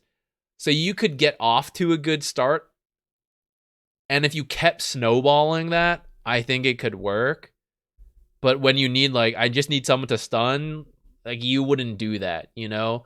And that's like the big issue with Shadow Fiend with his current kit, playing something that isn't carry and mid. Because like all the builds that make sense for him are damage oriented. And you can try to force a different build like what you're mentioning here, but it's like it's a little subpar. That's my current take on it as someone who does not play Shadow Fiend. I hate to be the guy to like quickly kill off like fun ideas. So like I'm always open to this stuff. But I don't think Shadow Fiend is like in the place for that. Yeah, Drow's early last hit's pretty rough. Oh, I thought we were gonna miss that. Drow's early last hitting is very, very slow. That's why you gotta practice it. Once you get the hang of it, it's not too bad. Damage is like decent. Q is a little extra damage. Solid. Can maybe try to do your own pull here? If Techies didn't go for it. Techies did do it. So in that case, something else you could do then. So it's not always clear what the supports are going to do. If we do know Techies is going to do this pull, then come up and shove in this wave like yourself. Like I would... Hoodwink won't threaten you on her own. So like just kill off this range creep instantly. And then like start working, like shove these creeps in as fast as possible. If you still had multi-shot, that would be... Like, I would commit it here. The reason being is that we're just going to, like, this wave is supposed to match up to this wave, right? So either this pull does not happen, in which case shoving it in to reset on this tower is good, or the pull does happen. Techies, tell your support, kill that camp off as, like, pretty quickly, so that once these creeps... Oh, sorry, actually, he does not have to kill the camp. Sorry, I'm thinking of another situation. Does not have to kill the camps. But like just the pull would happen and then like this hopefully resets on the tower.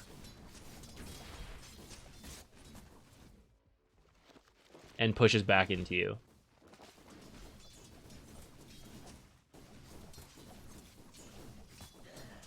What about offlane anti-mage? I think it works when you, like, specifically versus a Medusa, and then occasionally when it's, like, such a good anti-mage game, because there's, like, tons of mana on the enemy team, stuff like that. The challenge is that your draft already needs to work. So, like, the 4 support needs to have picked an initiator, and your mid laner probably has to be willing to do that too. I'm much more open to anti-mage offlane. It's kind of hard to explain why when I was just saying, like, Shadow Fiend doesn't do that. I think it has to do with, like, how quickly it could come online with the mana burn being, like... The mana burn and the natural blink gives you much more, I feel like, early fighting potential than Shadow Fiend.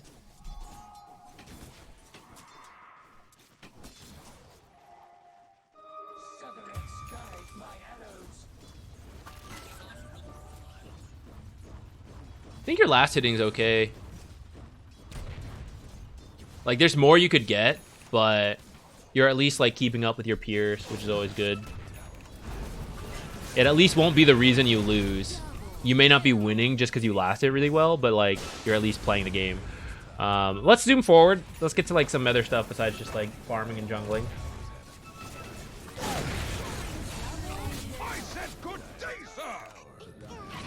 Oh, yeah, Arcane Blink. That was part of it, right? I looked at chat. We're back here. If you can, like, cycle back and forth, shove the lane, go jungle, I think that's good. Looks like you had some teammates here, so you can jungle a little longer before making your way back in.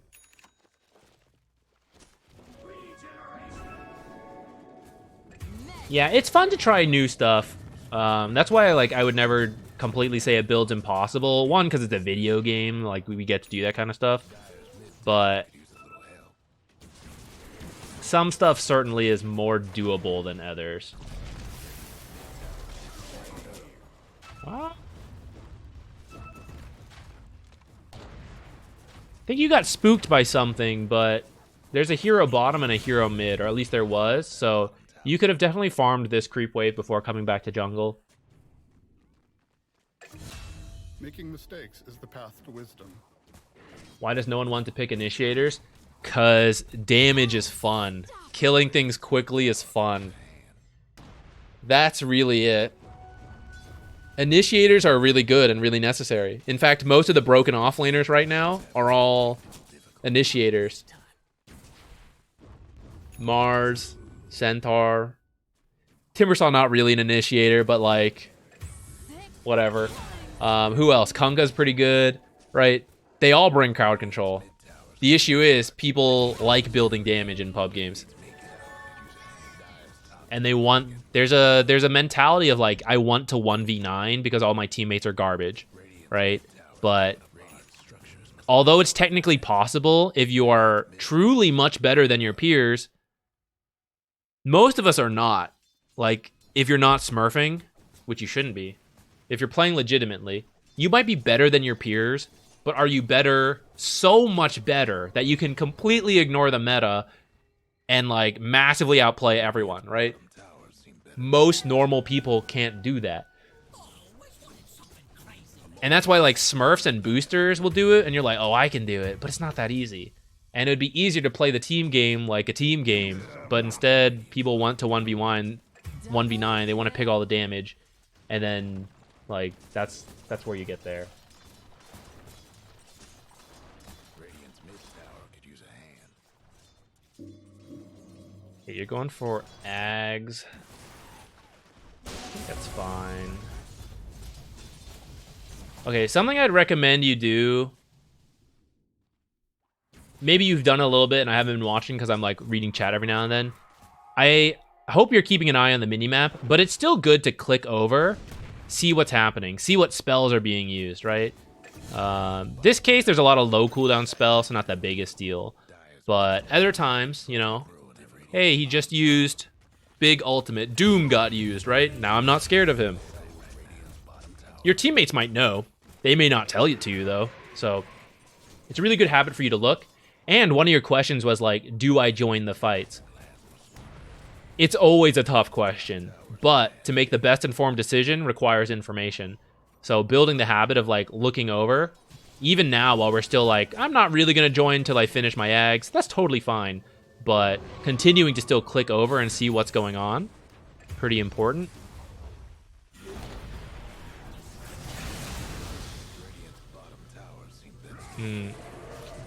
Well, your team's here. I don't know if you've done it. I have not checked your teammates' items, so I'm not really sure how well we can fight. Does have a blink. Orchid Chrysalis, but died right off the bat.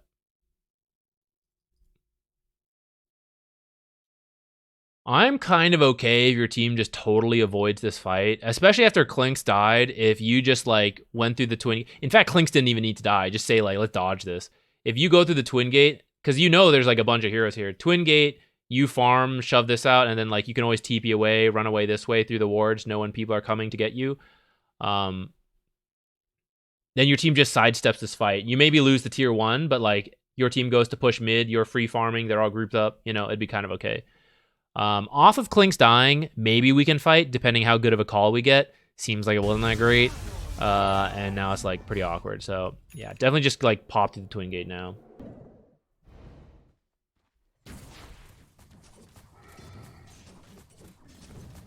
How many replays in queue? None. I do a raffle at the end of everyone so that I don't want the people who get here first, like, you know, only they ever get replays and then no one else gets a replay. So we always do new raffles, except when people use the point rewards to like redeem one. But since we have so many new people here from the raid, we won't.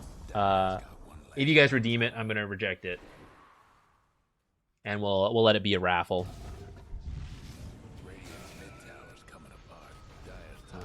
But yeah, we're gonna finish this one and then we'll go to it. You're pretty close to your Aghanims. I think you can start joining a little bit more after that. So still a little bit in farm mode, fine with me.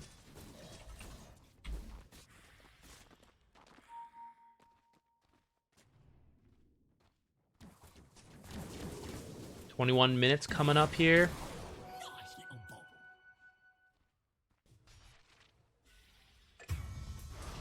Yeah, like this kind of stuff. So try to get in the habit.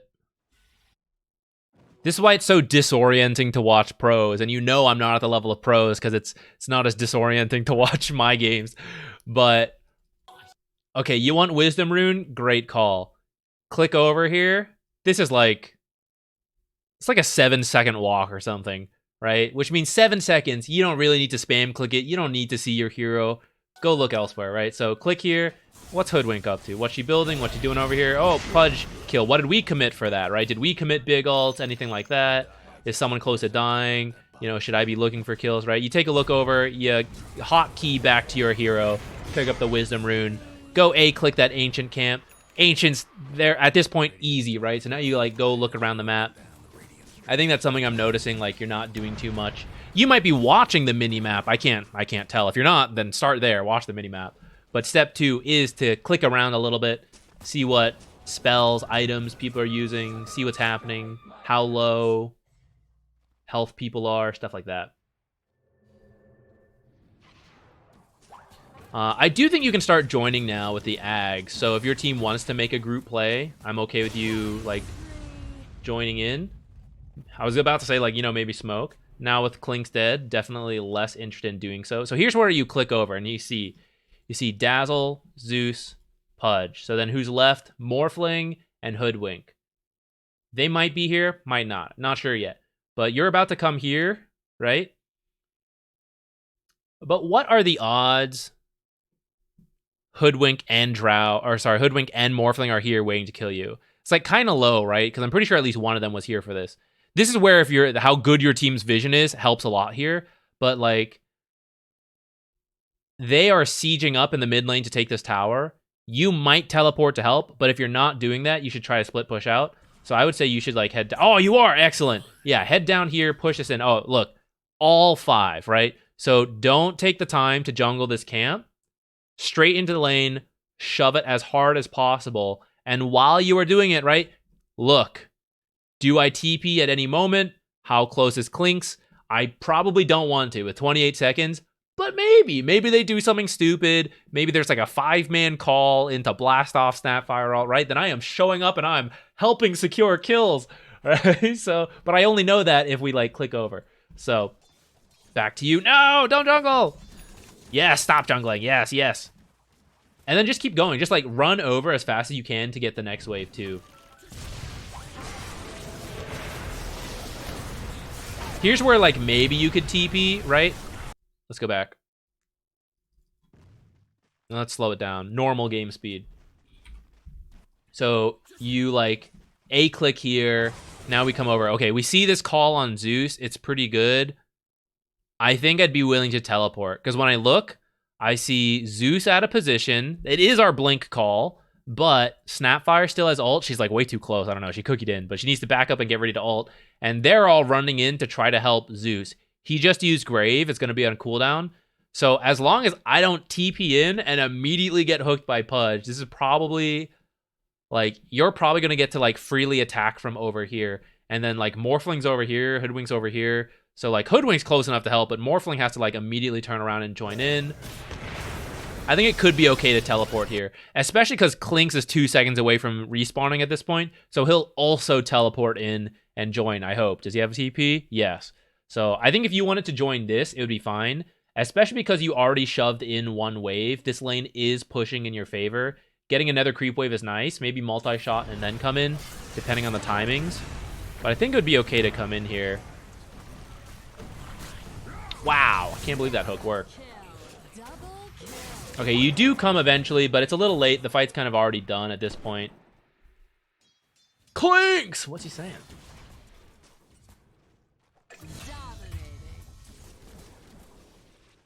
You make a request. Can you do an Arc Warden coaching session? So if you mean like this replay type, I'm down to watch an Arc Warden game if whoever wins wants to do it.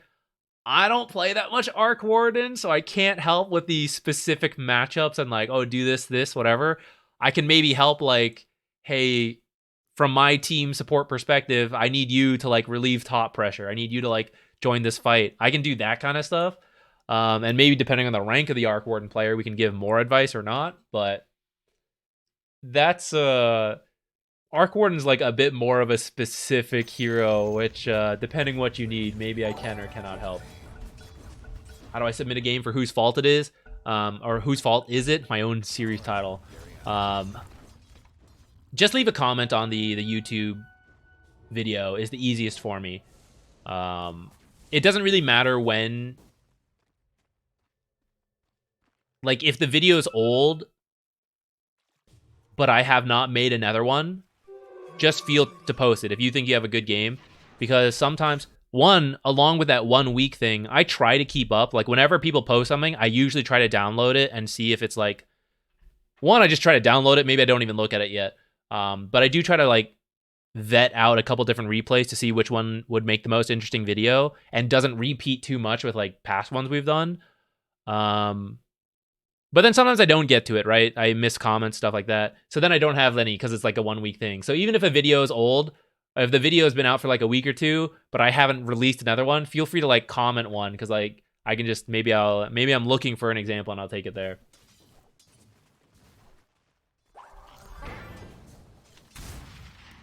Is this NA? I'm not sure. Radiant's mid tower's coming apart. Are you gonna replay? Once we're done, we'll start another raffle. You can join in. Tower's getting banged up. From here, I feel like Hurricane Pike is fine. Getting a Yasha, I think that's kind of also fine. This is where like I don't play that much Drow, so I'm not fully sure.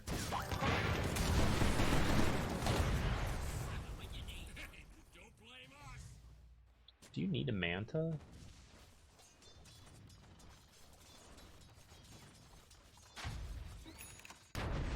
I don't know if you really do. I kind of feel like Hurricane Pike... I mean, it could be casual, I guess.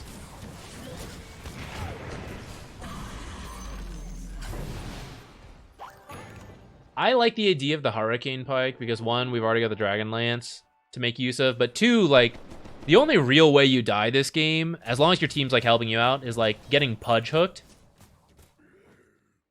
So I feel like the extra mobility to dodge would help you a lot. Dire's bottom tower's getting Drow players, feel free to speak up here. We're going Sanj and Yasha.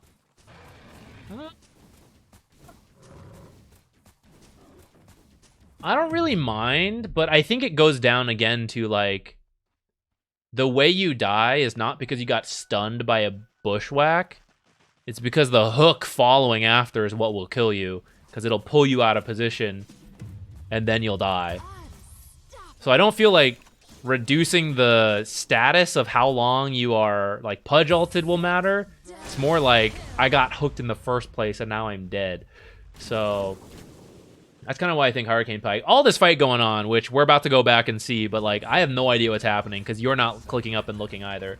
So definitely a habit for you to work on. And it's a big part of carry players being able to correctly decide when to join fights or not, is like actually looking to see what's happening. Otherwise, it's very tough to know.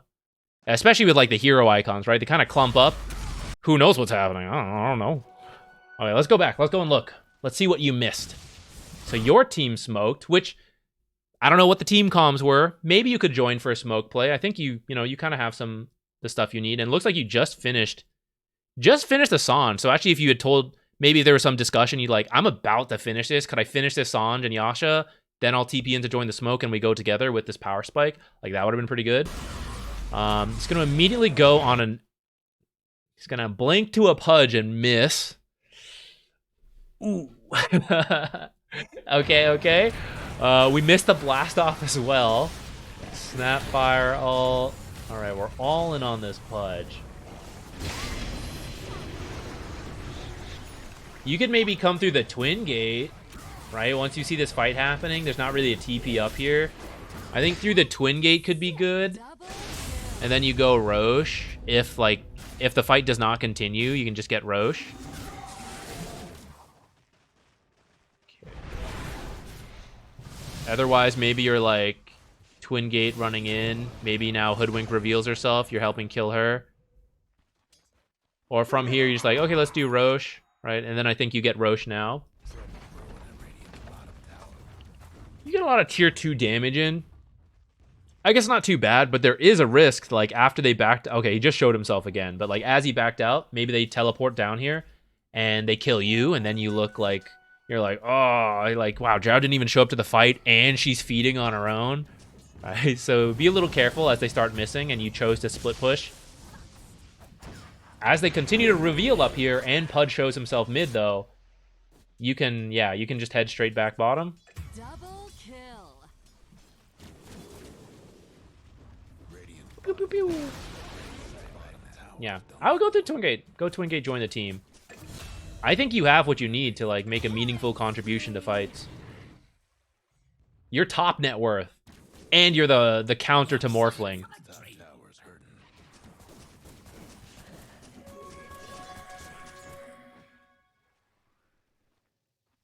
If I win raffle, are you able to give tips on Pudge? Yes.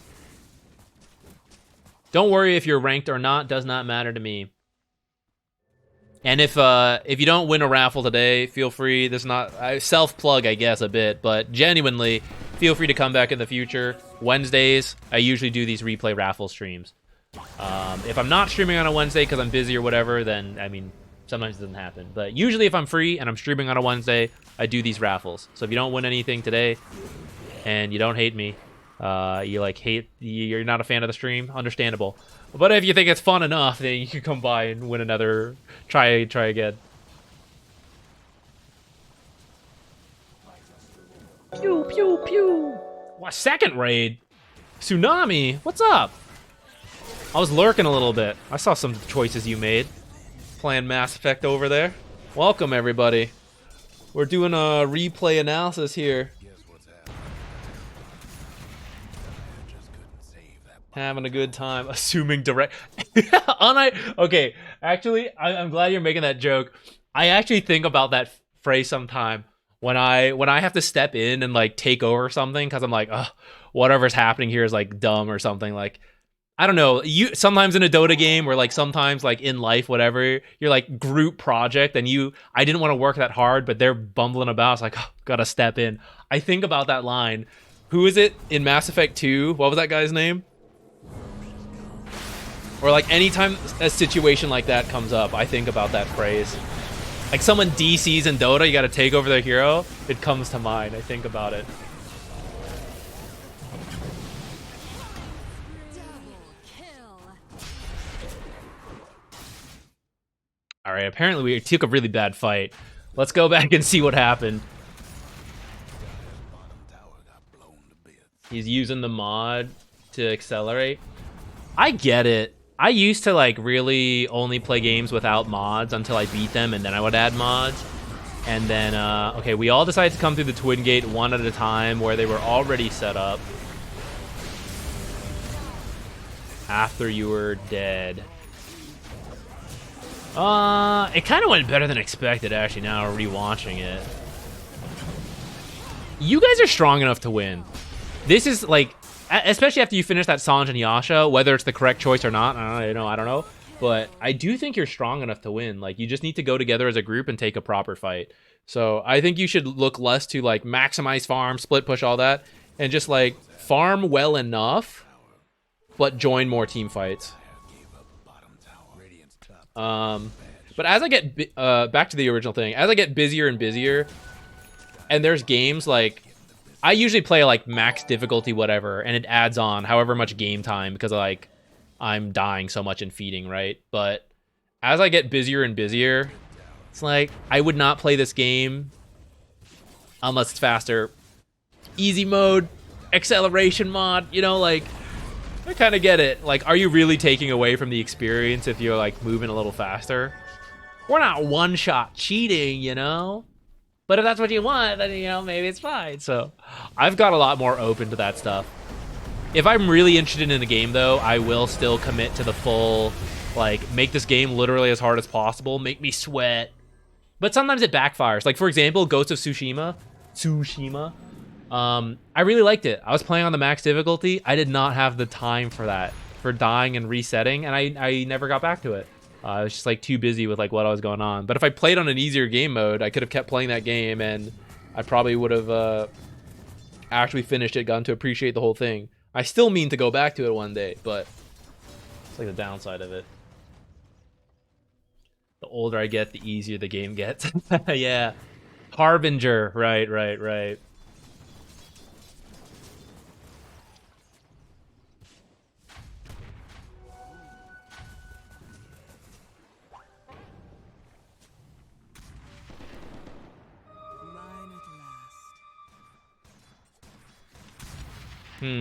Okay. Let's open the next raffle up. We'll watch this game a little longer, but I think one of the key questions of like when do I start winning fights more, we've gotten to a bit. Which if it's not clear and you have more questions, feel free to ask more. But I'm gonna open up the next one. Anyone interested, exclamation point replay in the chat. It'll automatically add you in. You are with your team right now. If they're not buying smokes, I wouldn't buy one. Actually, you're close to a BKB, so if you want to tell them I'm trying to finish BKB and then let's go, that's totally fine. But like with BKB, you're definitely good to go, ready to fight. We're fighting literally like 100 gold off BKB. That feels pretty bad. I'm still kind of glad you're going with a team, and I think it's like the right idea, but we're definitely missing a pretty big power spike here. Pow, pow. Pow. Yeah, look at you go. Easy peasy. And I think this could happen about 10 minutes ago. Definitely a hard part about playing carry, knowing when to show up or not. What do you think about level 15 talent? Drowse? Oh, they just changed this, right? I'm not sure. I think multi-shot makes sense. So as someone who doesn't play Drow, I don't think Drow wants to take a direct like one-on-one fight with most heroes where like you hit me, I hit you, because of the way her passive works. Like if they're actually that close, it's gonna break. Drow really likes to attack for free from afar. So because of that, I kind of feel like lifesteal is not that great on her. And I feel like multi-shot being lower cooldown to be able to like throw it from further away more often would be better. I mean, sometimes it's unavoidable and maybe you should take lifesteal.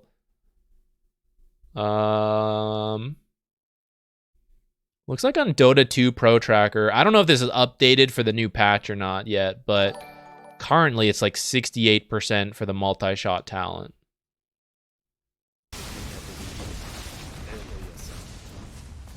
DNM has been getting lifesteal on stream. Not sure if he's testing or thinks it's the best. Okay, good to know. I'm always trying to stay open to that stuff. And I think most talents, there is some room for saying, like, this talent is better for this particular game. So I would never write off... Okay, that's not true. Some talents are garbage, so I would write them off. But many talents, you can make a case for it.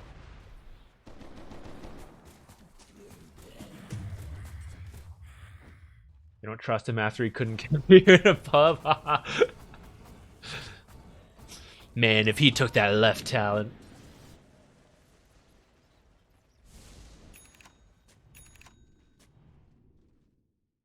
I think if Scepter, go lifesteal. If you're still farming, multi-shot. I think that kind of makes sense. Does the Scepter apply, like, when it procs? Or sorry, I should cover this one. When it, like, bonus damage per stack. Oh, that's what we're... I was wondering if, like, Hypothermia had lifesteal, but it's actually just literally the bonus damage you get from it is what you're lifestealing off of? Or, like, is that your logic? I think I can kind of see that. What does this talent bring it down to? Oh, you did take it, so it's 9 seconds. I'm partial to that, but I don't play much Drow.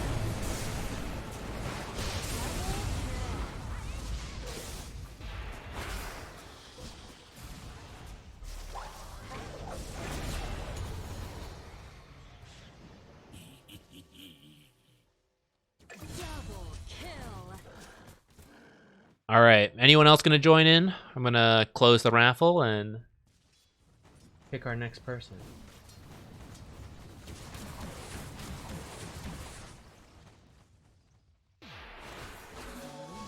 Last chance. Tick tock, tick tock.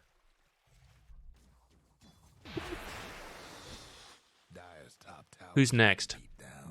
Joshua, SF6. Look at this huge creep wave.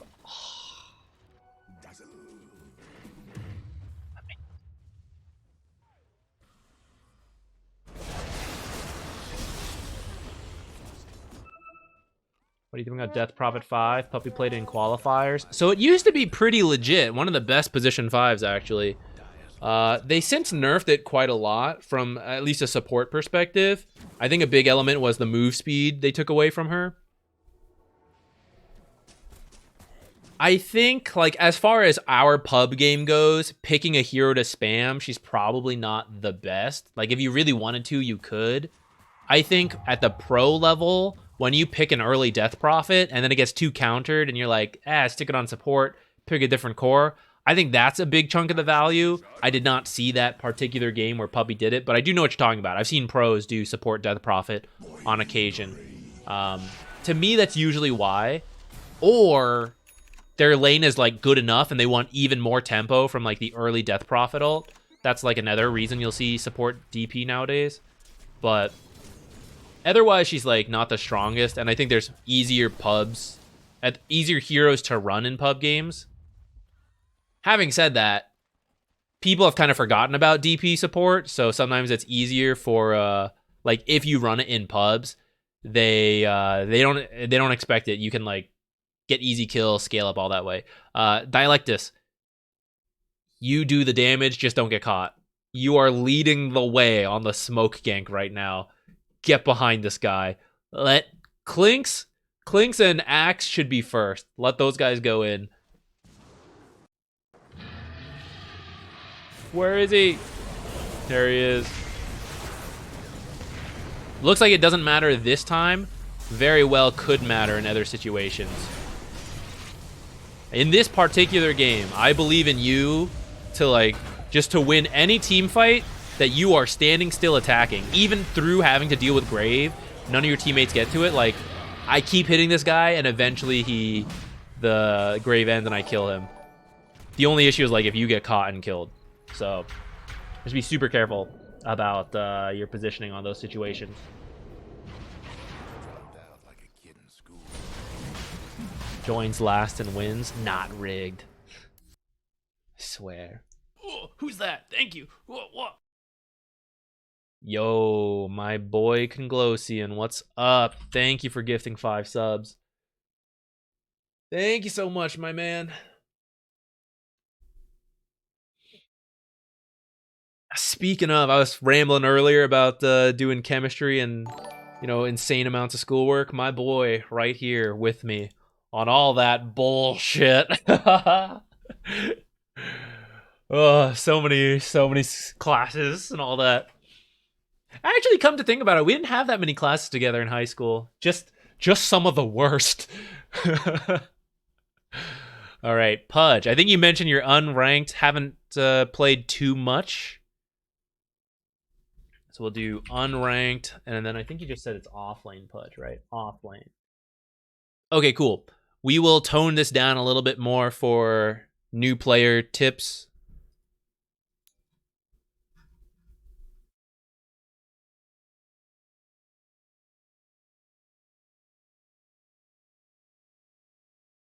Did I major in chemistry? No, I enjoyed chemistry. I took AP Chem. Actually, I had to do honors chemistry and then AP chemistry, which doesn't make much sense to me in hindsight. Like I was saying, my school system, there was some silliness there, but that's just the way it was for that. I really liked chemistry, so I decided to do. I was debating between chemistry and then like chemical engineering and a couple other things. When I first started college, I thought, you know, maybe I could make medication. I don't know why I thought that'd be interesting. That would be more pharmacy anyways, but I was thinking about that, so I was like thinking about chemistry, but in the end I chose chemical engineering. I don't exactly remember why, honestly, but that's what I did. There was no more chemistry after that point. I don't know what it is. It's like you use chemicals, but the chemistry is like very much not there. You just need to understand the concept of chemistry, but you don't actually use much chemistry yourself as a chemical engineer. I don't know. I don't name this. I just took the classes. All right, Pudge, let's do it. Dialectus, happy to help. Clicking the minimap more. Yeah, clicking the minimap more, big part of it. And then your early farming, totally fine. I thought like prioritizing, finishing up your item or two, usually pretty good for carries. But at some point you do have to like judge in this particular game, when can I help more? And I do think as you finish that Ags, and especially after the Sange and Yasha, like I think you were the strongest in that particular game. So by joining fights, you'll be able to help out more. Okay. We are watching some Pudge offlane. Some good old Pudge. I love that you are new to Dota and you are immediately on the Pudge train. 30 seconds to showtime. Hook level 1. That's fine. We can go for some fun kills. Guarantee some creeps. Sometimes there's like rot first, but I think that's like old. I don't think people really do it anymore. I think occasionally you might see it, but I think hook's totally fine. I'd probably swap in this iron branch instead of a mango. Or sorry, instead of a... Hold on. Words. Swap in this ring of protection instead of one of these. I also noticed, though, you actually have... So, Blood Grenade, the support, the Observer Sentries, this stuff is usually more for supports than offlane Pudge, but since you're relatively new, you probably have a lot of teammates not doing that stuff. Totally fine to buy the Observers and Sentries. I recommend placing them earlier. If you're just following a build and you saw it have these, it might be more for support Pudge rather than offlane Pudge. And here we go.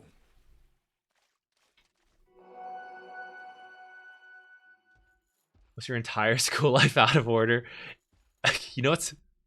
That's one of them.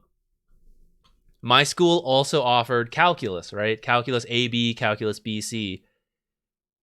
If you took calculus BC, the first semester was Calculus AB, the second semester was Calculus BC. If you took Calculus AB, the whole year was Calculus AB.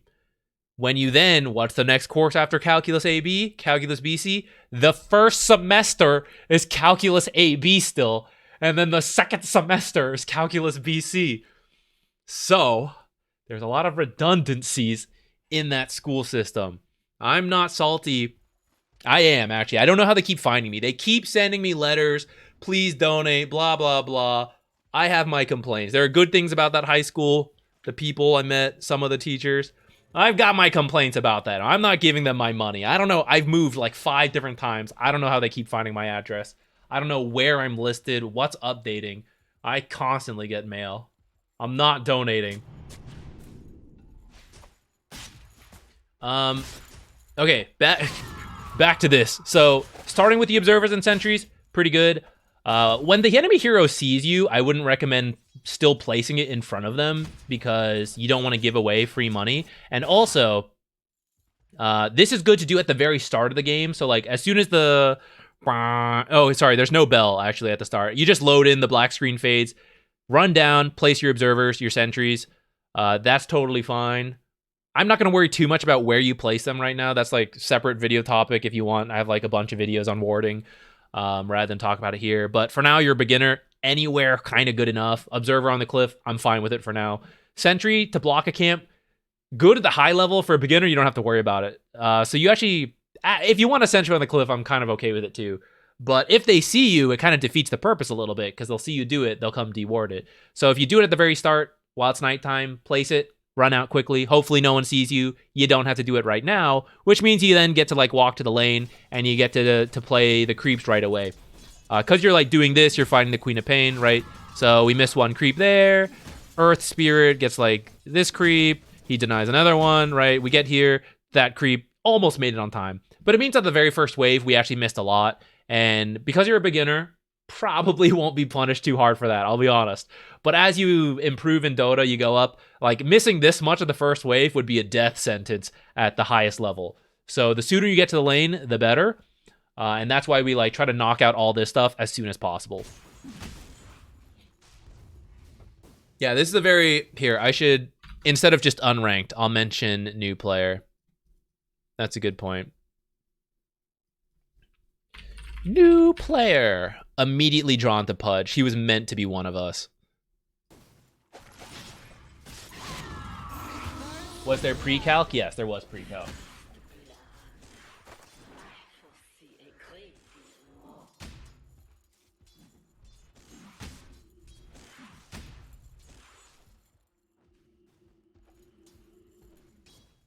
Emails to donate even though you live in Portugal. Man, American politics really reaches out. I am fortunate to have been able to travel abroad because my family's from Singapore. But I think it's something a lot of Americans don't realize is how big of an impact the country had, right? They kind of recognize that in like, oh, America's the best, whatever. But like the practicalities of that and that other places can also be awesome is often missed in many Americans. Not all, of course, right? There's all kinds. But like for the people who have not gone to like expand their worldview as much, the amount of American politics in every other country really helps put in perspective, especially for me who like didn't recognize it too much till growing up, helped me recognize like how massive of a country like impact America had, that like the Southeast Asian country I'm visiting, Singapore, is showing like election news of America. I was like, why are we like, we're in Singapore, why do we care? Right? It's like, because we care. We care very much about politically what America does. Like every other country cares a lot. It's also very interesting how little other news from outside the world comes into American news, which I think is part of why America, there's a, like, unless you actively seek that news, you can end up very close-minded. But in other countries, at least the ones I've been to, a lot of the news show like, oh yeah, in our neighboring country, this is happening. In the country over there, they're having this stuff, right? There's a lot more like global perspective. Okay, I'm sorry, we're back. Pudge. Work on last hits. That's my #1 advice for any new players. We're here at 3 last hits. Not that bad for a new player, actually, but you see like snipers here at 10, right? the better you can be at last hits, you'll find a massive improvement. For core Pudge, you could finish a Bracer. I wouldn't recommend Arcane Boots. I think you're following a support Pudge build while playing offlane Pudge. Phase Boots, Veil, sometimes other stuff, Aghanims, sometimes Ashivas instead. These are all, oh, sorry. Not to belittle, I don't mean this like, oh, you don't know anything. Just in case you don't know, you're new, right? I'm talking items, you may not see them. So, Phase Boots, pretty good. Because Pudge is a very low armor hero, so buying the armor, and then Rot is a slow, but like if you want to attack, you stand still and they get out of the slow. So Phase Boots combos really well with core Pudge so that you can like chase people with the like Rot, still attack, but you're so fast and they're slow that like you can do both, and then they like slowly get away and you like hook them back. So that synergizes really nicely. Veil currently pretty good. Boosts all your damage from your spells. A lot of armor, a lot of health regens for when you hurt yourself with a Rot. Sometimes people finish the Shivas because of that. Even more armor, better effect. The Aghanims, if you're doing well, where the hell's Aghanims? Here. Tons of extra damage, but you do hurt yourself. If you're gonna get an Aghanims fast, you gotta max out Flesh Heap. You're only level 3, we'll see if you get to it, but getting Aghanims without Flesh Heap is literally, it's a self-death sentence. You'll do so much damage to yourself. If someone has 7k games and they're still in the legend bracket, what are they doing wrong? I mean, I don't think they're necessarily doing anything wrong. 1, some people are better at video games than others. 2, Dota's super hard. Look at these stone drops. It depends like how seriously you've been playing and all that. If you are trying to play and improve a lot, there's probably a gap in the active level of learning. A solid hook, like if you hit her with that, there'd be a good chance to kill her. I'm not gonna worry about the fact that it missed. No worries. I will say, you lost this. Putting a sentry here to remove whatever they placed, pretty good. They might have an observer or at least kill their sentry. But since you lost your observer here, I highly recommend place it somewhere else now, because there's a very high chance whoever did it, Queen of Pain or Earth Spirit, they're gonna go, hey, he killed my sentry on the cliff. They're gonna buy another sentry and or observer. They're gonna come here, they're gonna put it. Then you're gonna go, hey, my observer and my sentry's gone. Then you're gonna buy another one, you're gonna come put it. So it's just gonna keep doing this cycle of like giving back money to each other. You break it first. You put the sentry in case they put stuff like the observer here. If they don't, no big deal. Put your observer, like, put it up here. Put it like back here. It doesn't have to be right now. You can do it later when it's convenient. Put it like in the lane to see like behind these trees, and you can like hook from over here, right? But if you keep putting here, you're very likely to keep losing it. Very common, like new player and like Herald Crusader, that ranks. Very common mistake. But being in the same rank after 7k games, like, everyone is improving at Dota. Everyone is playing, everyone is learning, everyone is getting better. To actually improve, you need to improve at an even faster rate than them. And for a lot of people, improving at Dota is just grinding out games. Sometimes watching a stream, occasionally watching a video, right? But to improve really quickly takes a lot of like active thinking and like thought on how do I build new habits? How do I break old habits? And simply playing Dota does not really do that for most people. Some people are. Some people are exceptionally gifted and they don't have to think that hard on it. A lot of it comes naturally. But in my experience, for most of us, we have to actively think, like, what am I doing wrong? How can I be better? Here's the habit I need to build. How do I develop that habit? How do I not just like AFK play? Of course, if you don't care, that's fine. But the last thing I want to say, Legend is on the better half of players. The average player is like Crusader to Archon. So being Legend probably puts you in like 60-ish%. Hey, there it is. There's the D ward. I see you. See, look, you're going to buy it. You're going to put it on that cliff. You're going to do it. You meant to buy Phase, but I knew mana was a problem. I got Shivas and stuff later in the game. Cool. I kind of don't mind, like, if you want to get Arcane Boots as a beginner player to, like, throw out more spells. It's not really that big a deal. Ooh, good advice for Meat Hook. So, hitting enemy heroes, fantastic way to get kills, right? but you don't have to use it, especially if it's tough to land. Like Queen of Pain, Earth Spirit both have mobility spells, so even if you hook them, they might still get away. Meat Hook does instantly kill creeps. So lane creeps, just last hit normally.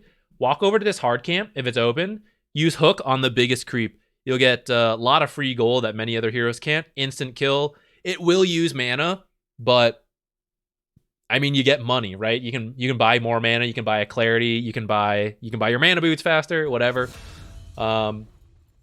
If you think you can land it on the heroes and get kills, totally fine. Go for those. But anytime it's kind of dicey, feel free to just like grab a free hard camp creep, pick up some extra guaranteed money for yourself. Didn't know it was that strong. Yeah, it didn't used to be actually. So like the damage only applies to heroes. To creeps, that's lane creeps, any neutral creeps, instant killed. Doesn't work on Roshan. He's here at night. Roshan or the ancient creeps. So it won't kill those, but all the like regular hard to small camps, instantly killed. So very useful for that. That way you can like buff up your farming and your gold. Look, you're gonna head over to that cliff.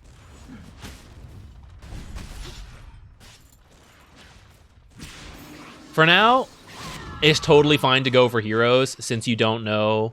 Like, as part of being a new player, I imagine you don't know when you can get kills or not, right? So I think it's totally fine to just throw it on heroes and attempt those kills. But then as you learn it, you'll realize, like, oh, I can't really kill that guy, so I'll just hook the creep, right? I'll hook this big bird. This big bird, get the money. One-shotting Siege is pretty good. Yeah, that one's useful to prevent tower pressure on your own side. Helps you push in the lane faster. Sometimes you want it up, actually, because it delays your creep so long, just like attacking that. But yeah, definitely great to have that option.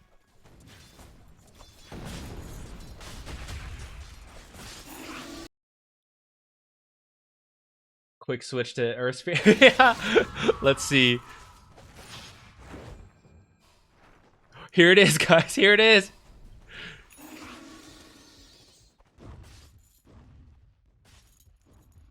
I don't mean to. I don't mean this in a belittling way. It really is a classic mistake. That's why it's just like, I find it funny to see. I literally talked about this in a video today. I was just talking about someone else who was doing this, and I think they were Crusader. So don't feel bad as a new player doing this. There are people who have been playing much longer and still make this mistake. All right, where's yours? Where's your set? Where's the... Here it is, guys.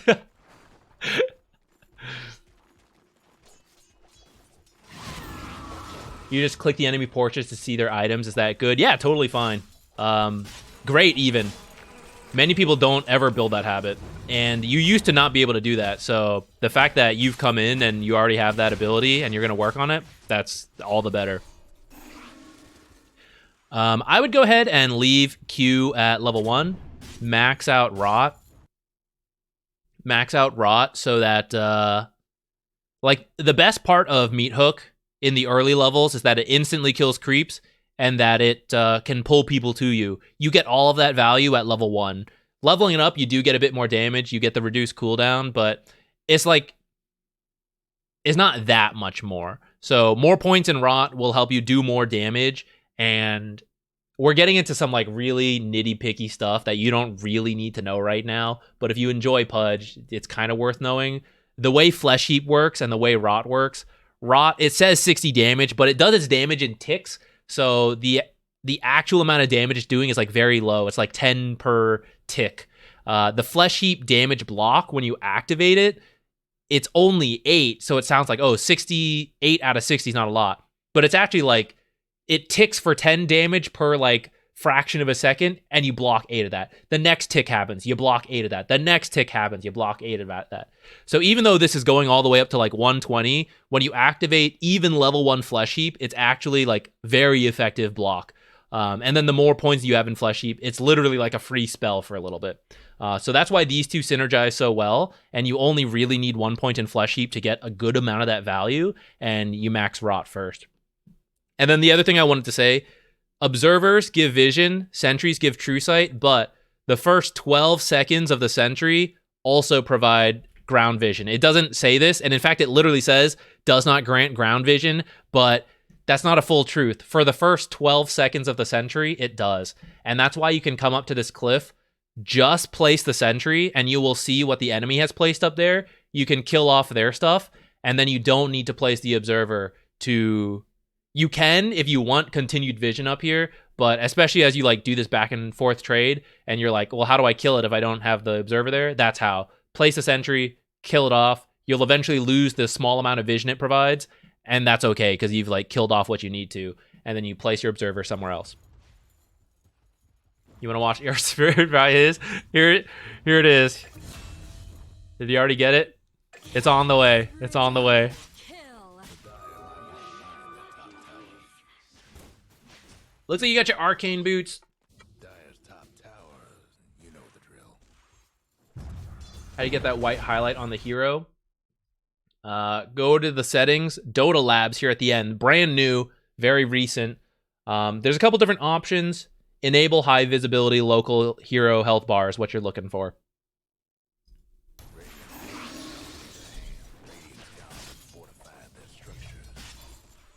Here it is. Here it is. It's coming. Oh, Shadow Fiend's here. Watch out.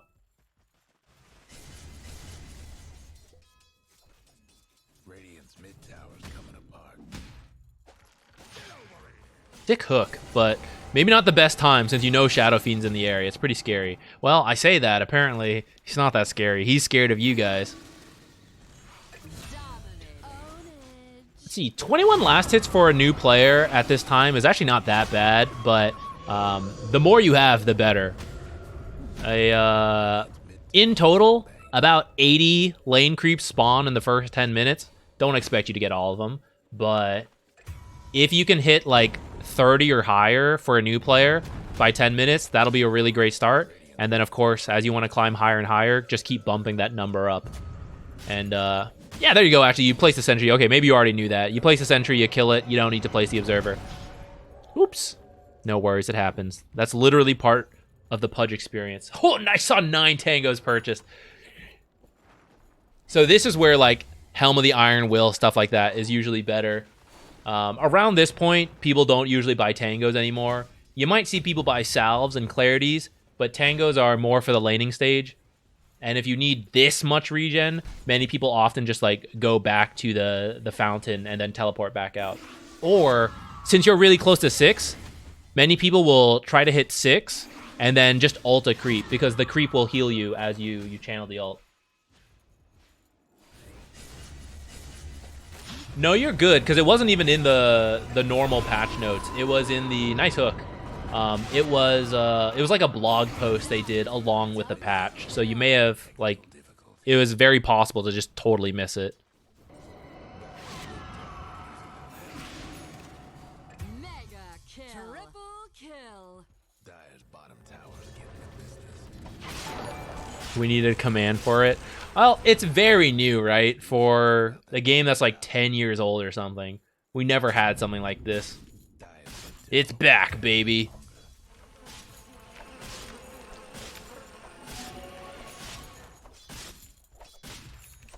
Okay, self-plug aside, right?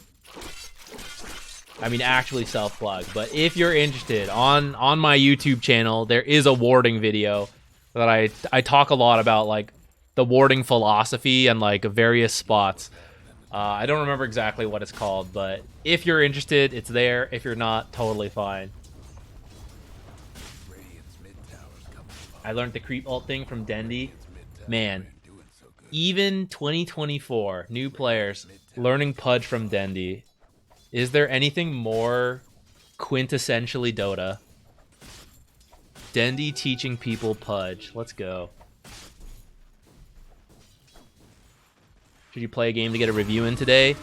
If you want. We are gonna keep doing raffles. Probably, let's see, it's 6 here. Maybe like another hour. So actually, it may not quite work out if you try to play a game. I may be stopping before your game's done and you're like joining a raffle. Ooh, let's go. Ah, damn. You can try to cast Dismember while people are coming in from the hook. A little bit tricky, but once you practice it a bit, not too bad. Pretty much just like cue the hook and then spam click like V or like whatever your ultimate is, R, I guess, on like the path hook, and you might hit them. But that way you'll ult as soon as they come over. Ah, there you go, you got it this time. And yeah, you'll get the kills like that before they can blink away, stuff like that. Okay, cool. Let's speed up.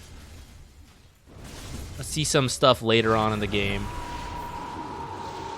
Get him! Hell yeah. We're back, baby. Usually max out rot. So 1, 4, 1, 1. So by level 7, that's your skill build. And then from there, I would recommend max flesh heap.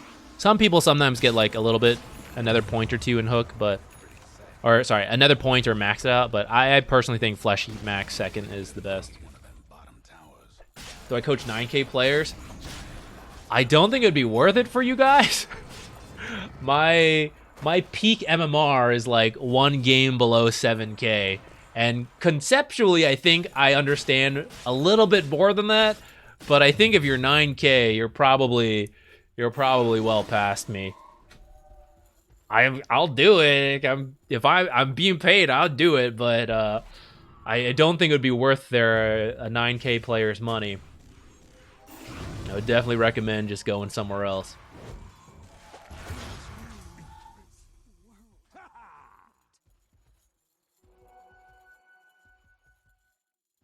Other games have immortalized players in their games, like Settled in RuneScape. Why not Dota? I'm down for it. What could we put in, guys? Like, who gets immortalized? How do we decide? Because RuneScape's an interesting thing where I guess it's a mix of like content creators who have been like pretty influential with like huge series, and then also like players who have hit like massive milestones in the game, right? Dota, I suppose Dota has like the literally immortalized players with like the Aegis and the Fountain. Where the heck is it? Where do you click? Oh, is it here? Wait, where is it? Can I not see it because I'm like looking at the wrong one? Where the heck is it? Am I blind? Didn't it used to be in here?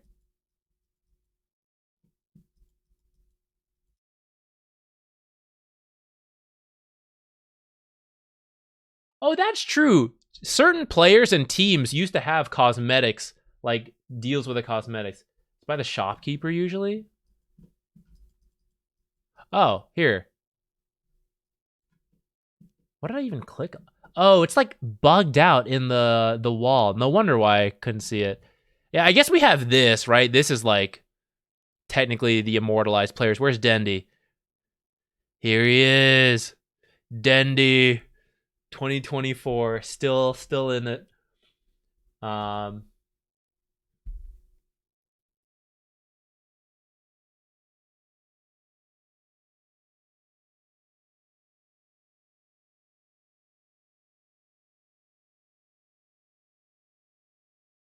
Get back to Pudge here.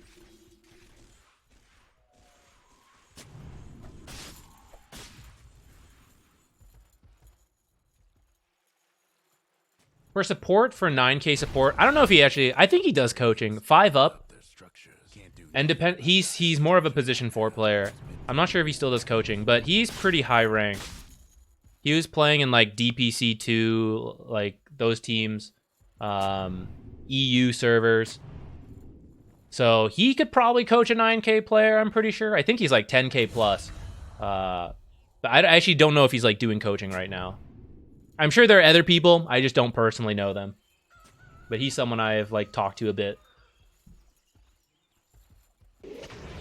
And he does some YouTube videos too, so you could like see what he's like. See if you think that'd be interesting for you.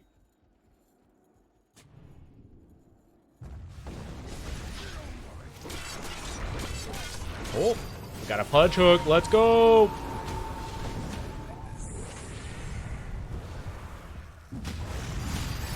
That's the really nice thing about getting a Veil, or sorry, getting a Shiva, is that you can activate the Shivas, like throw out the hook, activate Shivas, then ult, and like because Shivas is a more lasting effect, You can even switch. You can like activate Shivas and then throw the hook. Veil, you kind of have to like find a window to like throw it before ulting, which is like fine for some heroes, not fine for others. Radiant's top tower's hurting.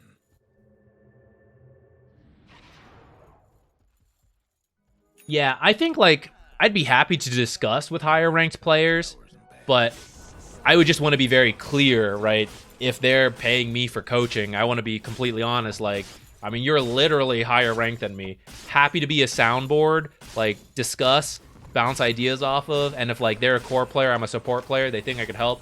Happy to do that, but full transparency, you know? I ain't trying to cheat nobody out of their money.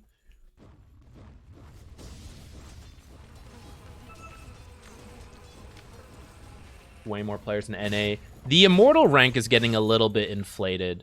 And part of it's natural, as like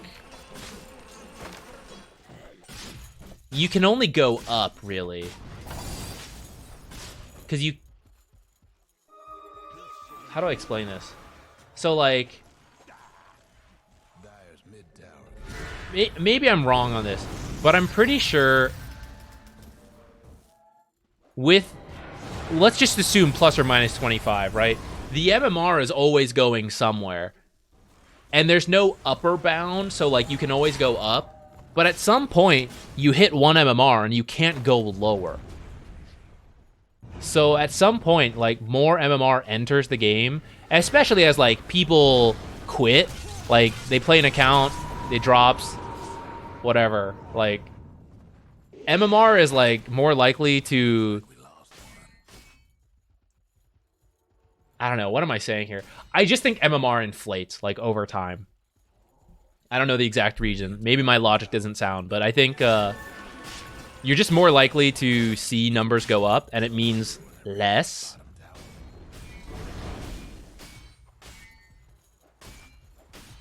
Do you read the questions in your Discord? I try, but sometimes that Discord moves really fast, and I'm pretty busy at times. Usually, if people ping me, I do my best. If people just like put the question, I don't always see it.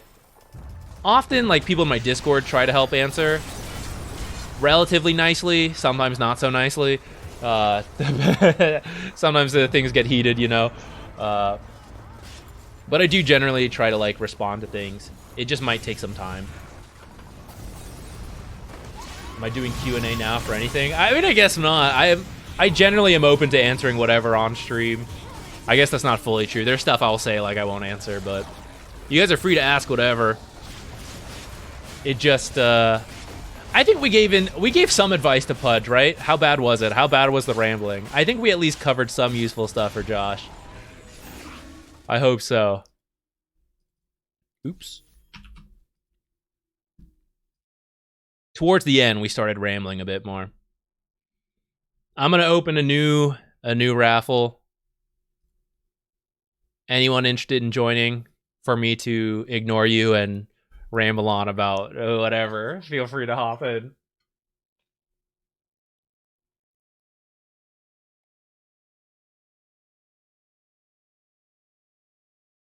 Can you do a talk about picking as a core in phase 2 and 3? I feel like a carry main picking. Okay, I have a lot of thoughts here, but what I'm gonna do, I'm gonna be right back because I need more water. Ztocto, feel free, depending how in depth of a thought you might be having, might be better for Discord.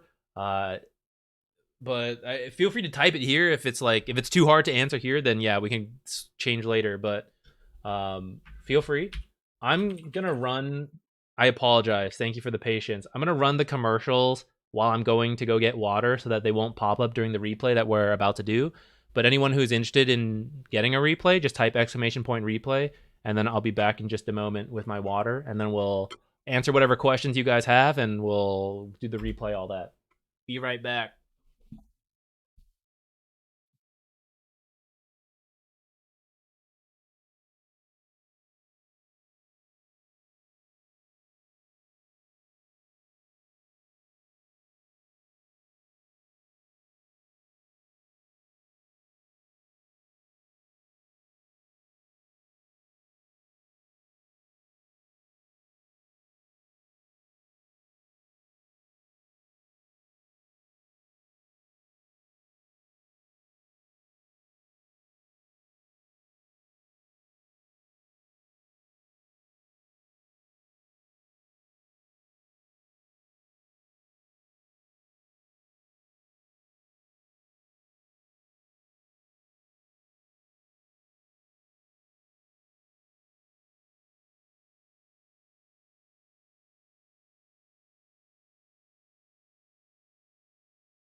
I'm back. Oh, we're still running ads. I won't do too many questions while we wait for the ads to finish, but for the subscribers, bonus content. Where is it? Hephaestus. Hephaestus. Hello. Goodbye. Taking a nap there.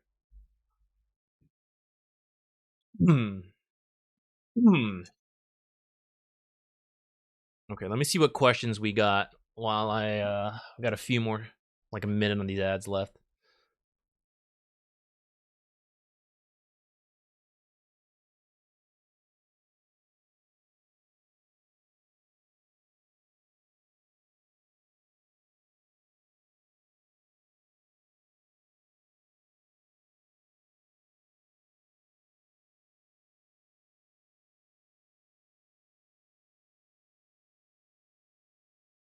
Any other Easter maps? Oh, I just don't know. Are there other Easter eggs?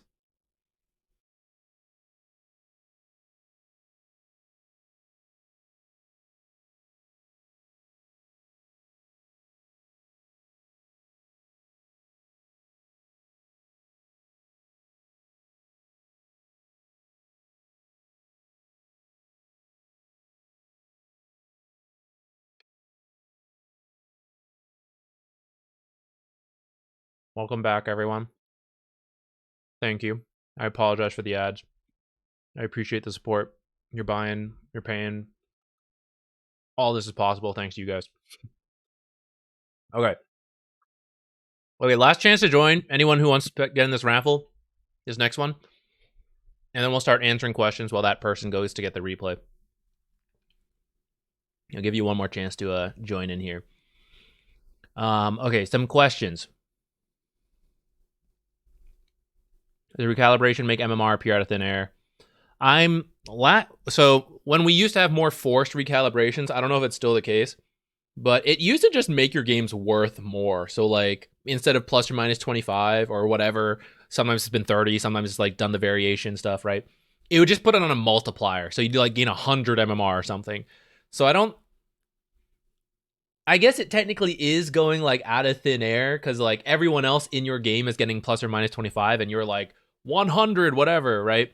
But then if you also lose and recalibrate lower, I don't know. So I'd be curious if the amount of people who recalibrate, like where it ends up. Because I wouldn't be surprised. Law of large numbers, right? Some people probably go up, some people probably go down. So I actually don't know on that one. But I guess for like an individual person, it is kind of like out of the air.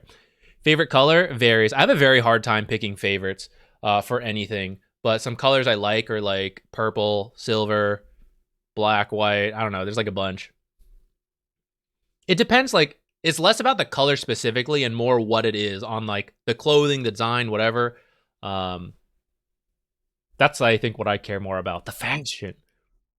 Okay, so picking cores, jelly and ham. Hopefully you're still here. So I'm more of a support player. So my perspective from what core players I wish they would pick, right? First, this is going to come off like a joke, but I'm serious and joking. Look at both teams, please. Look at both teams.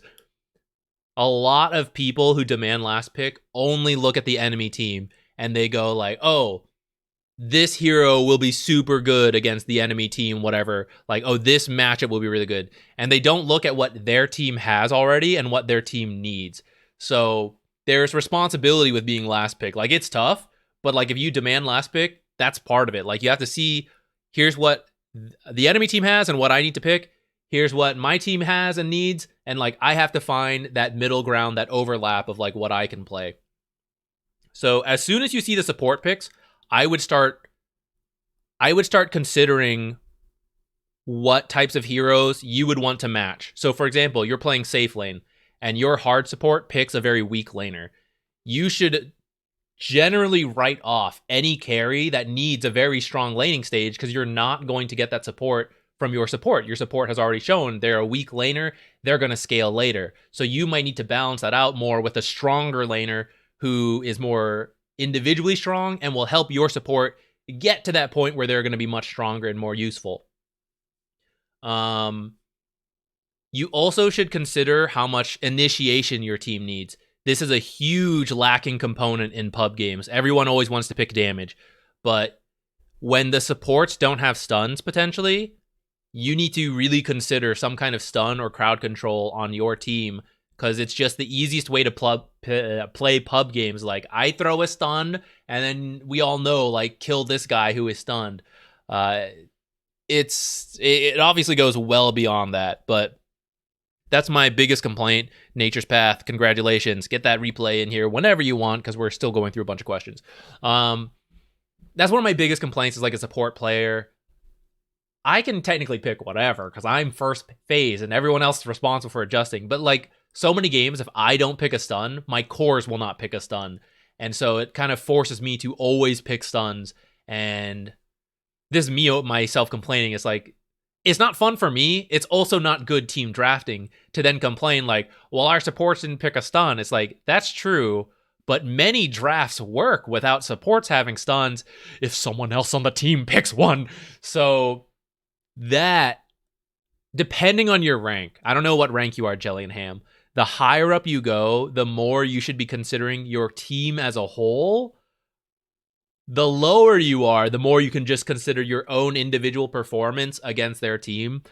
But it is literally a 5-on-5 game. It is a team game of like strategy and concept. There's the whole drafting phase for the pros, right? So that's a big part of it. 2.5K. Yeah, so you're like in this middle ground where you can kind of just pick things that are really good against the enemy team. At the same time, you'd probably make your game easier if you like fit in a little bit. Like, hey, we need lockdown. We need an initiator. Someone's going to start stuff. I have 2 heavy farming heroes on my team, Alchemist and Anti-Mage. A third heavily farming hero. Where are we going to find that much farm, right? It's not. It's not going to be anywhere. So you need to be someone strong, a playmaker who is going to work with the supports to make the space for the greedy heroes. Like this kind of consideration. I'm like going on off about a bunch of complaints I have. I don't know if it's helping you that much, but I guess like that's the thing about the last picks is it is tough, but like those are the considerations you need to have. Oh yeah, supports picking weird shit. So my advice for that, just pick the strong individual laners who can jungle pretty quickly. So like Luna, Sven. Now, you're going to have an issue because there's not going to be a lot of jungling space if they're also jungling, but you're clearly not going to play a weak laner who has to like get a lot of laning help, right? So pick those stronger cores from the offlane perspective, like Axe, Centaur, right? They're pretty strong on their own and they can quickly jungle with just a few levels and items so that when your support's really bad and not doing anything useful, like you still have a game. Right? You don't want to pick people who depend on having a support who helps you out. That could be your own philosophy, personally. That's like my own take on it. But yeah, you like it's just the reality. You're going to get really bad support picks at times, and it's a bit on you to like try to recognize that and then pick something to adjust. Joshua, just did one today. Yeah, it's been a while since the last one, but we'll do more as we go. The easiest way to submit a game for that series is to just leave it on one of the videos. The most recent one is usually the best, because whenever I'm ready to make the next one, I will just go to the comments of that video and see what is still available and that I can download. Sometimes I download them as I go, but... Okay, let me see. Nature's Path. This is a Battle Cup game, but it's basically a legend ranked game, okay? I played on a pickup team. Okay. What rank who are you? Is your name in here? Oh, it is. Oracle. Great. Okay, let me get this going. Wait. Basically legend, okay. And then I'm going to assume hard support. Do you have any specific questions on this? Let me know, and let me go back because I know we still have other questions I didn't address too, especially Zitokdo. I know you got a couple here, which we can round off quick fire. Okay. So since you last came back, Why are more people buying Orchid? The item got cheaper, and there's quite a few mobile heroes in the meta right now. So Orchid was just really good. Bloodthorn also got buffed up. They've both since been nerfed a little bit to tone them down, but they're still quite popular. That's why you're seeing more Orchids. Orchid is a very tempo item, so like the sooner you can buy it, like the more impact you get, and that's why it mattered a lot. Conda's a very recent item, relatively recent. It's best on heroes who have a lot of attack damage, but also a spell that is relatively spammable, because the Conda has a cooldown, and you kind of want to be able to throw a spell every time it's available. So that's why Luna and Morphling, they're some of the best Conda builders, because they have single target spells that are fairly low cooldown that they can throw out consistently to get a lot of Conda value. They also have a lot of base damage, right-click stuff, right? And then they still get like crit value from their attacks. The stats, like the raw mana HP, maybe not the most scaling stat, but everyone benefits from being a little tankier, having a little bit more mana, right? So it can like work into the build. People who don't have low cooldown single target spells do not need Conda. If you don't have a lot of right click damage, also not the best, because like you're not going to make use of the critical element of it.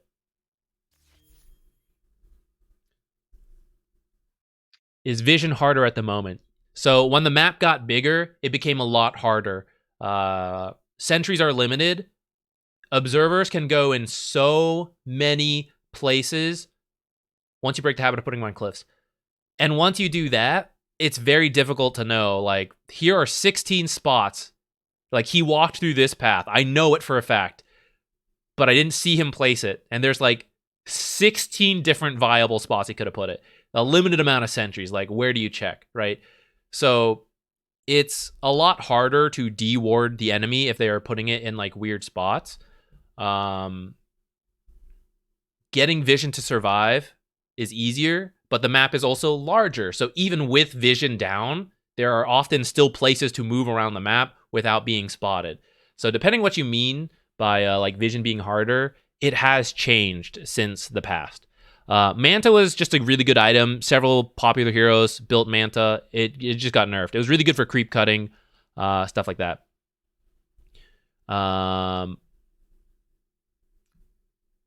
Pros get BKB a lot sooner because they're going to fight a lot sooner. It's something difficult to like tie into pub games because it's like a very momentum thing. Like the very first BKB is the most powerful, and it's almost a winning fight versus any spellcaster. That's not 100% true, but that's like something you can think of. Like anyone who depends on spells, they're just massively nerfed as soon as the first BKB comes out. And so that's why pros like aim for a certain timing. We get our BKBs together. We ignore like 2 of the heroes on their team. 5 versus the 3 remaining heroes. We kill them. But pubs, it doesn't align as well. And it's like very tough. But ultimately, when you can't be controlled up too much, you need the BKB. Especially heroes on a timer like Sven, who need to do as much as possible in God Strength. And they don't want to be kited.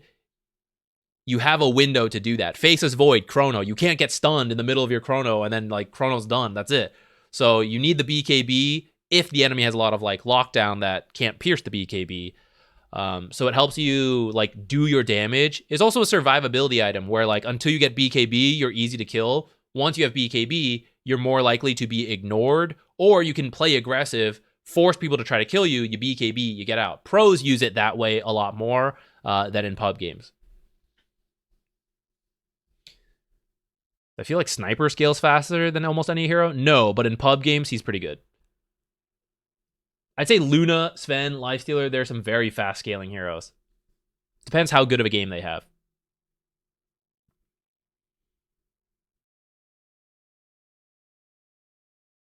I don't have something specific for off-lane questions to ask yourself, but what do you mean by that? Like when the cores leave? I'm not fully sure.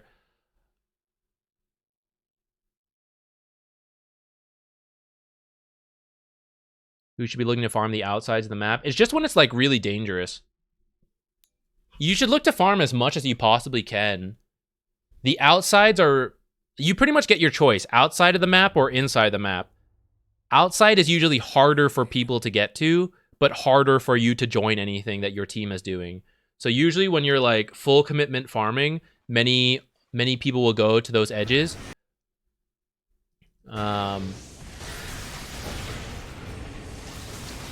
Nature's Path. We're gonna start watching your game.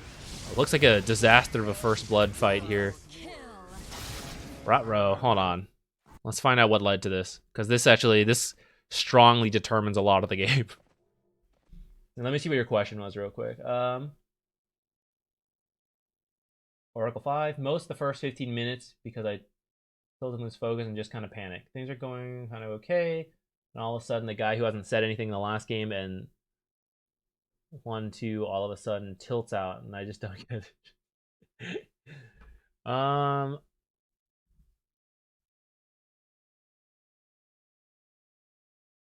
forced out this game because of Night Star, but I don't.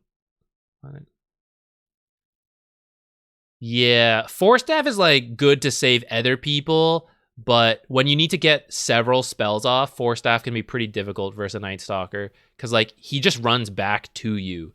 So it's really good when you just need to like one single spell get off. It's still a good item to buy, but like that is why like Glimmer and stuff would be useful. Would you recommend Dota Plus since I'm new? I don't think it's necessary. I would get it if you enjoy Dota and you want voice lines, but in terms of actually learning, like, there's nothing pay to win in Dota Plus that you can't do on your own. I don't love that they did paywall some stuff like stack timers, and that would be kind of useful for new players if you don't already have the free trial version that they give. But it's not like really necessary. Like 55, that's it. 55 for stacks is mostly it. 17 seconds, 47 seconds is the rough time for pulls. Right, once you memorize those couple numbers, the value of Dota Plus drops a lot. Put them on a sticky note, stick them on your border. There's like more you could memorize on those, but like that's roughly it. Save you like $5 a month right there. I don't know, unless I'm forgetting some Dota Plus. The avoid feature, but that's not really necessary for new players. 30 seconds to All right, let's get into this one for a bit. Oracle. So we all just like walk up here. There happen to be a Jakiro. I would recommend a rounder path. So like if you want to go kill whoever's in here, the issue is even if you're smoked and you all walk up here, if this watcher's captured and someone's like in here, you're gonna break the smoke. They're gonna see you before you see them, or you're gonna walk up the high ground. They're standing here. They see you. You don't see them. They're all gonna leave. It's what happened to you here with Jakiro seeing all of you walking up. If you want to make a first blood play, especially in any coordinated game, like this kind of like direct walk up would have worked potentially in a pub game. Any like team play, party games, and Battle Cup, much less likely to work. So you need to do something like you wrap around this way where people are less likely to be posted up and you break smoke or you just run into each other and you're both on even ground, not on like low ground to high ground. So this kind of first blood attempt, very good to attempt, but there's more effort to take in a party game like this where like just blindly the most direct path is like probably not the best for you. Especially against a Night Stalker. I wouldn't attempt this versus a Night Stalker wherever I think he is. Because he has the night vision. He'll see you guys first.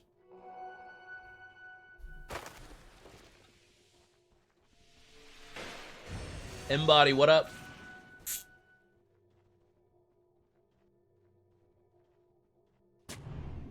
Okay, you're gonna block the camp. I'm cool with that. They may have seen it, but sometimes you still gotta do that stuff. I see you already got another sentry queued up. Alright, so we did lose a good chunk of health off the start. You see how you're like back here? Try to be like, once you're in the lane, be in the lane. Like, come over here, start hitting this Night Stalker. This is the window we have to punish him. It kind of would have been okay to TP here after the top stuff too, to be here faster, especially if you needed to like block, unblock stuff. That lets you finish all that, and then the creeps meet, and you're like ready to join. So like, see how you're like, this is because you had to like, you had to body block, that's fine. Part of the reason you had to body block is because you're trying to sentry block it so late that Wyvern saw you, and so Wyvern immediately unblocked it, and that forced you to come over here. But it like, the act of doing this meant you left the lane for like 5-7 seconds. Which the higher up you go, it matters more and more. Legend, there's still some wiggle room actually, but like it's a good habit to build, to be in the lane as much as you can. I think blocking is good. I'm glad you did it, but that's why I'm like connecting it back to the previous seconds of like, if this is constantly happening, you constantly have to leave the lane to do this stuff. You will constantly be setting yourself back in the laning stage. But it is okay to do in like specific games, specific situations.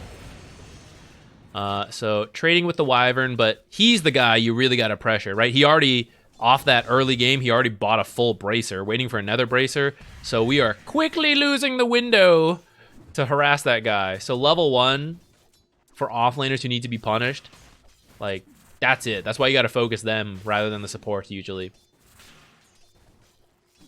So yeah, we're starting to get there. Oh no, courier! That's too bad. I won't worry about it too much. If you want to avoid that stuff from happening, manually send your courier here, shift queue it to then deliver its items, like after it's walked a straight line to the tower, then back to you, and then like manually send it back. But like couriers die sometimes. It like kind of happens. I won't worry about it. But if you can stay over here harassing the Night Stalker, now it'd be like, this is the window, and the window is dropping. This, super dangerous.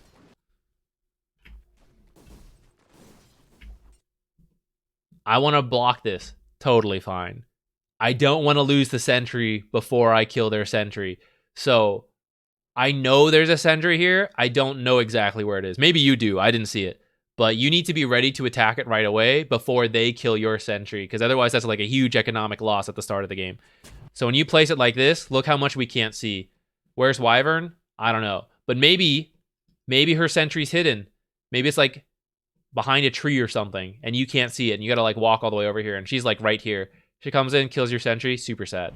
So before you place this, like make sure you come all the way in here, and then you drop the sentry. And I would go ahead and still place it in a very difficult to find spot, like in here. Even if she knows what you're doing, she can't see in there until she walks all the way in there. So you kill the sentry, get out. In the worlds where like you drop the sentry, she kills it first. Look, like one hit down, right? Super sad. Do get an observer. You go for a cliff ward, very likely to be killed later.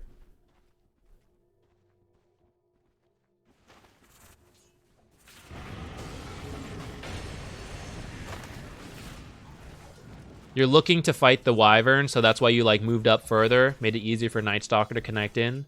Your focus should be on the Night Stalker though. You even have Luna passive, so you're gonna get bonus damage, especially as she hits level 3. Do you queue blood grenades and buy every cooldown? I definitely buy the first one. Sometimes I buy like the second if my other support didn't buy it, but I'm at a level where they're almost always bought out. It depends. It depends if I buy the next one or not, if I think I'll use it. If I'm playing really aggressive or I really need the HP, I will queue it and buy it. A lot of times, like after the first one, I don't feel the need to buy another one. Depends like what I'm going for.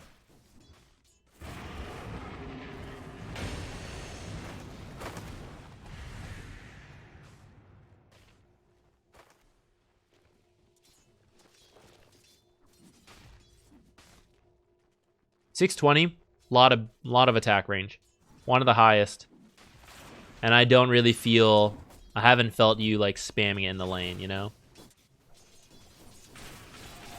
Okay, we're gonna zoom. We're gonna move on. I'm getting close to nighttime. This laning stage will become pretty difficult from there. Now that he's got his passive. Depending on the matchups, sometimes you can like just ditch the lane. I think it's kind of okay for you to keep playing it. But it did just get pretty hard. Yeah. Harassing the wrong person. And then, like you said, can't really control the fact that you guys started behind. Like, if you ever do this again, you can say, like, this is a bad path. Can we try another one? Stuff like that. Or, like, if I look at your first blood potential, I guess it's okay. But theirs is much easier to execute than yours. Starting with a Night Stalker vision into, like, AoE... Dual breath is really good. I think your first blood potential is like much harder to pull off. Okay, from here, Luna does have enough to jungle. So if you want to like walk to other lanes, I'd be okay with that. Okay, she's being killed, so we got to come here. Got to help out. Close. Maybe not that close. To die here. Yeah, so now it's a rough start. From here, I mean, my main piece of advice would be like to look backwards and fix it earlier. But now that we're here, it happens. You can consider how good of a game your mid laner's happening. Like, if you didn't have to help that Luna right there, I would say consider a mid TP to, like, refill bottle. Definitely stacks would be good. You could probably do this one while Silencer was doing this one. And then continue to play around Leshrac or your own offlaner, the Dragon Knight. Although, he kind of needs 6 to get, like, really scary. You're going to TP here, didn't make it in time. Here's where, before you left, if possible, in this case you kind of died and couldn't come up. This is where like sometimes carries would do it themselves, high-level carries. But for you, you can like justify doing it since it's a pub, like if it's a pub game or this game, whatever. Since this bottom laning stage is like starting to end, it means they're more likely to invade. So go ahead and place an observer somewhere in your own jungle, which if you were winning the lanes, we wouldn't really do, but kind of preemptively knowing this tower's gonna die, putting an observer like up here won't really help when Luna's like farming back here and like this is the place being invaded. So preemptively putting that observer could be good, and that way you don't have to do it later and you can stay mid or top.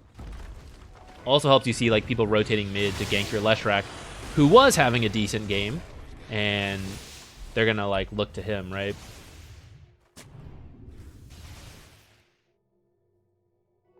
Okay, you try to find an observer. Q1 up. Careful about stacking in here, as now you've lost mid, might lose bottom. You don't want to be down here much, so don't put your observer on the cliff. Put it like just anywhere sneaky. It's tough versus Zeus, I know, but cliff is too obvious. It's always going to be checked very frequently. Some weird spots here, in this area, up here, or like here, away from the cliff, like wherever the cliff sentry will cover. Along this line can be okay. Around here can be okay. You're just watching people come into this area, really.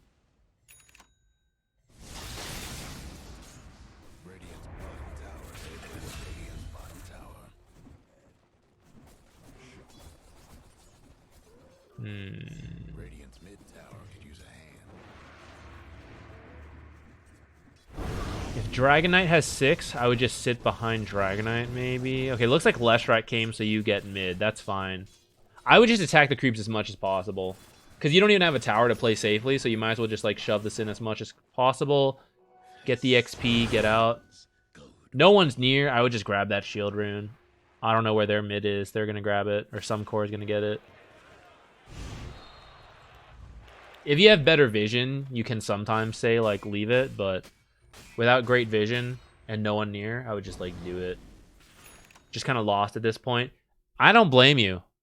Like, if this was my own game, I wouldn't even watch beyond this. I would literally say, everything, the most important things I need to fix are all before this, because, like, we're just in, like, a really bad spot. It is not supposed to get to this point where, like, we all get killed at the start and all that. But I recognize this is the reality of pub games and that you will end up in this situation a lot. So I'm okay like continuing to go forward and like look for those opportunities. But if you feel really lost, it's not a surprise. Like I feel really lost, like once we're here. I would follow the Dragon Knight. Like leave Luna alone to farm and you just make him feel safe and comfortable. Like every time his ult is up, pushing this tower. This one's down, then we like hold this area and we go mid. I do want to prioritize getting our 6, but like because of the game, it's like where I don't know. It's tough, and that's kind of why you got to like sit near a core farming, one who like hopefully has what they need already, which a Dragon Knight with level 6 does. You see, you're like walking through the jungle back and forth a lot. No XP here, so that's why you're still under level. That's why like sitting next to the Dragon Knight, helping him take that tower, you're just like behind, not showing yourself, but like you get the XP from the creeps dying. If they jump him, you might get a return kill. If no one shows up, that's okay. You're helping to take the tower. If possible, bring out a courier. Oh, looks like you did know I was there. mid tower could use Yeah, a if you bring the courier, you won't have to like overlap so much. Dire's mid tower won't last much longer. We got 6. Yeah, chilling behind Leshrac and Dragonite. I see 3 of them are all in the same spot. Doesn't feel great, but if you go with the Leshrac or the Dragonite, you can get the smokes and stuff. You can try to make the space for Luna. I don't know why your E's bugged. We're not hearing the noise. Maybe because we're sped up. The Luna flamed me pretty hard, but she was the win condition, so I had to stay my altar. Fair. That definitely sucks. It sucks that she's like flaming so hard. Doesn't really... I don't really care about the mistakes. Isn't really justified, but... I can appreciate you still wanting to win. Your early ult, I don't give a shit about Luna. Your early ults should be like Dragonite, Leshrac making the space. If she wants to be saved like in her own jungle, I mean, if I'll make it, I guess. But like... You don't need to help her at this point, right? You want her to be alone right now as much as possible, which is why you need to do things as much as possible away from her to draw attention to that area. Heads up, this ward. So think about where the map is, like the towers, lost mid, have these two. If Luna's farming here, right, then how does this ward help her feel safe farming this or this? When the people are coming in from here and here. She doesn't see it, right? So to protect the triangle, either this cliff is like, this cliff or this entrance is like the closest you can put it in. It actually has to be further out to see people coming in, to see smokes happening, and you know like, oh, they're running in here, you have to get out while farming this. This is like too late. This kind of observer is really good when they're actually sieging your tier 2s or your like tier 3s. And at that point, I probably wouldn't put it on the cliff. I'd put it like somewhere else, like in this area. But at that point, it's useful to see the triangle because that's where they're occupying as they try to push into these towers. And that way we can see when they leave this area. We aren't trying to farm this area when they're sieging like our base, right? We just need to know when the Luna's like split pushing another lane, like, hey, shit, they're leaving. They're all teleporting out. You got to get out. Like, that's what we're looking for. So at this current state of the game with these towers, like this won't actually help you that much. Seems like I'm a big cliff gamer. Step 1, recognizing where we're at.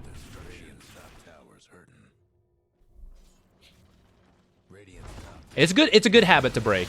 Cliffs can be good. You just need to know when to use them. And it should feel like a temporary ward. Anytime you put an observer on a cliff, mentally accept like this will probably die. But here's why I still need it, right? And if you can justify that, like this is a 1-minute observer, but it's winning me the team fight right here. But it's letting me safely siege this tier 2. And we either take it successfully or we get out alive when they come to defend it, right? That is worth a very short-term observer. But if you're placing it on a cliff and you're like, I need this thing to survive at least 5 minutes, the cliff is not it. The cliff is it's very likely to die. That's where it's got to go somewhere else. There's some sirens going on outside. Can you guys hear that?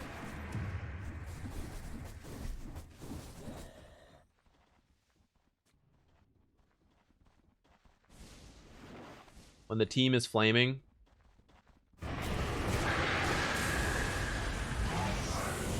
it depends on the level of flame. I'm willing to put up with a little because I like to win. And even angry people will sometimes communicate useful information. But depending on the type of flame, right, and how severe, how much like personal attacks it is, mute. It also depends on you. Like, I'm willing to put up with bullshit a little bit. And I know I can, like, handle it. But some people, they also get tilted in response really quickly. They get angry, all that. That's understandable. Very human. But, like, if that's going to happen to you, then you should throw out the mutes faster, right? I personally like to give people a chance. I don't like to use the, like, everyone's muted every single game, because I feel like then there's zero chance for communication. And sometimes people do communicate usefully, right? They try to tell you like, hey, we're ganking, hey, like they're coming over, whatever, or like, I want to do this, right? And you don't hear it, then like you also miss on it. So I like to give everyone a chance. I even unmute people sometimes at the start of games. If I don't recognize why they're muted, I'll unmute them, see what they got. Find out they were deservedly muted, mute them pretty quickly, quite often after that. But you are a Cliff. You're a Cliff gamer. Don't worry, you'll change it. That'll be your number one easiest to implement takeaway from this. Less Cliffs.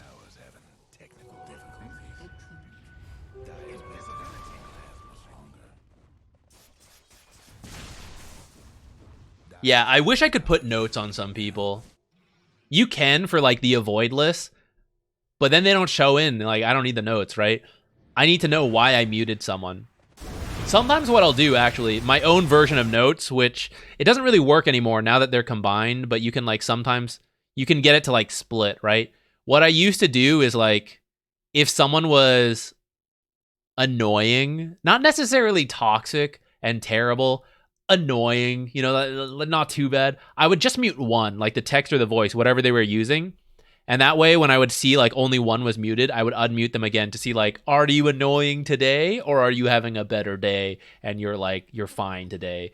But if they're like real shit, then like they just get the full mute. But now that they're combined, I don't notice it as much.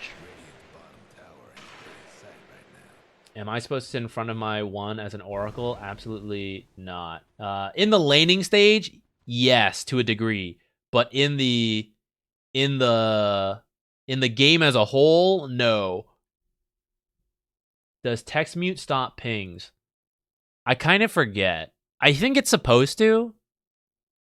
Or maybe after they lose a certain amount.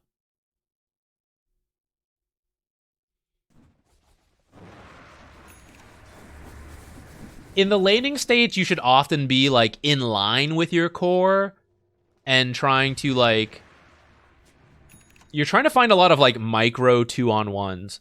So like even though everyone's in the lane 2-on-2, but depending where the positioning is, some fights happen sooner. And by fights, I mean like literally a couple auto attacks can make the difference at the start when everyone's low level. So at the beginning, you don't want to be like full behind the carry. You want to be up here splitting the damage between you while trying to focus your damage on like one guy. Typically, generally speaking.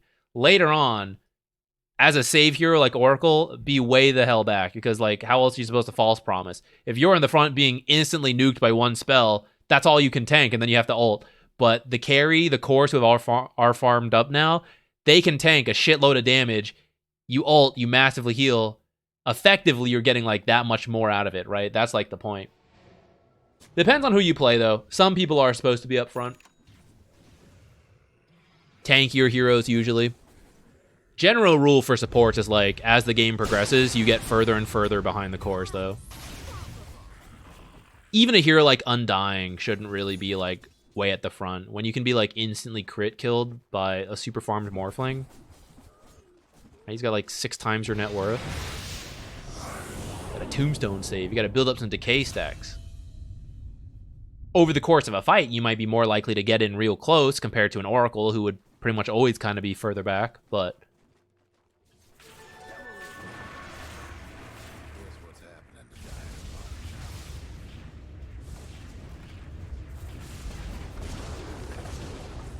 Like here, don't hit that tower.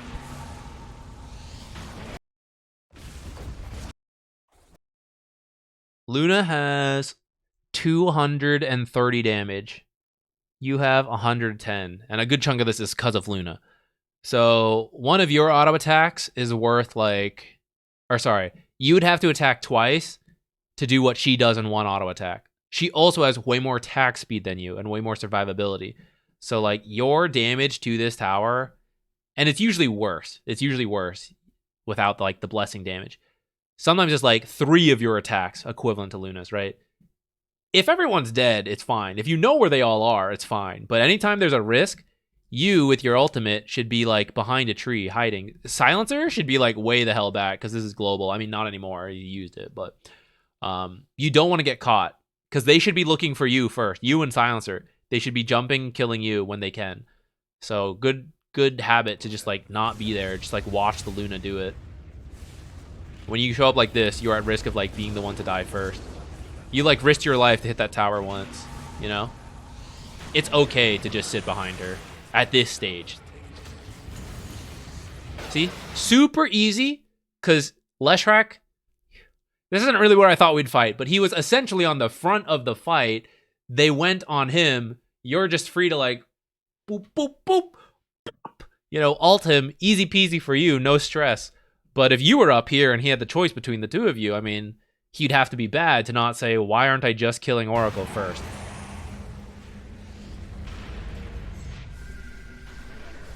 See how as this fight happens, you're starting to be at the front. And now now you're behind Luna, but we have to consider where we think the enemy are. And I currently know there's some heroes potentially over here. So you would want to start pivoting more towards this left side. Now, as I look at the minimap, I also see a Juggernaut coming here. So now I'm getting a little sweaty, like I'm being surrounded. And that's the reality of pub games. But, you know, maybe in this area is looking kind of good right now. Try to stay out of sight. Near the Luna, back, like, maybe I can help this guy, not on this side. If I think they're on this side, you know, then it switches. Now I am on this side. And that's where, if you do get an observer to survive, like on this cliff, or in here, or like anywhere in here, that helps you have the visual knowledge to know, like, that area is empty, I'm okay to be there, or like, you know, there are heroes there, I'm not gonna be there. That's when, like, the temporary cliff ward, like, that's what it's for. Yeah, you killed Silencer first, but not you. You were behind Silencer. Unfortunately, both you were backline heroes. Oops, walked in a little close.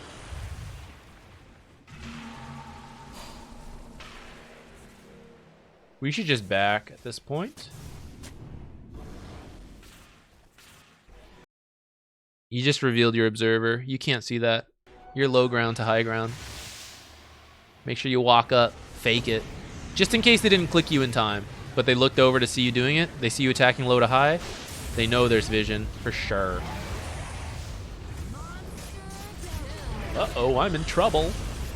All right, you guys should have left a lot sooner. Roshan's up, so you shouldn't even be able to fight 4v5, but you could probably go Roshan.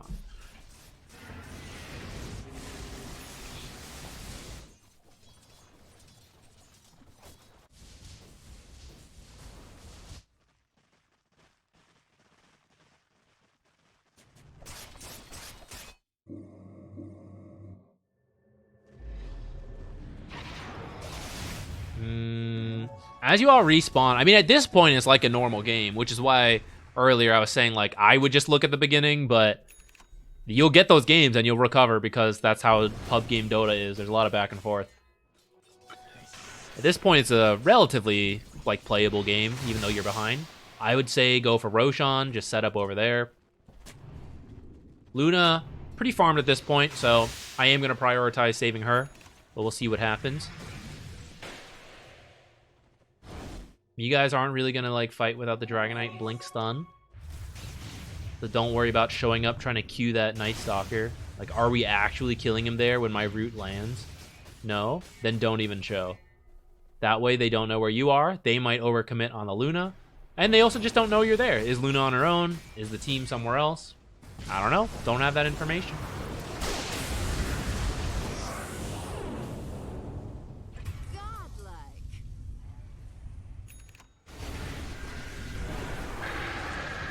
Goodbye, world. Cruel, cruel world. I think you can get a blink this game to avoid this. There's a lot of heroes who can make your life miserable. The Wyvern ult, the Night Stalker. So being way the hell back and then only showing up as absolutely necessary. I think blink sounds good. She does not have her own blink. I thought maybe she would, but like, then it's like blink counters blink, you know?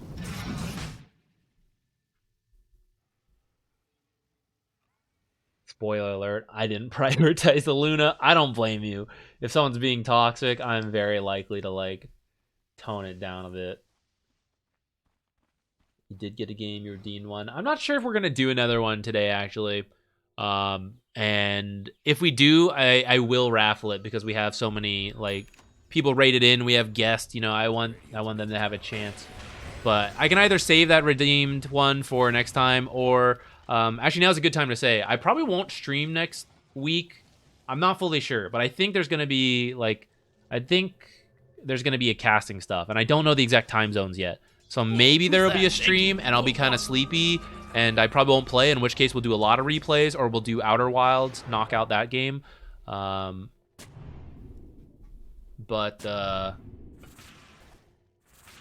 I don't know if I'll be able to play that much, depending on what hours I have to wake up and do stuff. Yo, 22 months. Wow, that's crazy. I didn't know it's been so long. Thank you. What's my normal streaming schedule? Usually, just saw you tagged it, ZQuill. Thanks, Suns fan.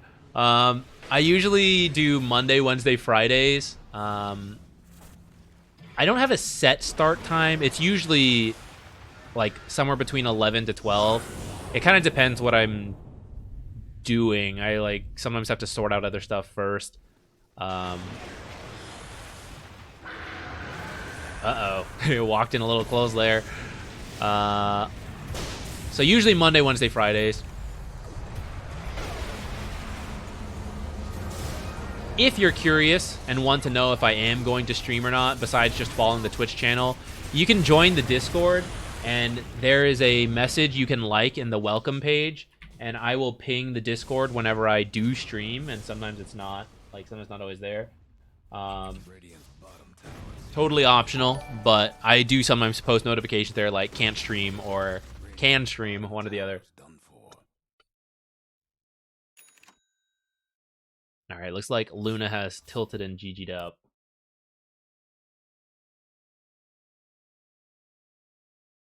You know some streamer that plays an offlaner position in the same level you play in support 5 position? So sometimes I do play offlane, but it's random when I do, and I don't play that many. My specific level? I don't know. There's people at a higher level, like Jenkins, Monkeys Forever. Who else? I'm kind of blanking. I'm like, I'm on the spot. Who else plays around here? Oh, we raided someone who was, what was his name? He seemed nice. I didn't have a chance to go back to the stream.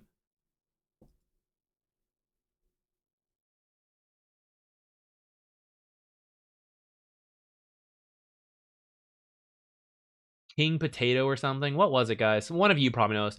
King Potato _23.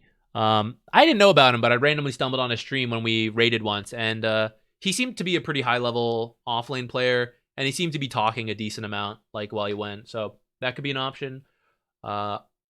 Cryptic, R-Cryptic, he plays the various core roles, but a lot of times he doesn't stream Dota. He's the guy I cast with a lot, if you guys don't know him. I usually defer to him for a lot of, like, when we're talking about core stuff, he plays more core, but I'm coming to kind of realize why a lot of the casters don't always play a lot of Dota, because when you cast a lot of Dota, it's like kind of tiring to do both. Like, you study up on the teams, then you cast the teams, and then you go play your own games, but you're tired, so like maybe you're not, right? It's like a lot of Dota. So I kind of get why many casters and like people in the Dota scene don't, like, they're not always playing Dota, right? They're playing a lot of variety stuff sometimes. Like, I get it now that I've like barely started doing it. Oh yeah, Draskell, we keep griefing his games with our Monkey King support. I never recognize his name until it's too late, and I've already picked some weird shit, and he has to deal with my bullshit once again.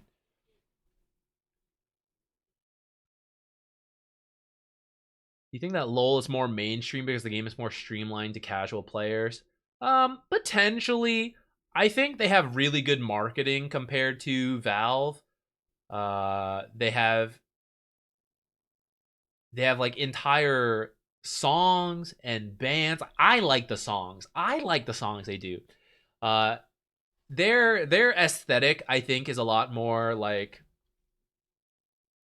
easy to get into slash like sexy appealing kind of thing, you know? So I'm not that surprised, like, if people are more drawn to it. Of course, the fact, like, I played League before. I eventually switched to Dota and then I played both, but I picked Dota long term because I think it's like a better game, right? But the accessibility of League and the marketing of it, I think, is better. And maybe the timing of it was just good too, right? Like Dota 1 came at a time where, like, I feel like I wasn't in that scene, so I don't fully know, but I feel like the lifespan of Dota 1 was not like, it wasn't the time that games were the biggest. It was still growing. And then as we hit that beginning phase, like League came out, and then Dota 2 came out like after that. So like maybe we just missed a window too, right? Like maybe if Dota 1 evolved into Dota 2 right there, we can sidestep a lot of the drama right now. I know there's like, he stole it, whatever, all that stuff, right? I didn't live through that. I won't spread it, but I know there's a lot of controversy, and then I know League. So that's another thing. I have heard, I don't have my own proof. I've heard there's been a lot of like League pressuring tournaments and like Twitch to like, don't recommend Dota stuff. Like you can't talk about it, things like that, right? I've heard that. I have no verification. I'm now spreading potential rumors to all of you. But I've heard that, and that's potentially part of it as well. I don't know.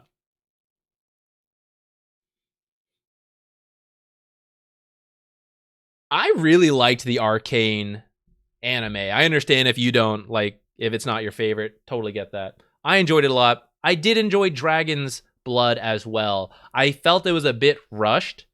Arcane took on a much smaller story, and I think that's why it felt easier. I think they could have done even more with it too, but like, it was a smaller story. It felt better paced. Dota, I heard they were forced to cut it. I heard they were going to do more, but then they were pressured. I don't know, Netflix or someone made them do a smaller like episodes and less stuff. So maybe that's why it started to feel forced. I enjoyed it for what it was. I don't think it's not at the top of my list or anything like that. Yeah, like there's times like TI and like big tournaments like aren't showing up easily. Like, what does Twitch know about me? I literally stream Dota almost every single day. I watch so many Dota streams.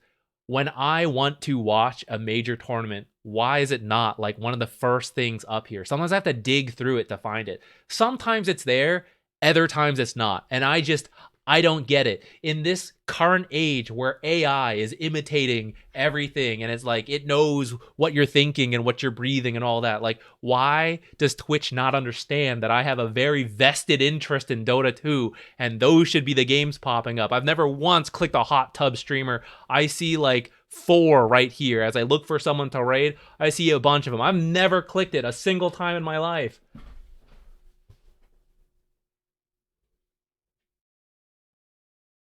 Yeah, it always shows me like League. Okay, look, League is relatively in the world of gaming. It's similar to Dota. I get why it might show me League in case it's like, are you interested? But like, it showed me like back when gambling was like bigger on Twitch, right? Gambling, poker tournaments, stuff like that. It's like I've never gone for any of this. What do you think I do, Twitch? What am I interested in? Do you understand who I am? Do you know who I am? Okay, guys, let's thank you everyone for being here. I'm gonna find someone to raid here. Mikcha, I don't know. Do you want me to save your replay?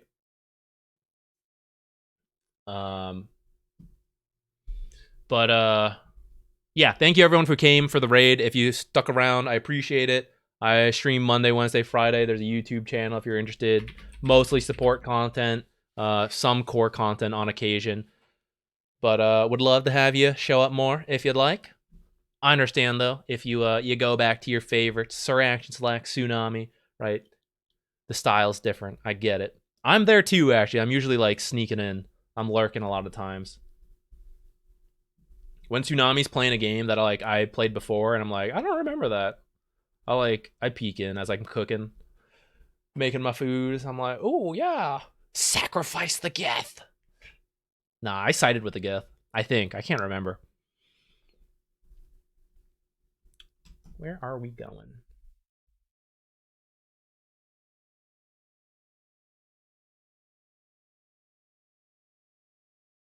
Thanks for the reviews. Happy to do it. Why would you side with the Geth? They're cool. They were used. It wasn't on them. The Geth did nothing wrong. I can't remember. I played, that was in my high school time. I was like coming back. I used to have to wake up. I was super nerd. AP chemistry had like extra labs in the morning. Wake up at like 5 to 6 a.m., drive to school an hour early. I live like half an hour away. I also carpooled for some of it. I think for AP Chem, I was carpooling with Conglosian, actually, my man.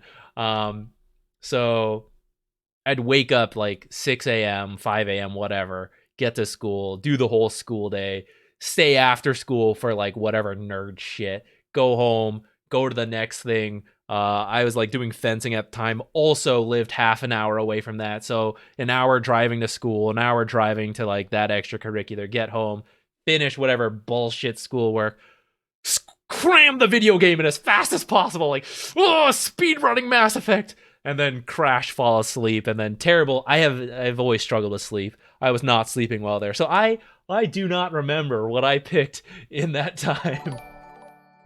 Can you raid my friend? He's playing Dragon's Dogma 2. You know what? Let's do it. Having a rough time? Oh, I'm sorry to hear that, Mikcha. Happy to raid in. I think raids are always fun. I had fun with Slacks and Tsunami raiding in. Happy to do it. I understand Dragon's Dogma might not be for everyone, so if you guys move on, I get it, but let's do it. America Proms, tell me about it. I know, right?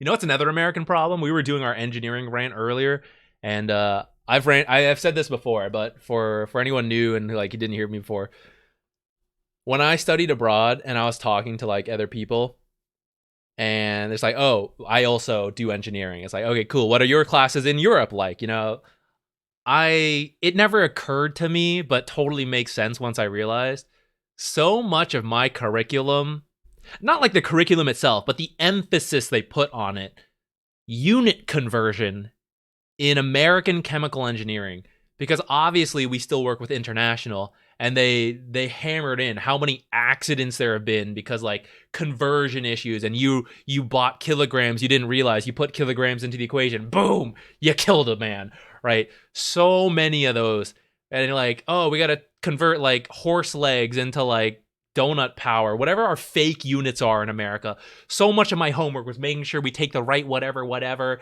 Oh, you're working with an Italian company, like turn it into metric. Oh, you get metric units for this, go for that, right? All the science in America is done in like metric, but the factories, the American working people, I'm not trying to make fun of the American work. It's a legitimate thing, right? But like the factories are usually done in the imperial system. So like even within your own freaking company, your own American company, the scientists are converting metric into the American units for the factories that are then using like 50-year-old equipment that is like using ye old day stone measurements and stuff like that. All of my homework, oh, you lost points, you didn't convert it. You don't have your units here. They're like, what conversion? It's all metric. It's all the same. We don't even think about it. I'm so jealous. What the heck? All my homework is units.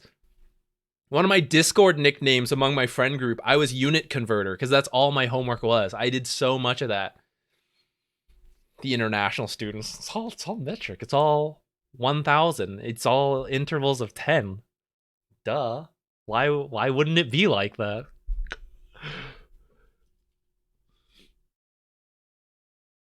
I studied in Japan. I studied abroad in Japan for about 4 months, a semester. It threw off my schedule because their semesters are different than ours. They're like the timings of it. So essentially through our summer. So like I did the fall semester here in America, and then for a couple months I I worked. I worked at restaurants for a couple months, and then I flew first to Singapore actually to visit my family. And then I flew up to Japan to study abroad for like their spring semester. Spring semester Japan ended. I flew home and started my classes for America within 2 days. Sick. Awesome. just the way the scheduling worked out. It was a huge pain. We can ramble here at the end before we do the raid. Hopefully your friend Mikcha is still streaming when we're done. How many bread loaves is that long? It depends. Are you doing French loaves? Are you doing like artisanal rolls? Croissants? Could be totally different. And that's why it's important. You gotta know. You gotta write it down. What a pain. How do you recommend growing Dota? Is there a channel I could do to making vids of my progression as time goes on? Dota, that's a great question. And it's something I think on a lot. I think Dota has... We make it too try hard. You can play Dota at a very casual level, and it's fun. But we have a lot of toxicity around like how hard, how high skill Dota is. And for whatever reason, I don't know what it is, Dota is known to be a bit of a stingy community. No offense to you guys. You guys are all great. It's lovely. But it's a thing, right? Like Dota compared to other games is like stingier. So being a content creator is harder for Dota. If I was a League content creator, oh my God, it would have been so easy. Not only is the game bigger, but like it just would have been easier. I don't know. But because of that, like I think content creation is a big part of how big a scene is. It makes things exciting. If you can come up with any fun idea for a YouTube channel and you can like make Dota content, great. I will warn you, a Dota channel about your progression, unless you are famous like Grubby was. It worked for Grubby because people are like, holy shit, Grubby, right? But if you're just someone random, a lot of Dota players won't care because there's a certain skill level and they're like, I don't care about this guy who's worse than me. Again, that's like that toxic skill cap for a lot of Dota players, but it's like a reality. It's the truth. But if you do fun content, like, oh, look, Harold's goofing off, then that's open to like the Immortal player looking at like, haha, I will laugh at the Heralds, right? But if it's like, oh, here's how I got from Herald to Guardian, he's like, aha, he's garbage and he's still garbage, right? There's just less of an audience and it's harder to make work. And you're free to try, take your own spin on it, but I have seen some people try and it's like, that's the challenge.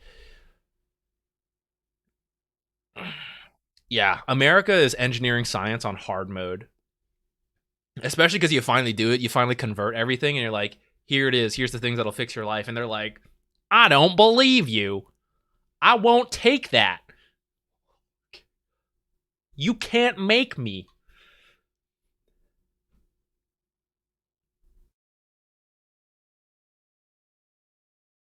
Zach Learns League could be a fun YouTube series. I had an April Fool's episode for League. I enjoy it. I enjoy the process of like trying a new game and learning it. And so I had fun going back to League and like seeing what was changed. Like essentially I'm learning a new game and I like that process. It's one of the reasons I like Dota because there's so much to learn and like it never changes.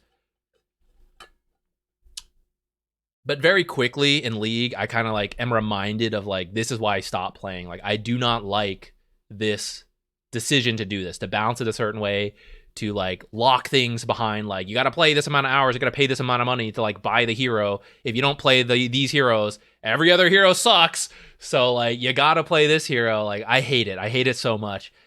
When you do get to like play the game, like I think it's cool. I think there's like cool elements that are different from Dota. It's fun. I like learning new things, but the balance as a whole and then a lot of the like the game decisions, it's the reason I stopped playing, and like many of it are still there. It's like a superiority thing, a bit, for better or for worse. Scott, chemicals. Yeah. As a food scientist, it's a pretty funny trend. There's a couple different things, but like one is organic. Organic, the trend for organic and the amount of people in the food industry who roll their eyes at it, it's very high. I don't mean to break this for anyone, but there's just not strong regulation on what organic is. And then everyone's like demanding organic, like, oh, you can't have this chemical in it. And it's like, you're highlighting a couple chemicals, but the reality of the food industry and like you have food because like we have fake fertilizer. Like, where's your line on like organic? It's a deep dive on like people who know the industry like very far, which I'm very shallow, so I'm not even gonna try to talk about it. But can I snooze ads? I don't want to make you guys watch ads at the end. Yeah, we can. Cool. Would you do a Pokemon stream? It could be fun. I would do it casually. I like Pokemon. One of the first games I played. Got some Pokemon stuff. You can see like Pikachu in the back there. The recent ones are all like too easy. I don't enjoy it. I know they're like the mods. Maybe we could try some of that. That could be fun. I need to finish Outer Wilds. That's next on my list. I think we're close to the end. I don't know. After that, I want to play Final Fantasy VII, the remake version. I want to set like a week. We just do it. We knock it out. We don't play Dota in between. We just like finish it. And then after that, back to Dota, whatever. Move on to the next variety. But Pokemon, maybe. Could be on there.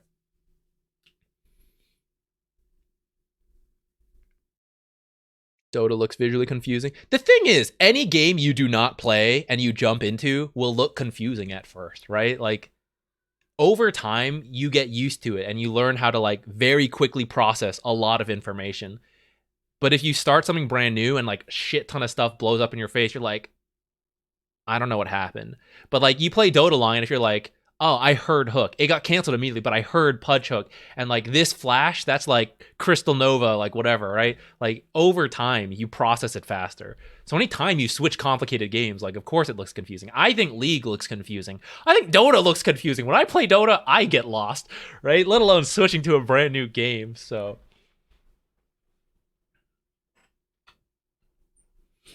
sound design is amazing. Dota has the greatest sound design. There's other games with great sound design, but Dota is so good. So good. What's the story?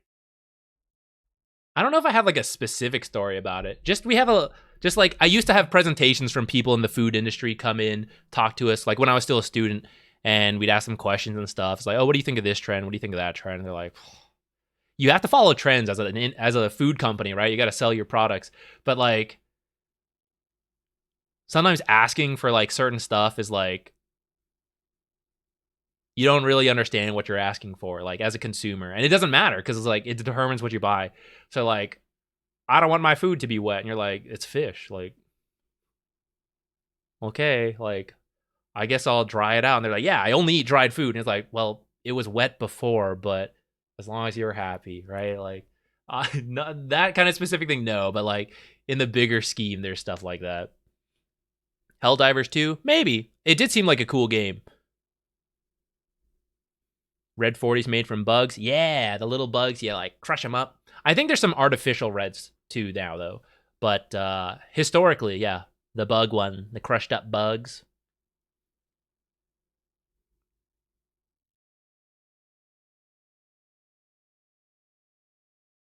The preservatives and binders. There's a lot of different stuff. Some of it's totally fair. I think some of it's totally fair to be concerned about different chemicals and stuff.